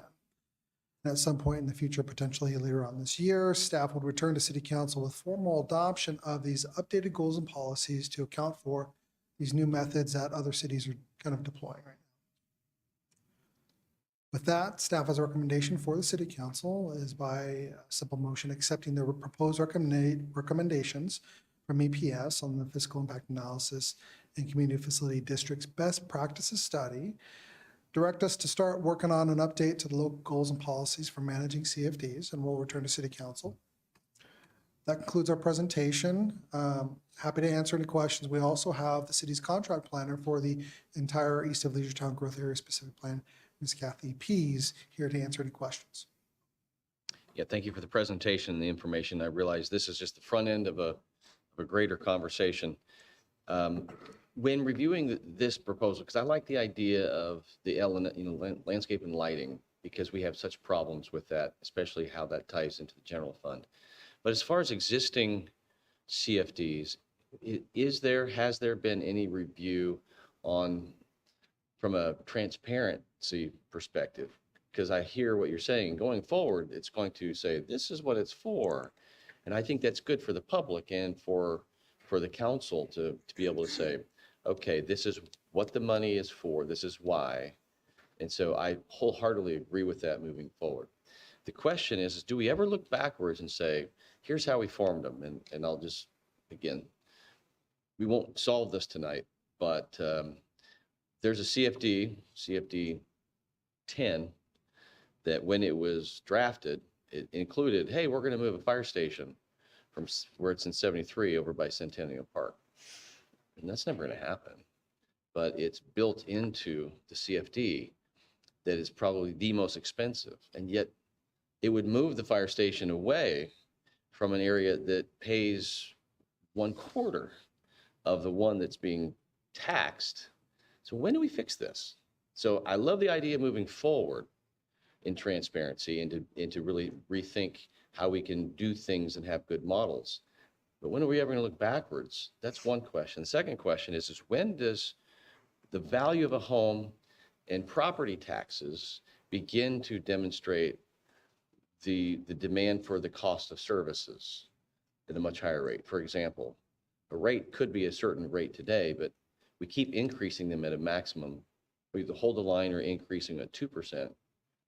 But when do we reevaluate and say, well, that $200,000 home is now selling for $700,000 to $800,000, and it's crossed the threshold to say the property taxes are more than the services that it was designed for in a CFD, because it is now crossed over years and time and value because it's been resold. Eventually, they do get resold.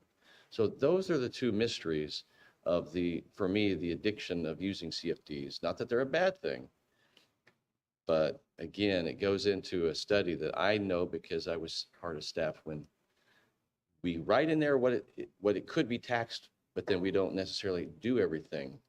And if there's something like that, when do we reset that?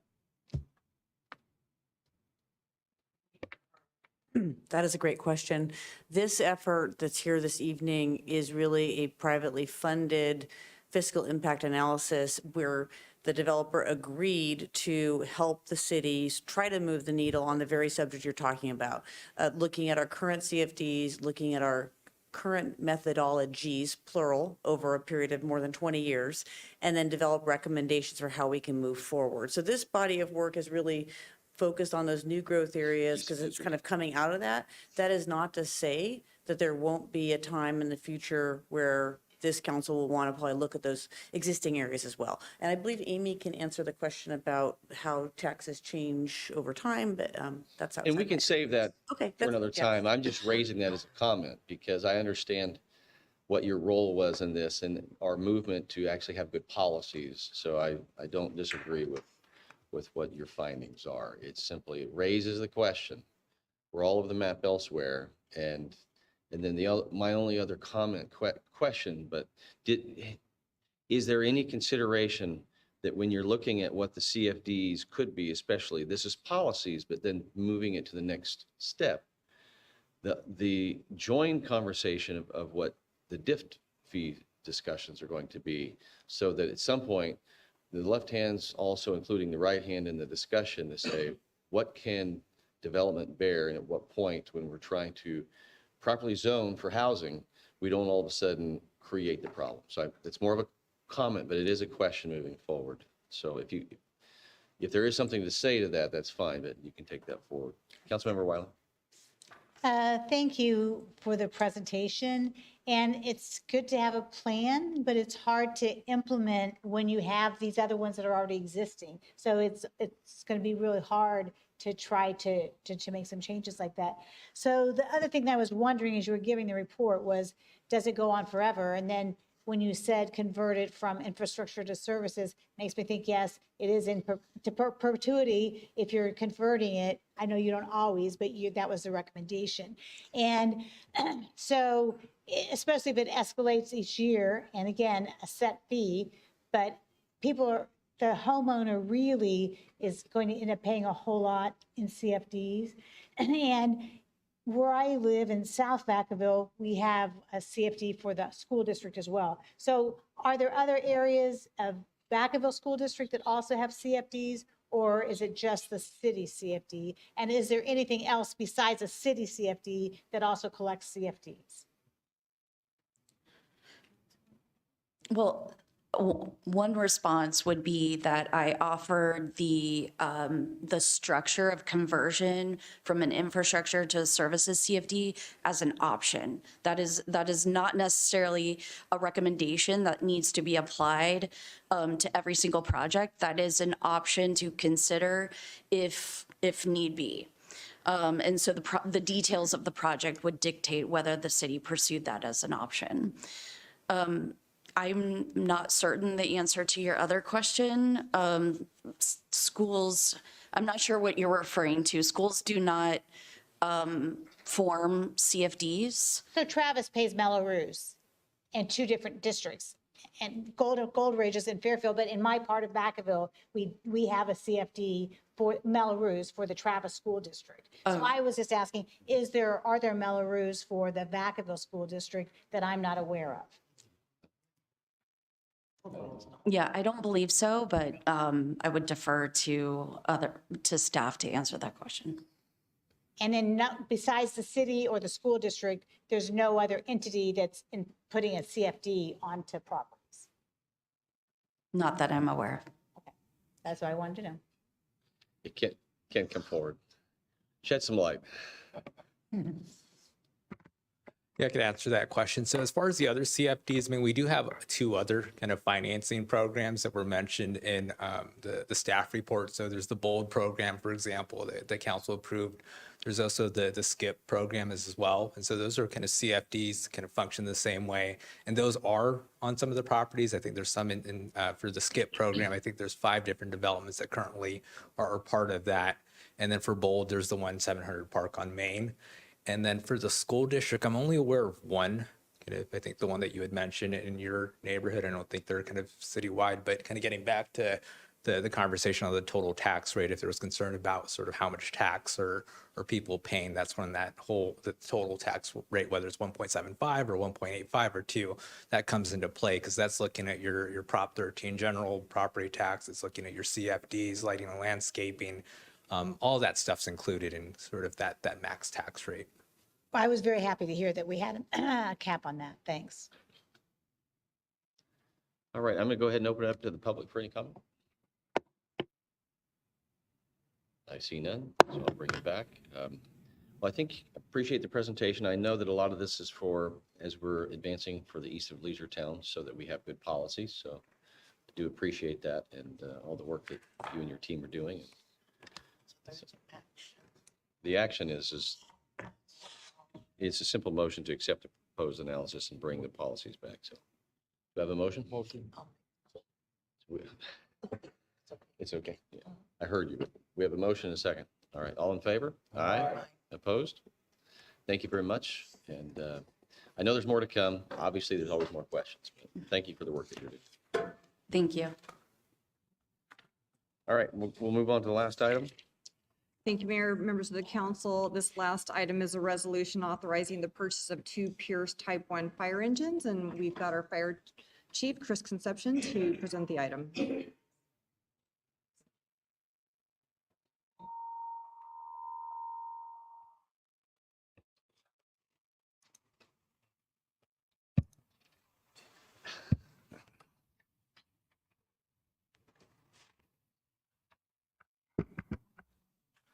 Good evening, Mayor, Vice Mayor, council members. I'm going to try to be brief. It's been a long night. So you've seen part of this before, but we just having to pivot as far as the type of fire engines that we are purchasing. So late last year, we brought to the council, we presented the results of the comprehensive fleet study that was done for the fire department, and that study recommended that we, one of the recommendations that we purchase 2 Type 1 fire engines now, and those 2 Type 1 fire engines would replace fire engines that we've had since 2005. So they're at the end of their service life. So at the 2025 or the February 25 council meeting, that was part of the mid-year budget. We had recommended the Public Works Director, myself, and the Finance Director, we all agree that we were going to purchase two Build My Pierce fire engines for those two Type 1s that were recommended. The advantages that, and the reason that we decided to go, or I made the decision to go in that direction was it was a cost savings of approximately $150,000 per engine. And then there was a shorter build time. You know, we need fire engines right now, and there are extended build times. So the BMP has a 36 to 42 month build time versus 48 to 54 months for our current spec that we purchase now. The disadvantages are that those two, we would not be able to get auxiliary pumps on those fire engines. Auxiliary pumps are what we use when we do mobile pumping, when we're fighting brush fires, so that the engine can move along with the firefighters as they're fighting the fire. So we would not be able to get that on those BMP engines. Also, they come with a smaller water tank. There is no way to get that larger water tank that is our standard. We have a 600-gallon water tank on our engines. The BMPs come with a 500. And then the last major difference was the BMPs had a higher hose bed. And we were able to talk to Pierce, and they can lower that on the BMP, but it comes at an extra cost. So after the February 25th meeting, we went and got together as a group, and we went to go order those BMPs.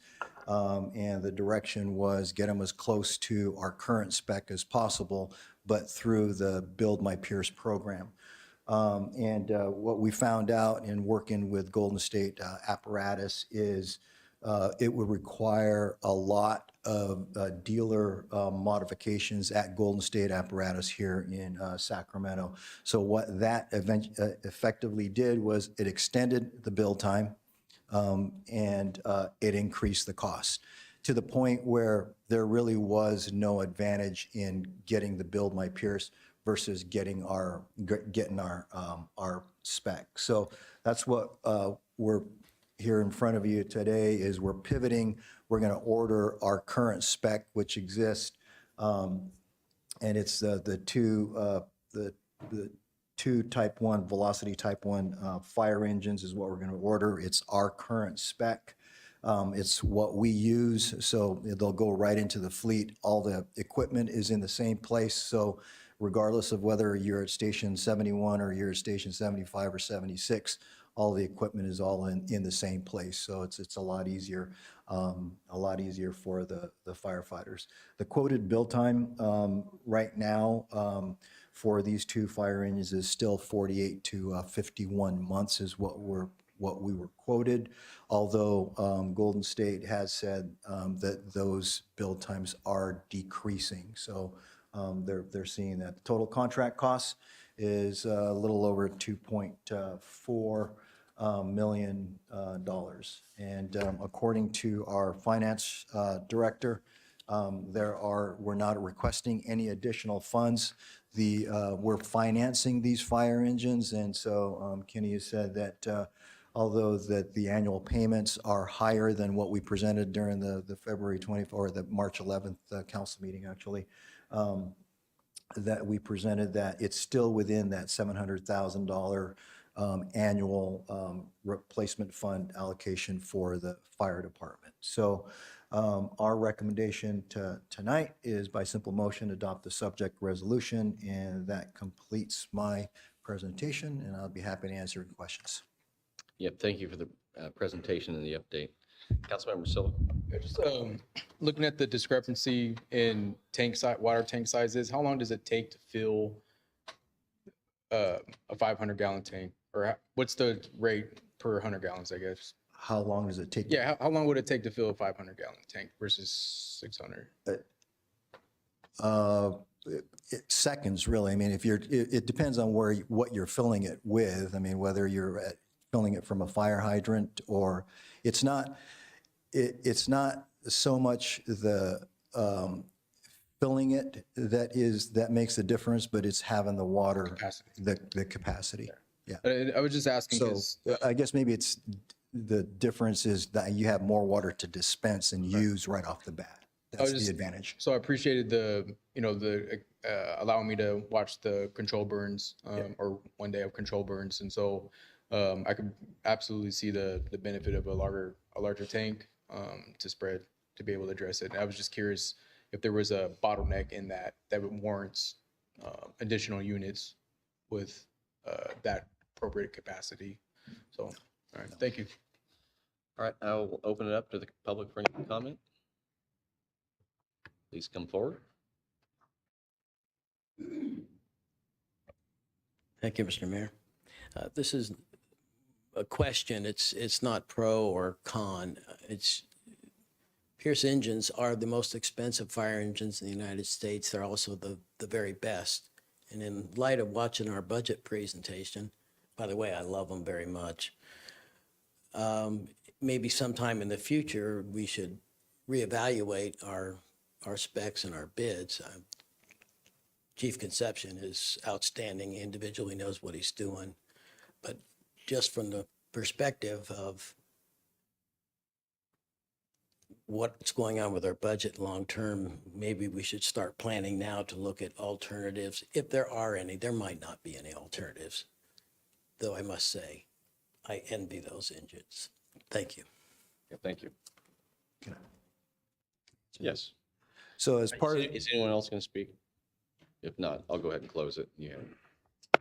just to answer that question, as part of that process, we actually did look at several different manufacturers during that fleet study and in coming up with a decision.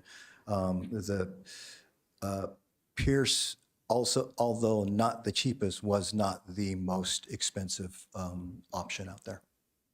Yeah, it's good to know. It's I understand the importance of standardized fleet. Certainly that auxiliary pump is very important. So they fit our needs, and while some people think that they're the Cadillac of fire engines, they're very good fire engines, but they're not necessarily Cadillac. I would say we're buying a Toyota version. You know, it's not the top end. Councilmember Stockton. I just motion that we approve. Second. And Councilmember Ritchie, before that, you can go ahead and speak. Oh, yes, this is a quick question. Yes. But we have a motion second. Go ahead. Oh, yeah, I'm in favor. Yeah, go ahead. Yeah. Thank you for the presentation. This kind of falls in line with myself and Ken were talking, I think last at the study session about the financing structure, things really be creative. What is the final rate that we're paying? And the last part about this is trying to find ways to offset the cost. And like we're talking about short-term treasuries earlier. I wasn't in the mood to talk about it, but like 3 month, 6 month treasuries are now at 4%, four and change. So could we set aside maybe a little bit of money, like maybe $1 million to offset? So let's say the effective rate 7%, and we're doing 6 month treasuries at 4.25. Let's get, yeah. So go ahead with your question. We'll get Ken up here. I'm trying to find ways where if we can set aside maybe $750,000 or $1 million and roll it every 6 months to help offset the payments, the effective cost for the Vacaville will minimize. The rate's like 7%. We're getting 6 month treasuries in the 4s. It would help lower the cost of spending. So I know we talked about that, but I just didn't know, did that pencil out? Yeah, so for the fleet financing, like we've only done one so far. So as mentioned, when we had the item come, I think in March, the rate that we got when we did the first financing was like 4.29%. And so for the second kind of set that we're going to do in fiscal year 26, that's going to include this engine, what we had to assume was essentially like taking today's rates and adding like a cushion there. And then as far as, I guess investing, I think is kind of maybe the question there. The money that we have, we invest that in LAIF, which is about 4%. We're also investing that in like long-term as well, like 5 years out with treasuries and things of that nature. And so we are getting kind of, depending on what we're investing in, that 4 to 5% range as well. So that's how we're handling that. 5 years straight. Average 4.29. If a six, like if we can plan this just 1 year out, 2 years out, if we can do 6 month treasuries, then the effect is like it's a free money. If you're paying 4.29 and the rate's 4.25, the trucks are paying for themselves. So I mean, I don't want to tie for 5 years, especially if I think our treasurers they're implode pretty fast. So I mean, I want to be creative, but we don't have all the money, but we have enough to be smart. That's it. Yeah, thank you. There's a motion and a second. All in favor? Opposed? And thank you very much. I think the other just final takeaway on that is it will be nice to see and continue to work on them lowering their turnaround time and their expenses. They climb through the roof. We understand that at some point things need to settle back down. So hopefully we can track that, especially when we're doing fleet management. So because that was the significant impact on us. All right, so we'll move on to reports of the city manager. Nothing to report, Mayor. All right, we'll move on to reports of the city council. I'll simply start by offering that I know that tonight was contentious, and there certainly is going to feel like a level of frustration. I will ask the city attorney to, as quickly as possible, to seek information for some clarification and get back to me in our discussion. And because there are attorneys that are differing in their opinions, and that's simply where I want to be most informed. So, Councilmember Silva. Yeah, just tomorrow meet with the Yolo Solano Air Quality Board. And so tomorrow we'll be voting on different proposed allocations of grant funding that will hopefully come back to Vacaville. So I didn't, if anybody has any specific feedback on those items, if you want to know what those are again, we can, but let me know within Brown Act. And then 6/28, so June 28th, 2025, the city of Vacaville has organized an effort to have 4 different dumpster containers throughout the Markham area. There's been a lot of random dumping, so we don't want that in our city. And there's also some additional efforts to get more feedback. So anybody in the Markham area can participate, particularly help volunteer and help provide feedback from a lot of good work that's been going on there to make sure that we respect and figure out how we continue to improve our city. So thank you. Vice Mayor Chapman. Two things. Make the announcement that bike night is going to take place tomorrow downtown here in Vacaville. I think it should be should be a lot of fun. What night? Bike, motorcycles, bike night. And then the other thing, Mayor Carly, until we receive the information back from the attorney on the proclamation, I would like to be able to go ahead and sign the proclamation tomorrow. And if it comes back that's fine. Procedurally, you can complete your action, and then I'll work with the city attorney. Did you get that? That I will go ahead and complete the action, sign the proclamation tomorrow, and then when the decision. Depending upon the final outcome, that way procedurally, she's not in. It's not in her hands holding up anything that we decide. Okay, all right. Councilmember White. Oh no, sorry. You had another item. And then the STA meets tomorrow evening. STA meets tomorrow evening. Yes. Okay. Yes. And quickly on that item, it is important to understand STA is making some changes, and there will be tolling. And what I've asked them to do is to come to our city, like every city, to inform what that means, because there's tolling like this all over the state. It's managed by Caltrans. Part of the concern is an agenda item that is tolling on weekends. They're looking to do a pilot program. They're looking to do it 7 days a week, not 5 days a week. Part of the discussion that could come out of tomorrow night in this item and further discussion beforehand is while this is a pilot, it's not permanent, but there's a sentiment they're going to do this anyway down the road. And so part of what we're trying to do is understand how does Solano County benefit? And part of that is funding the future of a PID. Am I correct on that? Which would be, how do you expand between east of Vacaville through Dixon and eastbound where all the traffic jams are? So part of that is how do we focus on that traffic as all these expansions are occurring and trying to work with the state and negotiate, well, if you're going to do that, maybe what that means is you don't get it, but it comes to the county. And so there's a trade-off in that discussion, just wanting the public to be aware of it. That meeting's tomorrow night. And who is next? Councilmember Wiley. Thank you. I think your statement was correct in saying there's frustration. So we ended the item really quickly, and I didn't get a chance to say, my question was, if we did take a vote to overrule your opinion, I was kind of afraid to make that motion because then I thought you would come back and say, well, it takes a supermajority, so that doesn't even count. So would it have taken a supermajority to overrule your action? I don't have the answer to that item. All I can tell you is there is a procedure to move forward on something, but the action itself, as I am making the ruling, is that action required a supermajority.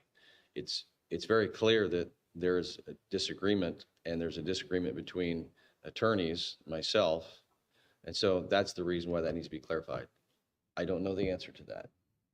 So I was afraid, since there wasn't a concrete item, a concrete answer, that it might have also been fruitless and just extended the meeting. That's right. So that was one reason why I chose not to do that. Okay.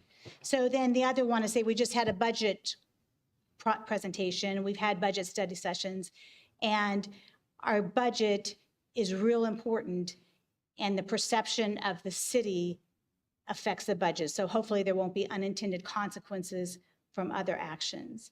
And a report I want to say is I have worked closely with TRAF during the last month, and it's just so important with what we do with the base, and especially when the reservists are in town, they often are in Vacaville, and they've had a lot of reserve weekends.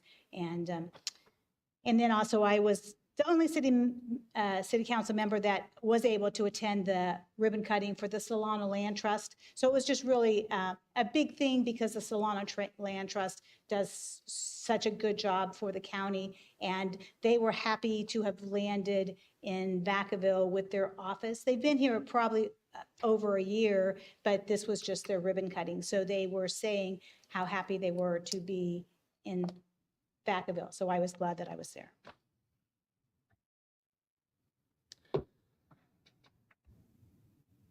Councilmember Ritchie. Thank you. So mine's on a lighter note. As we're coming up with this weekend, it's going to be Father's Day. So I did a post in my company, and I rewrote it. Father's Day is one of the days where I think anyone can step up. And as I'm looking at Captain Poland, and Pal does a great job.